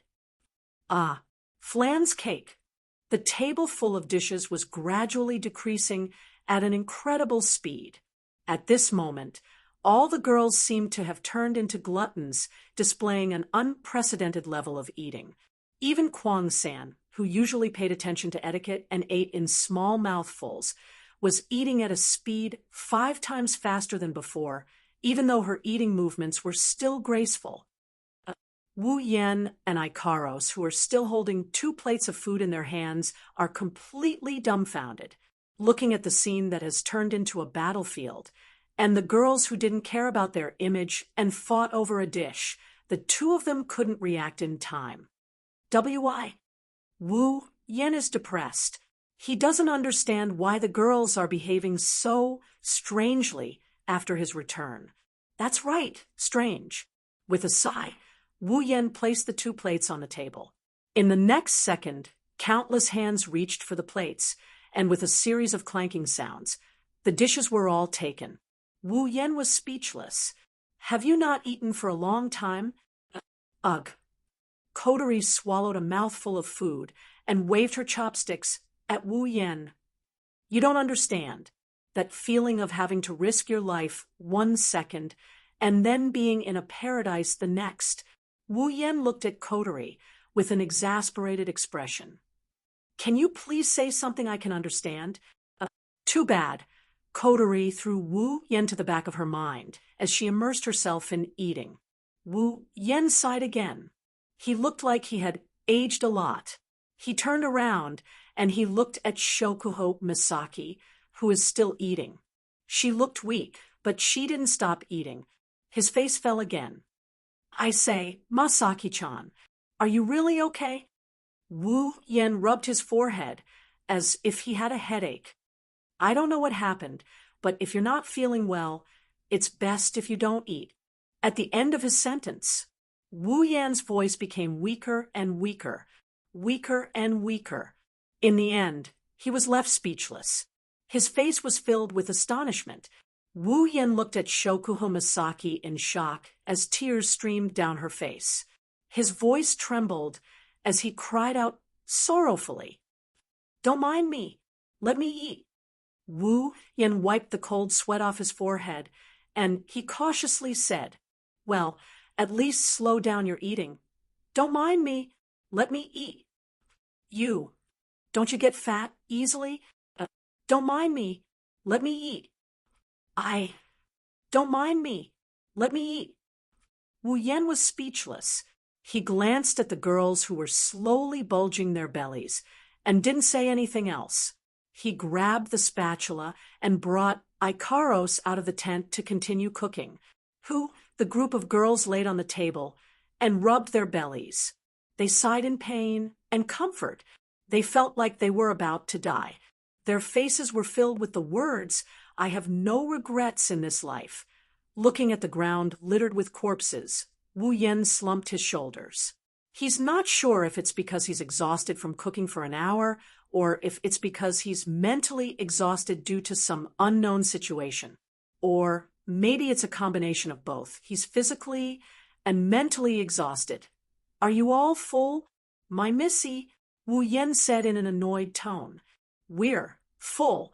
The long and orderly response echoed along with the moans. Wu Yen was in a bad mood. He threw the clean utensils to the side, walked to the side of the girls, and sat down. "Since you're full, let's talk business. Although I'm curious as to why all of you would have such a change, aside from Astria, Toka, Flandra-chan, and Yoshino, the other girls forced themselves to look at Wu Yen while howling in pain. Seeing this, Wu Yan's mouth twitched a few times. In the end, he sighed for the umpteenth time since he came back. He patted his cheeks and became serious. "I plan to go to a dungeon world." As soon as he spoke, the young ladies were all startled, astonished. "You want to go to a dungeon world?" Hinajuku tilted her body and looked at Wu Yen. "Why is it so sudden?" "Yeah," Mikoto hurriedly asked. "I've never heard you mention it before. Could it be another compulsory mission?" "I didn't mention it because I didn't plan to." Wu Yen scratched his cheeks and shrugged. "When I ascended to Tier 9, my bloodline awakened a new ability. However, I need to enter a dungeon world before I can use it. So this is a last-minute decision." Wu Yen glanced at the girls and said, "So this time, any of you want to come with me? Let's go to a dungeon world together." The girls were tempted. Even though they had a good time in the Spalier world, this isn't their world. If Wu Yen wasn't around, they wouldn't want to stay in this world at all. Following Wu Yen is undoubtedly the wish of the girls. Mikoto smiled bitterly and shook her head apologetically. "I'm sorry, Yen. My sisters are still here, and I'm worried about them. I won't be able to go with you this time." Mikoto's words reminded the girls that there are still 20,000 sisters in the camp. "I see." Wu Yen furrowed his brows for a moment before relaxing them. "Indeed, I'm worried about the sisters too." Wu Yen turned to Chuju and said, "What about you, Chuju?" "Me?" Chuju pondered for a moment before shaking her head. "I'll stay with Mikoto." "We'll stay too." Kinuhara Sayai, Frenda, and Takitsubu Riku also chose to stay without hesitation. After spending some time with the sisters, they've developed some feelings for them. Are Chuju, Nei-san, and Mikoto, Nei-san, going to stay as well? Astria blinked. She hesitated for a moment before saying, "Then I'll stay with Chuju, Nei-san, and Mikoto, Nei-san." Shirshido. Toka looked at Wu Yen and then at Astria in a flustered manner. The bow on her hair fluttered a few times. In the end, She humphed and waved her hand reluctantly. Ugh, I want to stay with Estrella too. Wu Yan nodded helplessly. He turned to Flandra-chan and Yono. The two little girls didn't notice Wu Yan's gaze. They were still fooling around with each other. It's obvious they didn't hear Wu Yan's words. Wu Yan shook his head and looked at Shokuho Misaki. Shokuho Misaki noticed Wu Yan's gaze, and she combed her hair. I'll stay. I'll take care of the sisters while you guys are in the dungeon. Otherwise, I won't be able to travel with you in the future.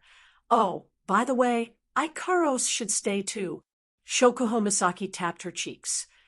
Ikaros's computing ability will be of great help to us. Wu Yan pursed his lips. He looked at Kotori and Kurumi, who haven't said anything yet. Even though I'd like to go without Susama, Kurumi shook her head and glanced at Shokuho Misaki. But I'd like to see how Shokuho-san is going to solve the sisters' problem. Shokuho Misaki raised an eyebrow and smiled provocatively at Kurumi. Don't worry, Tokazaki-san. I won't disappoint you. Wu Yan's eyes were teary. Didn't you just say you won't leave me? Now, you're rejecting me? Is this what they call burning the bridge after crossing it? Wu Yan looked at Kotori with a sad expression. Don't look at me like that. Kotori blushed and looked away awkwardly. I'll go with you, okay? Wu Yan smiled like the sun after the rain. While Wu Yan was heading to the dungeon, on top of a cliff in the Behemoth Forest, there was a platform engraved with a mysterious magic formation. Black smoke was flowing out of the platform, and it was accompanied by an ominous aura. Chapter 882. This place was an ocean that stretched as far as the eye could see. The blue color that was deeper than the sky rippled as the waves surged. The sparkling reflection of the arc light seemed to contain a high temperature that could burn a human body. As it swam, it emitted heat that was visible to the naked eye. The sunlight poured down and shone on this boundless ocean as if it wanted to evaporate it. The heat had already caused the air to distort, causing the surrounding temperature to rise to a frightening level. Occasionally, ships of various sizes would enter and exit this scorching hot sea, wandering back and forth. Under the assault of the hot wind and the response of the steam whistle, they would unswervingly move in a certain direction. There were also some large fishing boats that swam aimlessly here, casting down heavy fishing nets to catch fish. However, in this kind of weather, even if they saw fishing boats, there would be many people who would doubt whether there was any harvest or not. Did the fish die from the heat? In the middle of this boundless ocean, there was an island. No, to be more precise, it's called an island. It's more like a city floating on the surface of the sea. Itagami Island. That's the name of this island, or more accurately, the city. Of course, if someone thinks this is an ordinary island, they would be sorely mistaken. On the surface, this island looks like a city, but in reality, it's a man-made island. It's made of resin, metal, organic matter, and other materials. With the help of magic, it's a man-made island floating in the Pacific Ocean. It's called an island. However, on this island, there are more than 560,000 people living here. It's a very special place, because other than being called Itagami Island, it has another name, Demon Special District. It's a man-made area created to protect the endangered demon race and research their body structure and abilities. It's a city where humans and monsters can coexist. On this island, most of the residents are researchers and their family members. There are also people with special abilities who have been recognized by the city. Of course, on this island, the most important thing isn't humans, it's the demon race that is used as research subjects. Beastmen, fairies, half-demons, artificial life forms, vampires. These races that only exist in fantasy can be found here. And they were collectively known as the devil race. However, These species that only existed in legends were not in a good situation here. Now, the destruction of the natural world and the battle between humans had caused the number of demons to decrease greatly. It was to the point where they were on the brink of extinction. That's why humans allowed the demons to stay on this island and protect them. In return, the demons' body structure and special abilities must be analyzed and studied by humans. Aitagami Island. It was an artificial city built for this very purpose. Because of this, the demons were granted the right to move around Aitagami City openly. They were allowed to study, work, and live like humans. It wasn't strange for them to live together with humans. Because of this, the citizens of Aitagami City recognized their right to live like humans. The demons who lived normally were known as the registered demons. Even though Aitagami City was a city where both humans and monsters coexisted, not every street was filled with beastly beastmen or vampires bearing their fangs. Almost all demons had the ability to morph into human form. Usually, their appearance was exactly the same as that of a human. It was also very easy to identify demons. All the demons would be equipped with a wristband with a restriction ability or alarm function, which was similar to the universal ID card of demons. They could distinguish humans from demons through this wristband. However, only those demons who had been recognized and wore this wristband could explain themselves. Those demons who didn't have any ID card didn't have such a wristband. Fortunately, Aitagami Island is a special city for the demon race. Normally, it doesn't accept visitors from companies, research institutions, or family members. The main business of the island isn't sightseeing either. Therefore, the security check to enter the island is quite strict. Normal tourists can't enter. Also, due to the warm current, the temperature here fluctuates slowly. Even during winter, the average temperature can reach above 20 degrees Celsius. Plus, Aitagami City is located in the tropics, so it's like summer all year round. On this hot and humid island, the body temperature was higher than what was shown on the thermometer. In a sense, the wind that was heated by the sea in midsummer was even stronger than the hot wind in the desert. Such an environment was extremely cruel for ordinary humans. Therefore, not many people would want to come here for sightseeing. After all, from another point of view, this place could be considered as the entrance to a huge laboratory. Therefore, demons that haven't landed on Aitagami Island would never appear on the island. Unless they don't use their powers for the rest of their lives, they would be arrested the moment they are detected for their demonic energy. Of course, there were exceptions for those with special backgrounds. For example, the existence known as the strongest vampire in this world, the fourth true ancestor, was such a case. Speaking of which, it must be mentioned that in this world, vampires were the most powerful existence among all the demons. They were known as the most powerful immortal branch of the demon race. Their resilience and physical abilities were far superior to that of ordinary humans. They could eat ordinary food like humans and could also replenish their magic power by sucking blood.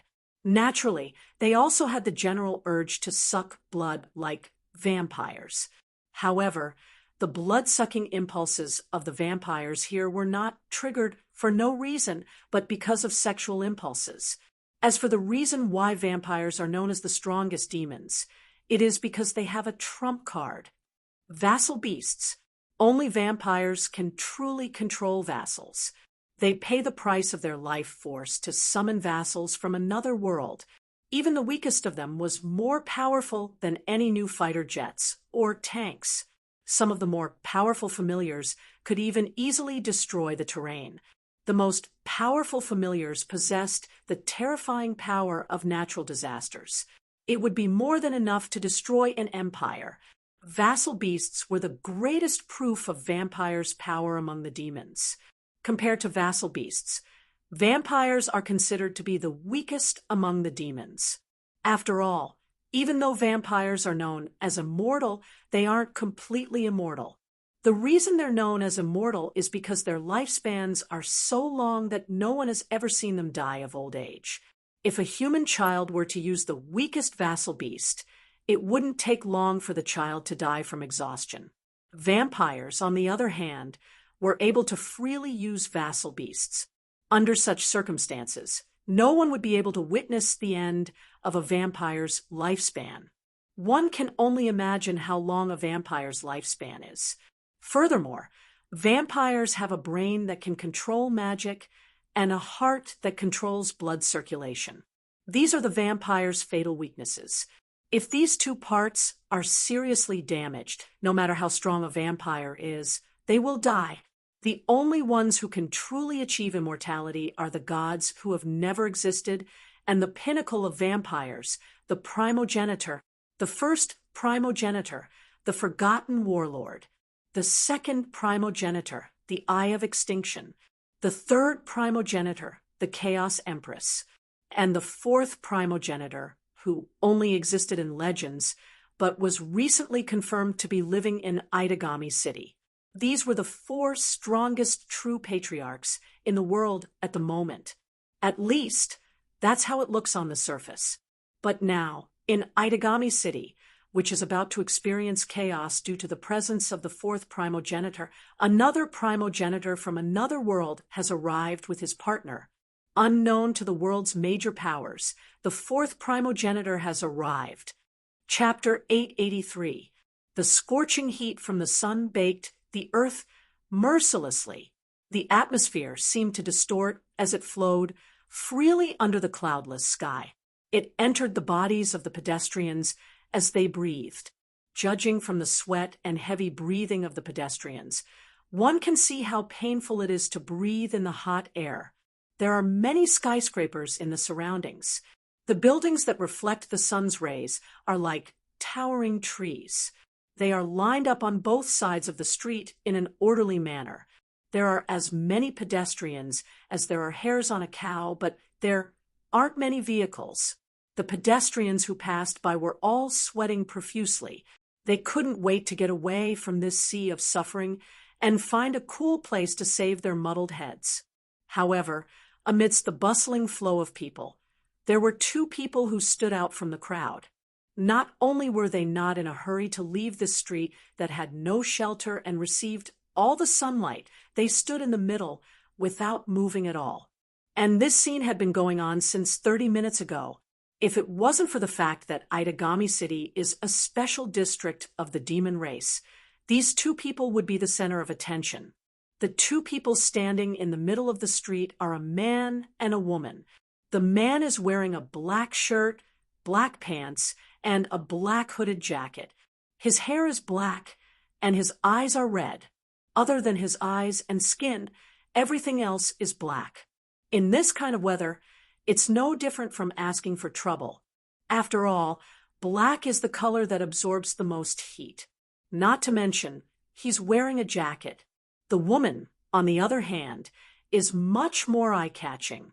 Her petite figure is wearing a pink shirt and a black pleated skirt that only covers her knees. Compared to the man, she's much cooler, revealing her fair thighs. Of course, there aren't many parts that can be seen. This was because the girl was wearing a pair of high boots that were less than 10 centimeters away from her knees. In addition, she's wearing a pure white, transparent dress that looks like a pair of wings draped over her shoulders and pulled down to her waist. Her long red hair is tied into two ponytails. Black ribbons are tied around her hair.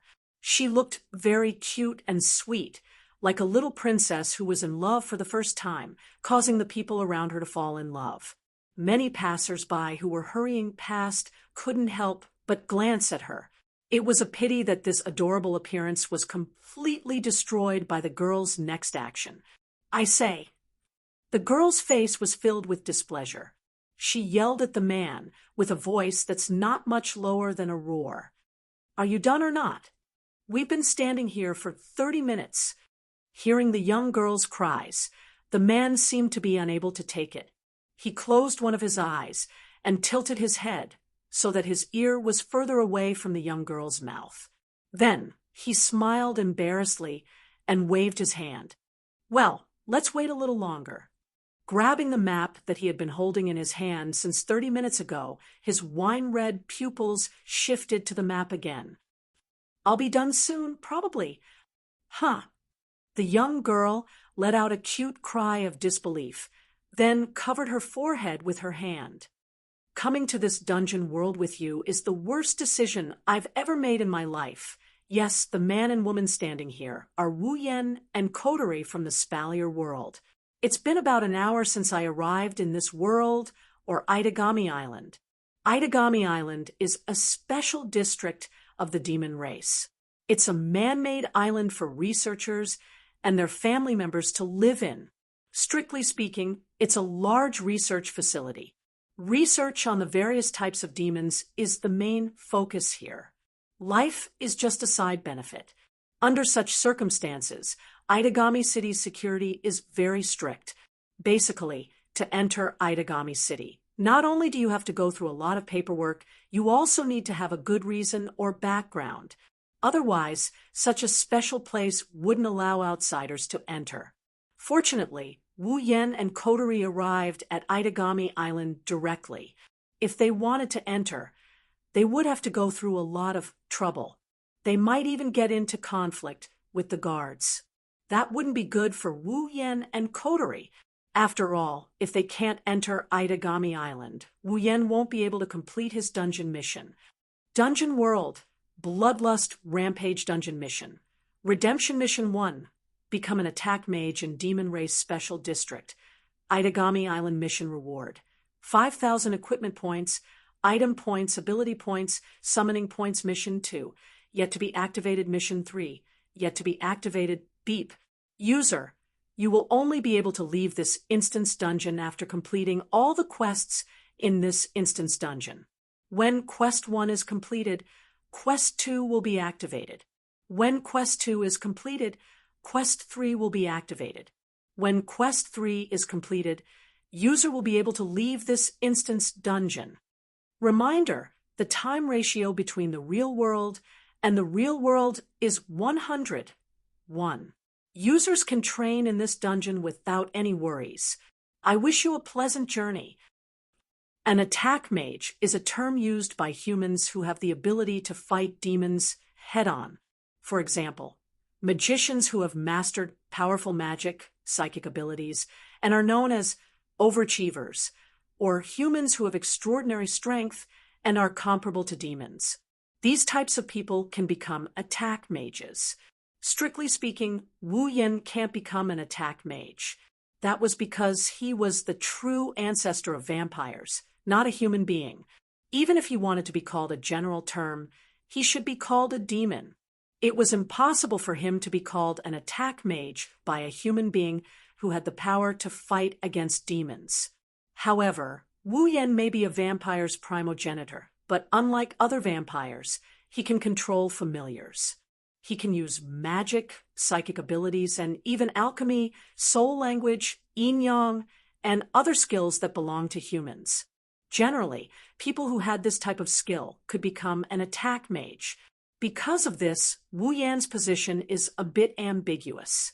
When he first came to this world, he got to know a bit about this world from the system. He's a bit confused. He's not sure if he can become an attack mage as the true ancestor of vampires. But since the quest required him to do so, he's going to have to do it. Becoming an attack mage was easier said than done, but harder said than done. The difficult part was that you had to have skills that could rival the demon race, such as magic, superpowers, etc. Only then could you become an attack magician.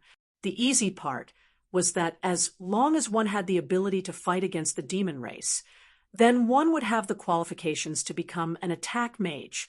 If the first mission only required him to become an attack mage, it wouldn't be that hard to complete the first mission. The problem is that the first mission requires him to become an attack mage of Itagami City. To become an attack magician of Itagami Island, Wu Yen has to be recognized as a member of Itagami Island by the higher-ups.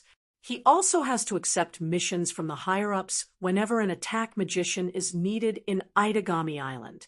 It was the same as joining a faction like Itagami Island. This troubled Wu Yen. After all, he's a vampire, a demon, and an unregistered one at that.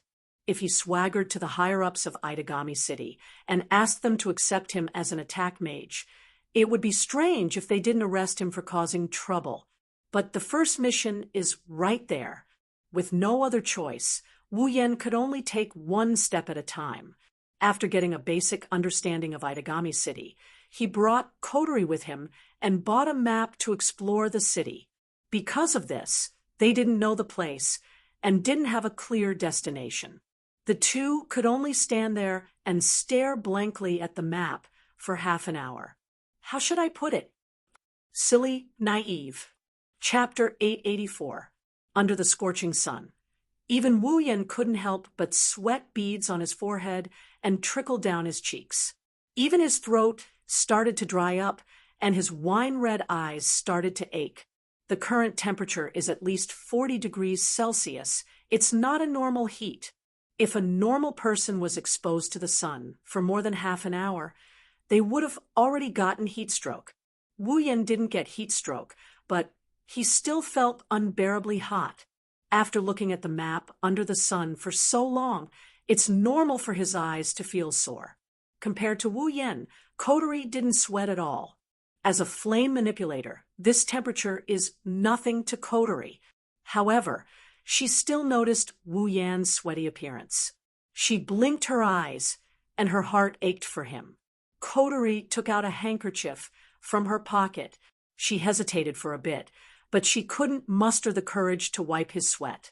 She shoved the handkerchief into his hand and turned her head away in a huff. Hurry up and wipe it off. Look at your head, full of sweat. Don't make it stinky. Wu Yen was stunned.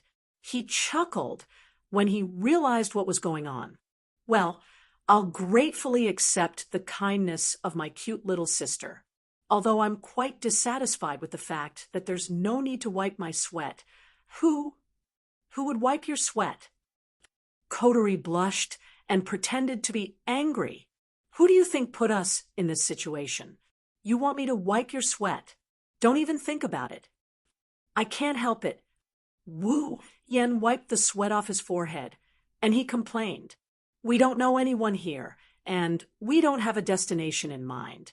It's inevitable for us to wander around here. Kotori furrowed her beautiful brows. Don't you know the situation of every dungeon? Don't you know what to do first? Ha ha, ha ha. Wu Yen laughed dryly. Although I am very familiar with some instance dungeon worlds, it is impossible for me to be so familiar with every instance dungeon world. Unfortunately for me, this is the case. Unfortunately, this dungeon is the type that I'm not familiar with. That's right.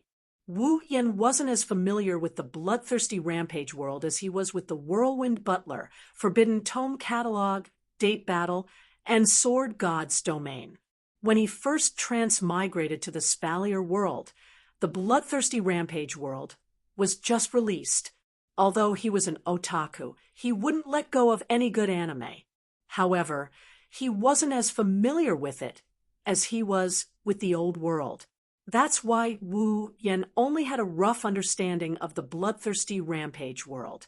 Otherwise, he wouldn't have asked the system for some basic information. As for the plot, he didn't completely forget it, but the parts he remembered were intermittent. There's not much left. This is the main reason Wu Yen became a headless chicken.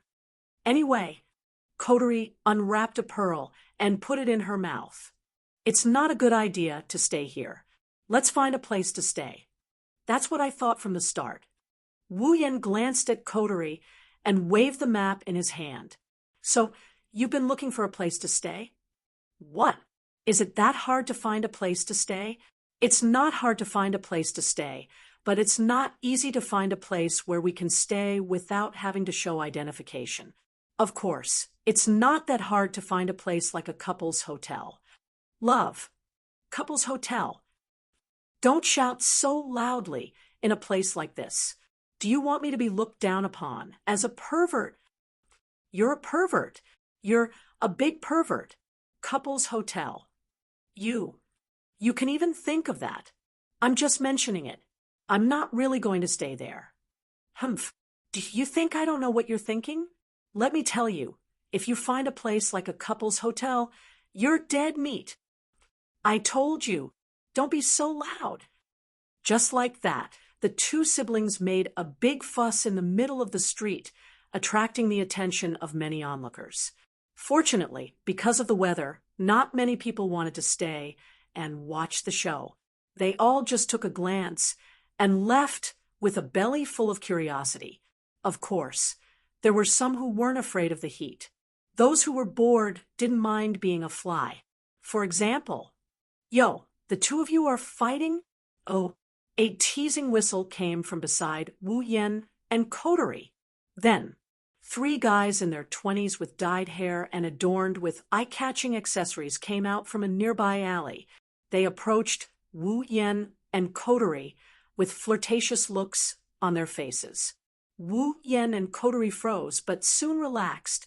They watched as the three gangsters surrounded them. Hey, what a cute little girl. A yellow-haired delinquent giggled and glanced at Coterie. His smile widened when he saw how cute she was. "What's wrong? Did you fight with your boyfriend? Do you want us to comfort you?" Yeah. Another brown-haired delinquent also came up and said with a smirk, "Unlike your useless boyfriend, we are very gentle. What do you think?" The green-haired gangster pointed at his nose impatiently. "Come play with us." Coterie looked coldly at the three delinquents who were getting closer and closer. She chewed the pearl in her mouth and curled her lips as if she was not tired of it. "Can you guys get out of my sight?"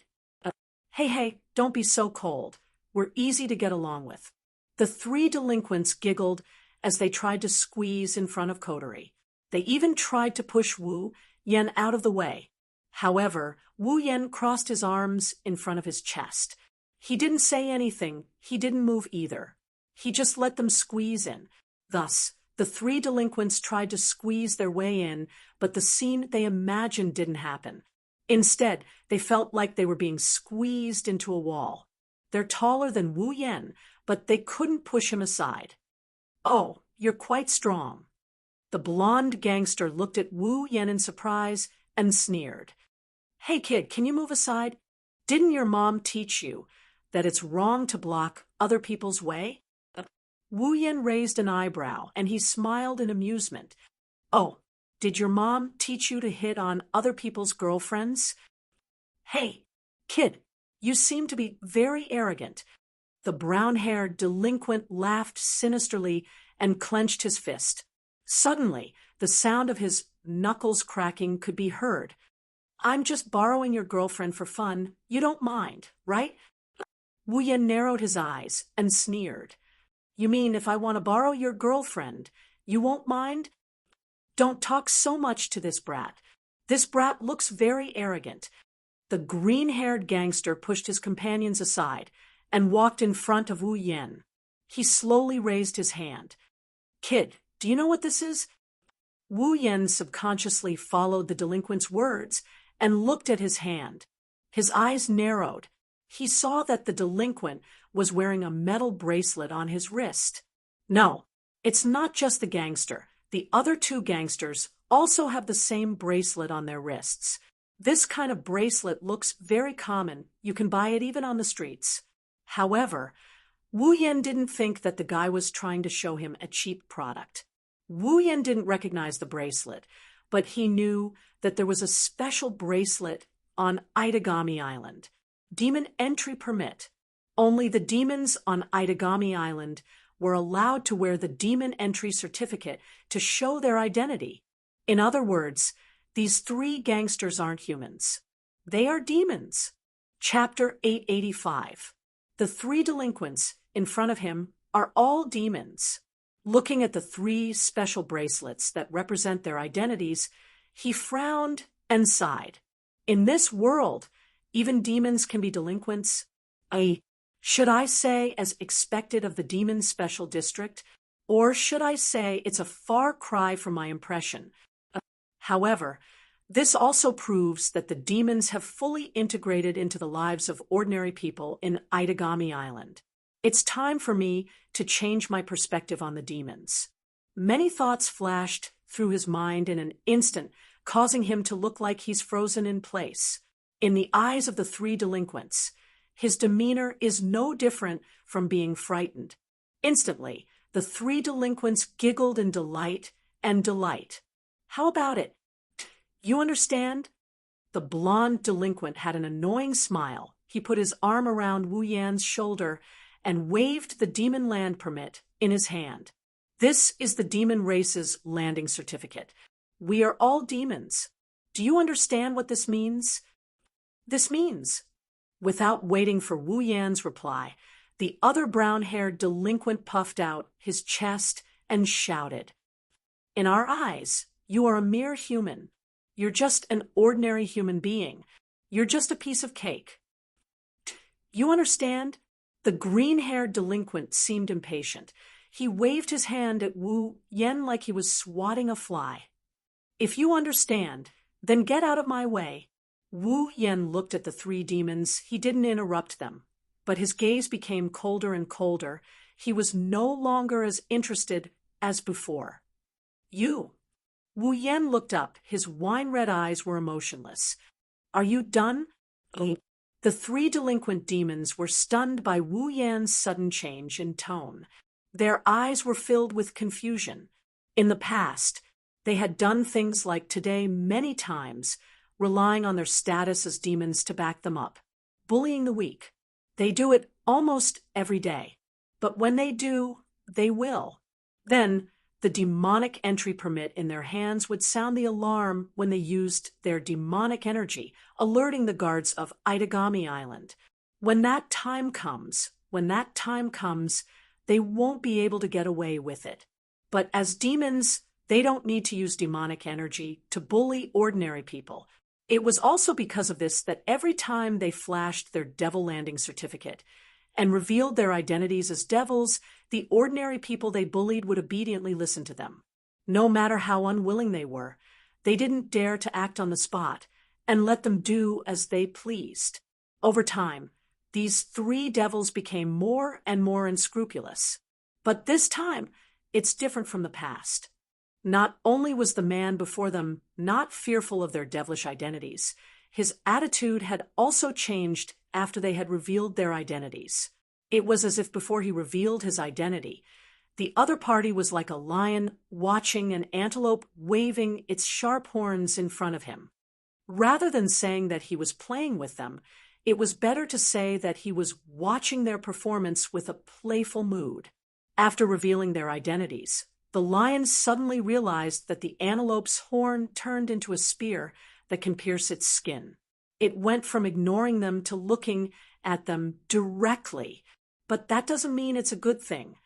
After all, when a lion sees an ant crawling in front of it, it won't waste its strength to squash the ant. But when an antelope walks in front of it, even if the antelope can't hurt it, it will pounce and bite the antelope to death. Now, the three demons who evolved from ants to antelopes have a sense of crisis, like they're being stared at by a lion. But how is that possible? The other party doesn't have a demon land permit. He's not a demon. Is he an attack mage?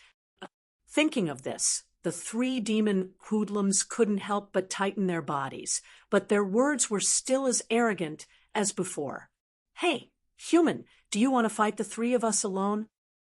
In other words, they have the advantage in numbers and don't mind ganging up on them.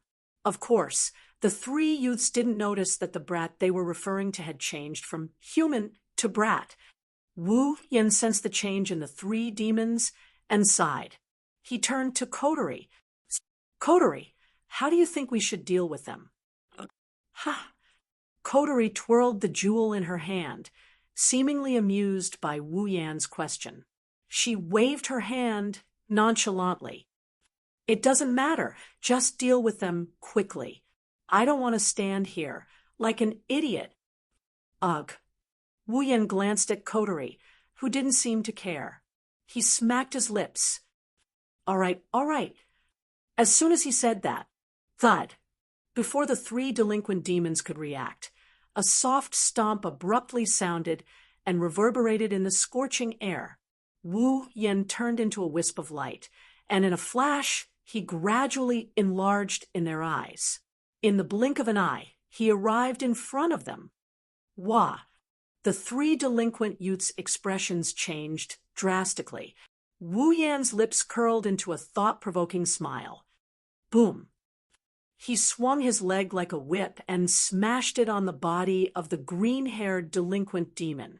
After a muffled sound, the green-haired delinquent demon screamed miserably as if he was hit by a truck.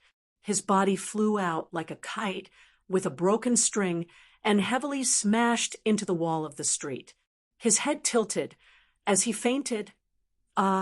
Seeing their comrade being sent flying like this, the remaining two delinquents couldn't help but cry out in shock. After recovering from their shock, they quickly retreated. You really are an attack mage, huh? Hearing the two delinquent demons' angry shouts, Wu Yen lightly swung his leg and tapped the ground with the tip of his foot. What? Are you afraid because your opponent is an attack mage? Wu Yen sneered, and he tilted his body to the side. Didn't you just say that I'm an ordinary human that you can easily take care of? Or are you saying that once the opponent is stronger than you, you're afraid of the slightest thing? As if trying to crush the nerves of the two demons, the words turned into arrows, piercing through their minds word by word.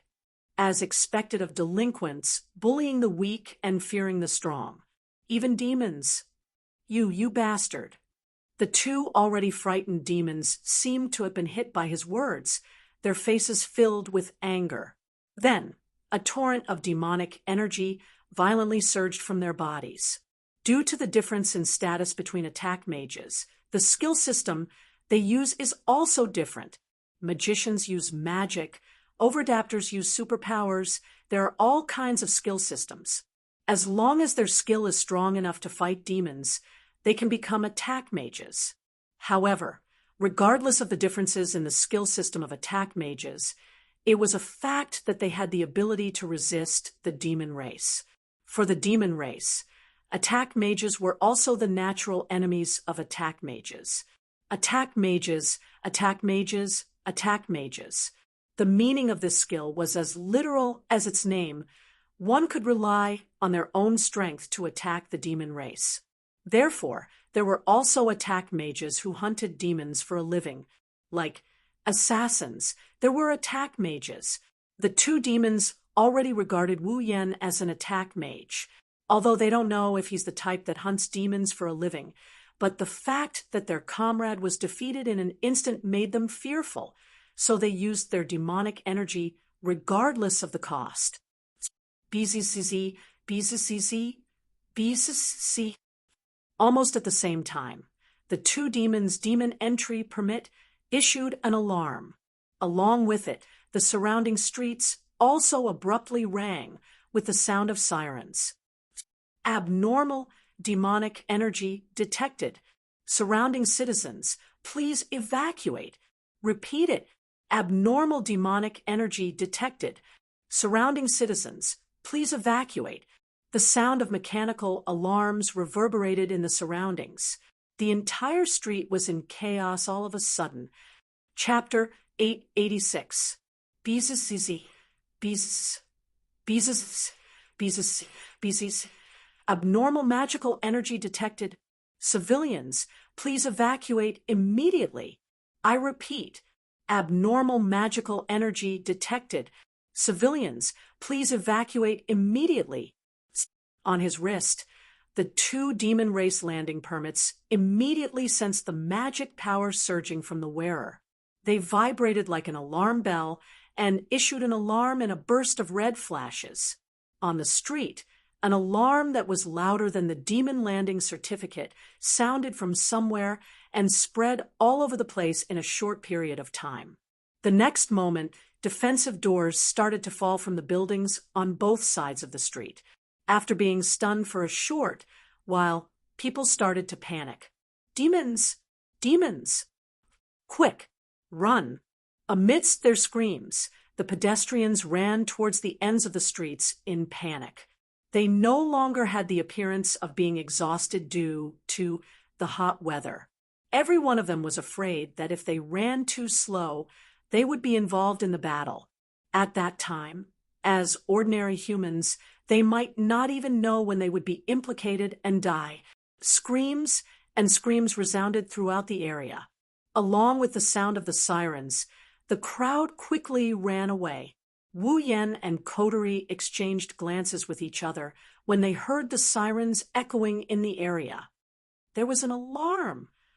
Coterie looked displeased. This Itagami Island, does it forbid demons from fighting? I don't think it's that bad, right? Wu Yan looked around and smiled bitterly.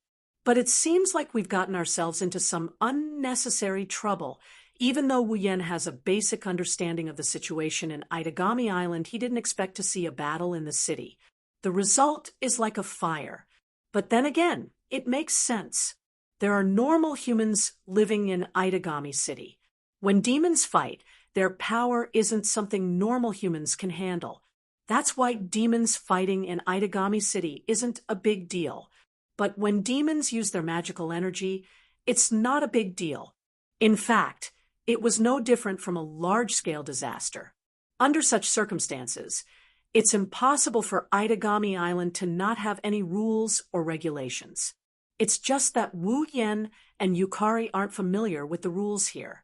Now, the two demons had used their magic power, and the alarm had been sounded. The enforcers of Itagami Island should be coming soon. At that time, they would be in big trouble. It's not that Wu Yan and Coterie are afraid of Itagami City's law enforcers. It's just that they are trespassers without proper registration. Once they started patrolling, then the fact that the two of them did not register their identities would be exposed. They would definitely be investigated, but that was still a small matter. The key was, if that happened, how would they complete the first dungeon quest? This was the disadvantage of Wu Yan not being familiar with the original work. This time, thus it was displayed. It seems that if we really make a fuss, it will be very big. Coterie finally showed some seriousness in her red eyes. She told Wu Yan calmly, "Let's settle this quickly." Wu Yan nodded, no longer teasing. However, the two of them spoke as if no one else was around, infuriating the two demons. "Damn it! I'll show you what's good for you." The two delinquent devils shrieked as if they had gone mad. Their appearances immediately changed. Its pair of turbid eyes gradually turned blood red, and two sharp fangs protruded from its mouth, revealing itself above its lips. Even its ears seemed to have become a little sharper. These two youths from the Devil Clan were actually vampires. Vampires! Wu Yan was surprised by what he saw. "I'll kill you." The two vampires grinned maliciously.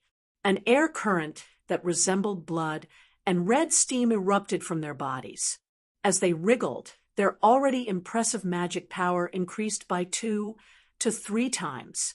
The red steam swirled like a whirlpool. In the end, the two streams of red steam formed two horned beasts. They hovered in the air and roared. Hiss! A sharp screeching sound shook the entire area, and the atmosphere started to fluctuate violently. Under the effect of the tearing atmosphere and the surging magic power, the security doors on both sides of the street started to deform slightly, as if they were directly hit by some terrifying heavy weapon. This, looking at the two horned beasts howling at him, Wu Yan's eyes flashed with an indescribable glint. Are these familiars? The trees on the street began to fall. The ground began to crack.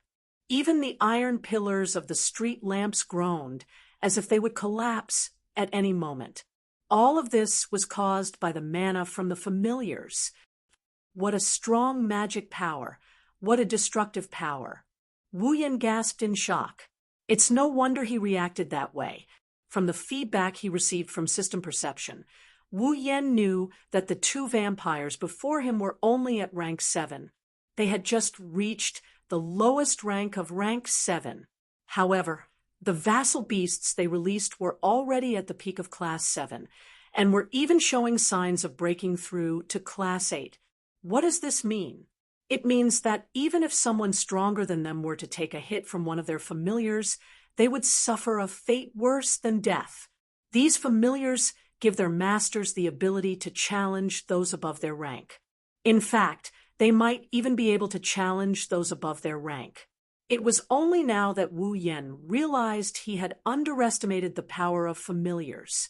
Possessing familiars didn't necessarily mean that one possessed great strength, but it definitely meant that one possessed terrifying destructive power.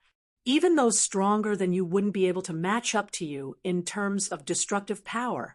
If the familiars summoned by the two ordinary vampires were already this powerful, what kind of power would the familiars summoned by him, a true ancestor, have? Thinking up to this point, Wu Yan's heart started to heat up, and an excited smile appeared on his face. Looks like I'll have to hurry up and summon my familiars. The two vampires attacked at the same time. Wukong, go. Bite him to death. Ghost fine. Hiss. The two familiars shrieked and charged at Wu Yan. They tore through the air with a sonic boom and terrifying mana fluctuations. Wu Yan wasn't surprised. Instead, he revealed a fanatical smile. Bring it on. Wu Yan clenched his fist at the sight of the two vampires charging at him. A surge of mana comparable to that of the two familiars ignited around his fist. Due to his agitation, his wine-red pupils had already turned into a noble gold color that would only appear when he was fully unleashed. Vampires' familiars are highly concentrated mana entities with a will of their own. In other words, the familiars themselves are mana itself. In order to defeat a familiar, the only way was to use magic that was more powerful than the familiar's own magic. It was because of this that Wu Yan gave up on other methods and focused solely on mana. Let me take a look. A vast power surged into the sky along with the magic power. Just how powerful are real familiars? Two vassal beasts charged at Wu Yan with overwhelming might. His fist wrapped in mana met the two familiars head-on. The next moment, boom, like a meteor crashing down, like a volcano erupting, like the roar of thunder, like a star exploding. An extremely dense light flashed from the center of the field, instantly illuminating every corner of the space. Then, a roar that was enough to shatter one's eardrums turned into a sound wave, attacking in all directions. Everywhere it passed, the air was swept up into a violent wind and evaporated, the ground shattered, and the streets almost collapsed. Although the arena wasn't reduced to rubble by the attacks of the two vampires who had just reached Tier 7, the terrifying destructive power of the familiars created a 10-meter-wide crater at the epicenter of the collision. Wu Yan stood in the middle of the crater. Wisps of smoke rose from his hand, but his body was unharmed. Wah! What? The two vampires' expressions froze. Chapter 887. When everything calmed down and everything returned to normal, the atmosphere in the air was deathly still. The two vampires were completely dumbfounded, and they no longer had the slightest reaction. The reason why vampires were known as the most powerful demon race was because they could freely command familiars without suffering the side effects of devouring lives. But now, the familiar beasts they were so proud of had been stopped by someone else's bare fists, and the other party was completely unharmed.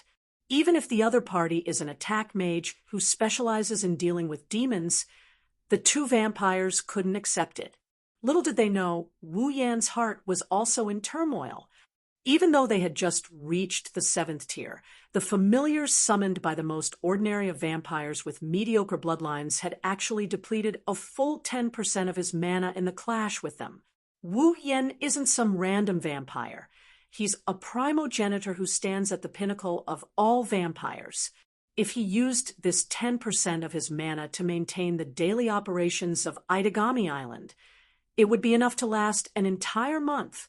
And now, this 10% of his mana was used up in the clash with two vampires' familiars. No wonder vassal beasts were called the strongest among the demons by vampires. No wonder these otherworldly summoned beasts are synonymous with destruction and destruction. No wonder they're called the embodiment of magic. He flexed his hand, which is still smoking.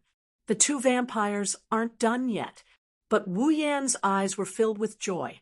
He's fully experienced the might of his familiars. He believed that the familiars he summoned would be several times stronger than the familiars summoned by the two ordinary vampires. This would definitely become one of his strongest attacks. The time to summon his familiars is imminent. Wu Yan took a deep breath to suppress his excitement. He looked at the two stunned vampires. His gaze was no longer as cold as before. Instead, it's friendlier. Since you've helped me out, I won't make things difficult for you two. I won't make things difficult for you guys. Waving his hand, Wu Yan is in a good mood. Without waiting for the two vampires to respond, Wu Yan walked up to Kotori. He patted her shoulder, who had been standing quietly in the same place. All right, let's go. We'll be in trouble when the island's guards arrive. Kotori ignored Wu Yan. Instead, his expression seemed a little strange. He stared straight ahead in a certain direction and muttered to himself, "Something's not right. That person." Wu Yan tilted his head and followed Kotori's gaze. When he saw the scene in front of him, he was stunned. In the corner, a girl about the same age as Kotori, 14 or 15 years old, is sitting on the ground. Her hair is tied into a ponytail with a blue ribbon. She's wearing a school uniform. Her petite face isn't as sweet as Kotori's, but she's still very cute. Her big round eyes have the same burgundy color as Wu Yan's. However, her eyes are filled with extreme fear and terror. She stared blankly at Wu Yan and the two vampires. Her emotions are clearly directed at Wu Yan and the two vampires. Wu Yan frowned when he saw the girl slumped on the ground. That girl! Wu Yan scratched his face and lowered his head. He seems a little familiar. Kotori seemed to have heard Wu Yan. She shifted her gaze from the girl to Wu Yan. Her eyes are filled with disdain. Have you fallen to the point where you call a cute girl a familiar face? This sentence successfully woke Wu Yan up from his memories. He almost fell over as the corner of his mouth twitched. Am I that thirsty? Who knows? Kotori pursed her lips and hesitated. Is that girl okay? She doesn't look right. Why didn't she take refuge? Wu Yan is confused. The alarm was so loud, it's impossible for a normal person to come here. She looks like a normal person. Who knows? Kotori didn't say anything else. Only Wu Yan knows that Kotori's mind is spinning rapidly. She's probably thinking about something. The two vampires are nowhere to be seen. The delinquent who was kicked away by Wu Yan is also gone. Only Wu Yan, Kotori, and the girl sitting there staring blankly at Wu Yan are left. The atmosphere is very strange. Wu Yan's eyes darted around as if he's hesitating. In the end, he couldn't suppress his curiosity and walked towards the girl. The girl gives him a familiar feeling. It shouldn't be an illusion. After all, he has full memory, but this also confirms that he hasn't met her before. If he did, Wu Yan wouldn't have forgotten her. Then, with his full memory, there's only one possibility for her to give him a familiar feeling even though he doesn't have any impression of her. This girl is most likely a character from the original story of this dungeon world. It's a pity that Wu Yan, who isn't that familiar with the skill, can't recall it. At that time, he didn't have full memory, and even if he did, he wouldn't be able to recall all of his previous memories. He can only try to get in touch with her. As Wu Yan approached, the girl's blank gaze followed Wu Yan. When Wu Yan was in front of her, the girl raised her head. Her blank expression is very cute. That. Wu Yan thought about his words and waved his hand. You. Ah. Wu Yan's words seemed to have awakened the girl from her stupor. Her pair of beautiful eyes were filled with fear and dread. The girl shrieked and interrupted Wu Yan's words. No, no.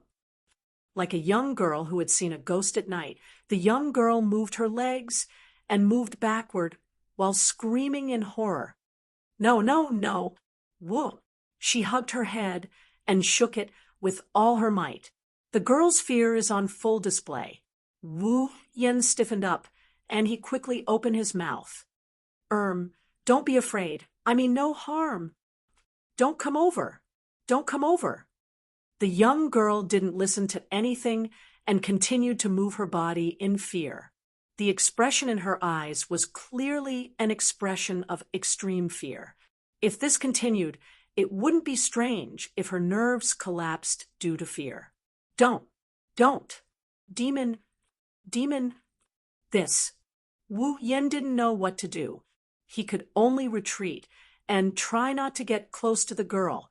Coterie narrowed her eyes. This girl seems to have a phobia towards demons. Demons? Phobia? Wu Yan looked at Coterie in shock and pointed at his own nose. Are you saying that she mistook me for a demon? Coterie rolled her eyes and grumbled, You're a demon, you vampire. But Wu Yan was confused. I didn't summon a familiar. I didn't bare my fangs. Coterie sighed and pointed at Wu Yan's eyes with her jewel. But your eyes changed color, didn't they? Wu Yan froze for a moment. Then he remembered his eyes changed color because he got too excited after witnessing the power of a familiar. I'm afraid this girl was just passing by and happened to see you fighting those two vampires. She has a phobia towards demons, so she didn't run away immediately. She was lucky enough to see you use your bloodline. Coterie shook her head and glanced at Wu Yan. It's best if you don't get close to her for now. Ugh. Wu Yan's eyebrows twitched. He felt helpless. All right. Wu Yan looked at the trembling girl and pursed his lips. He was about to leave with Coterie when a crisp voice entered his ears. You really did cause a ruckus.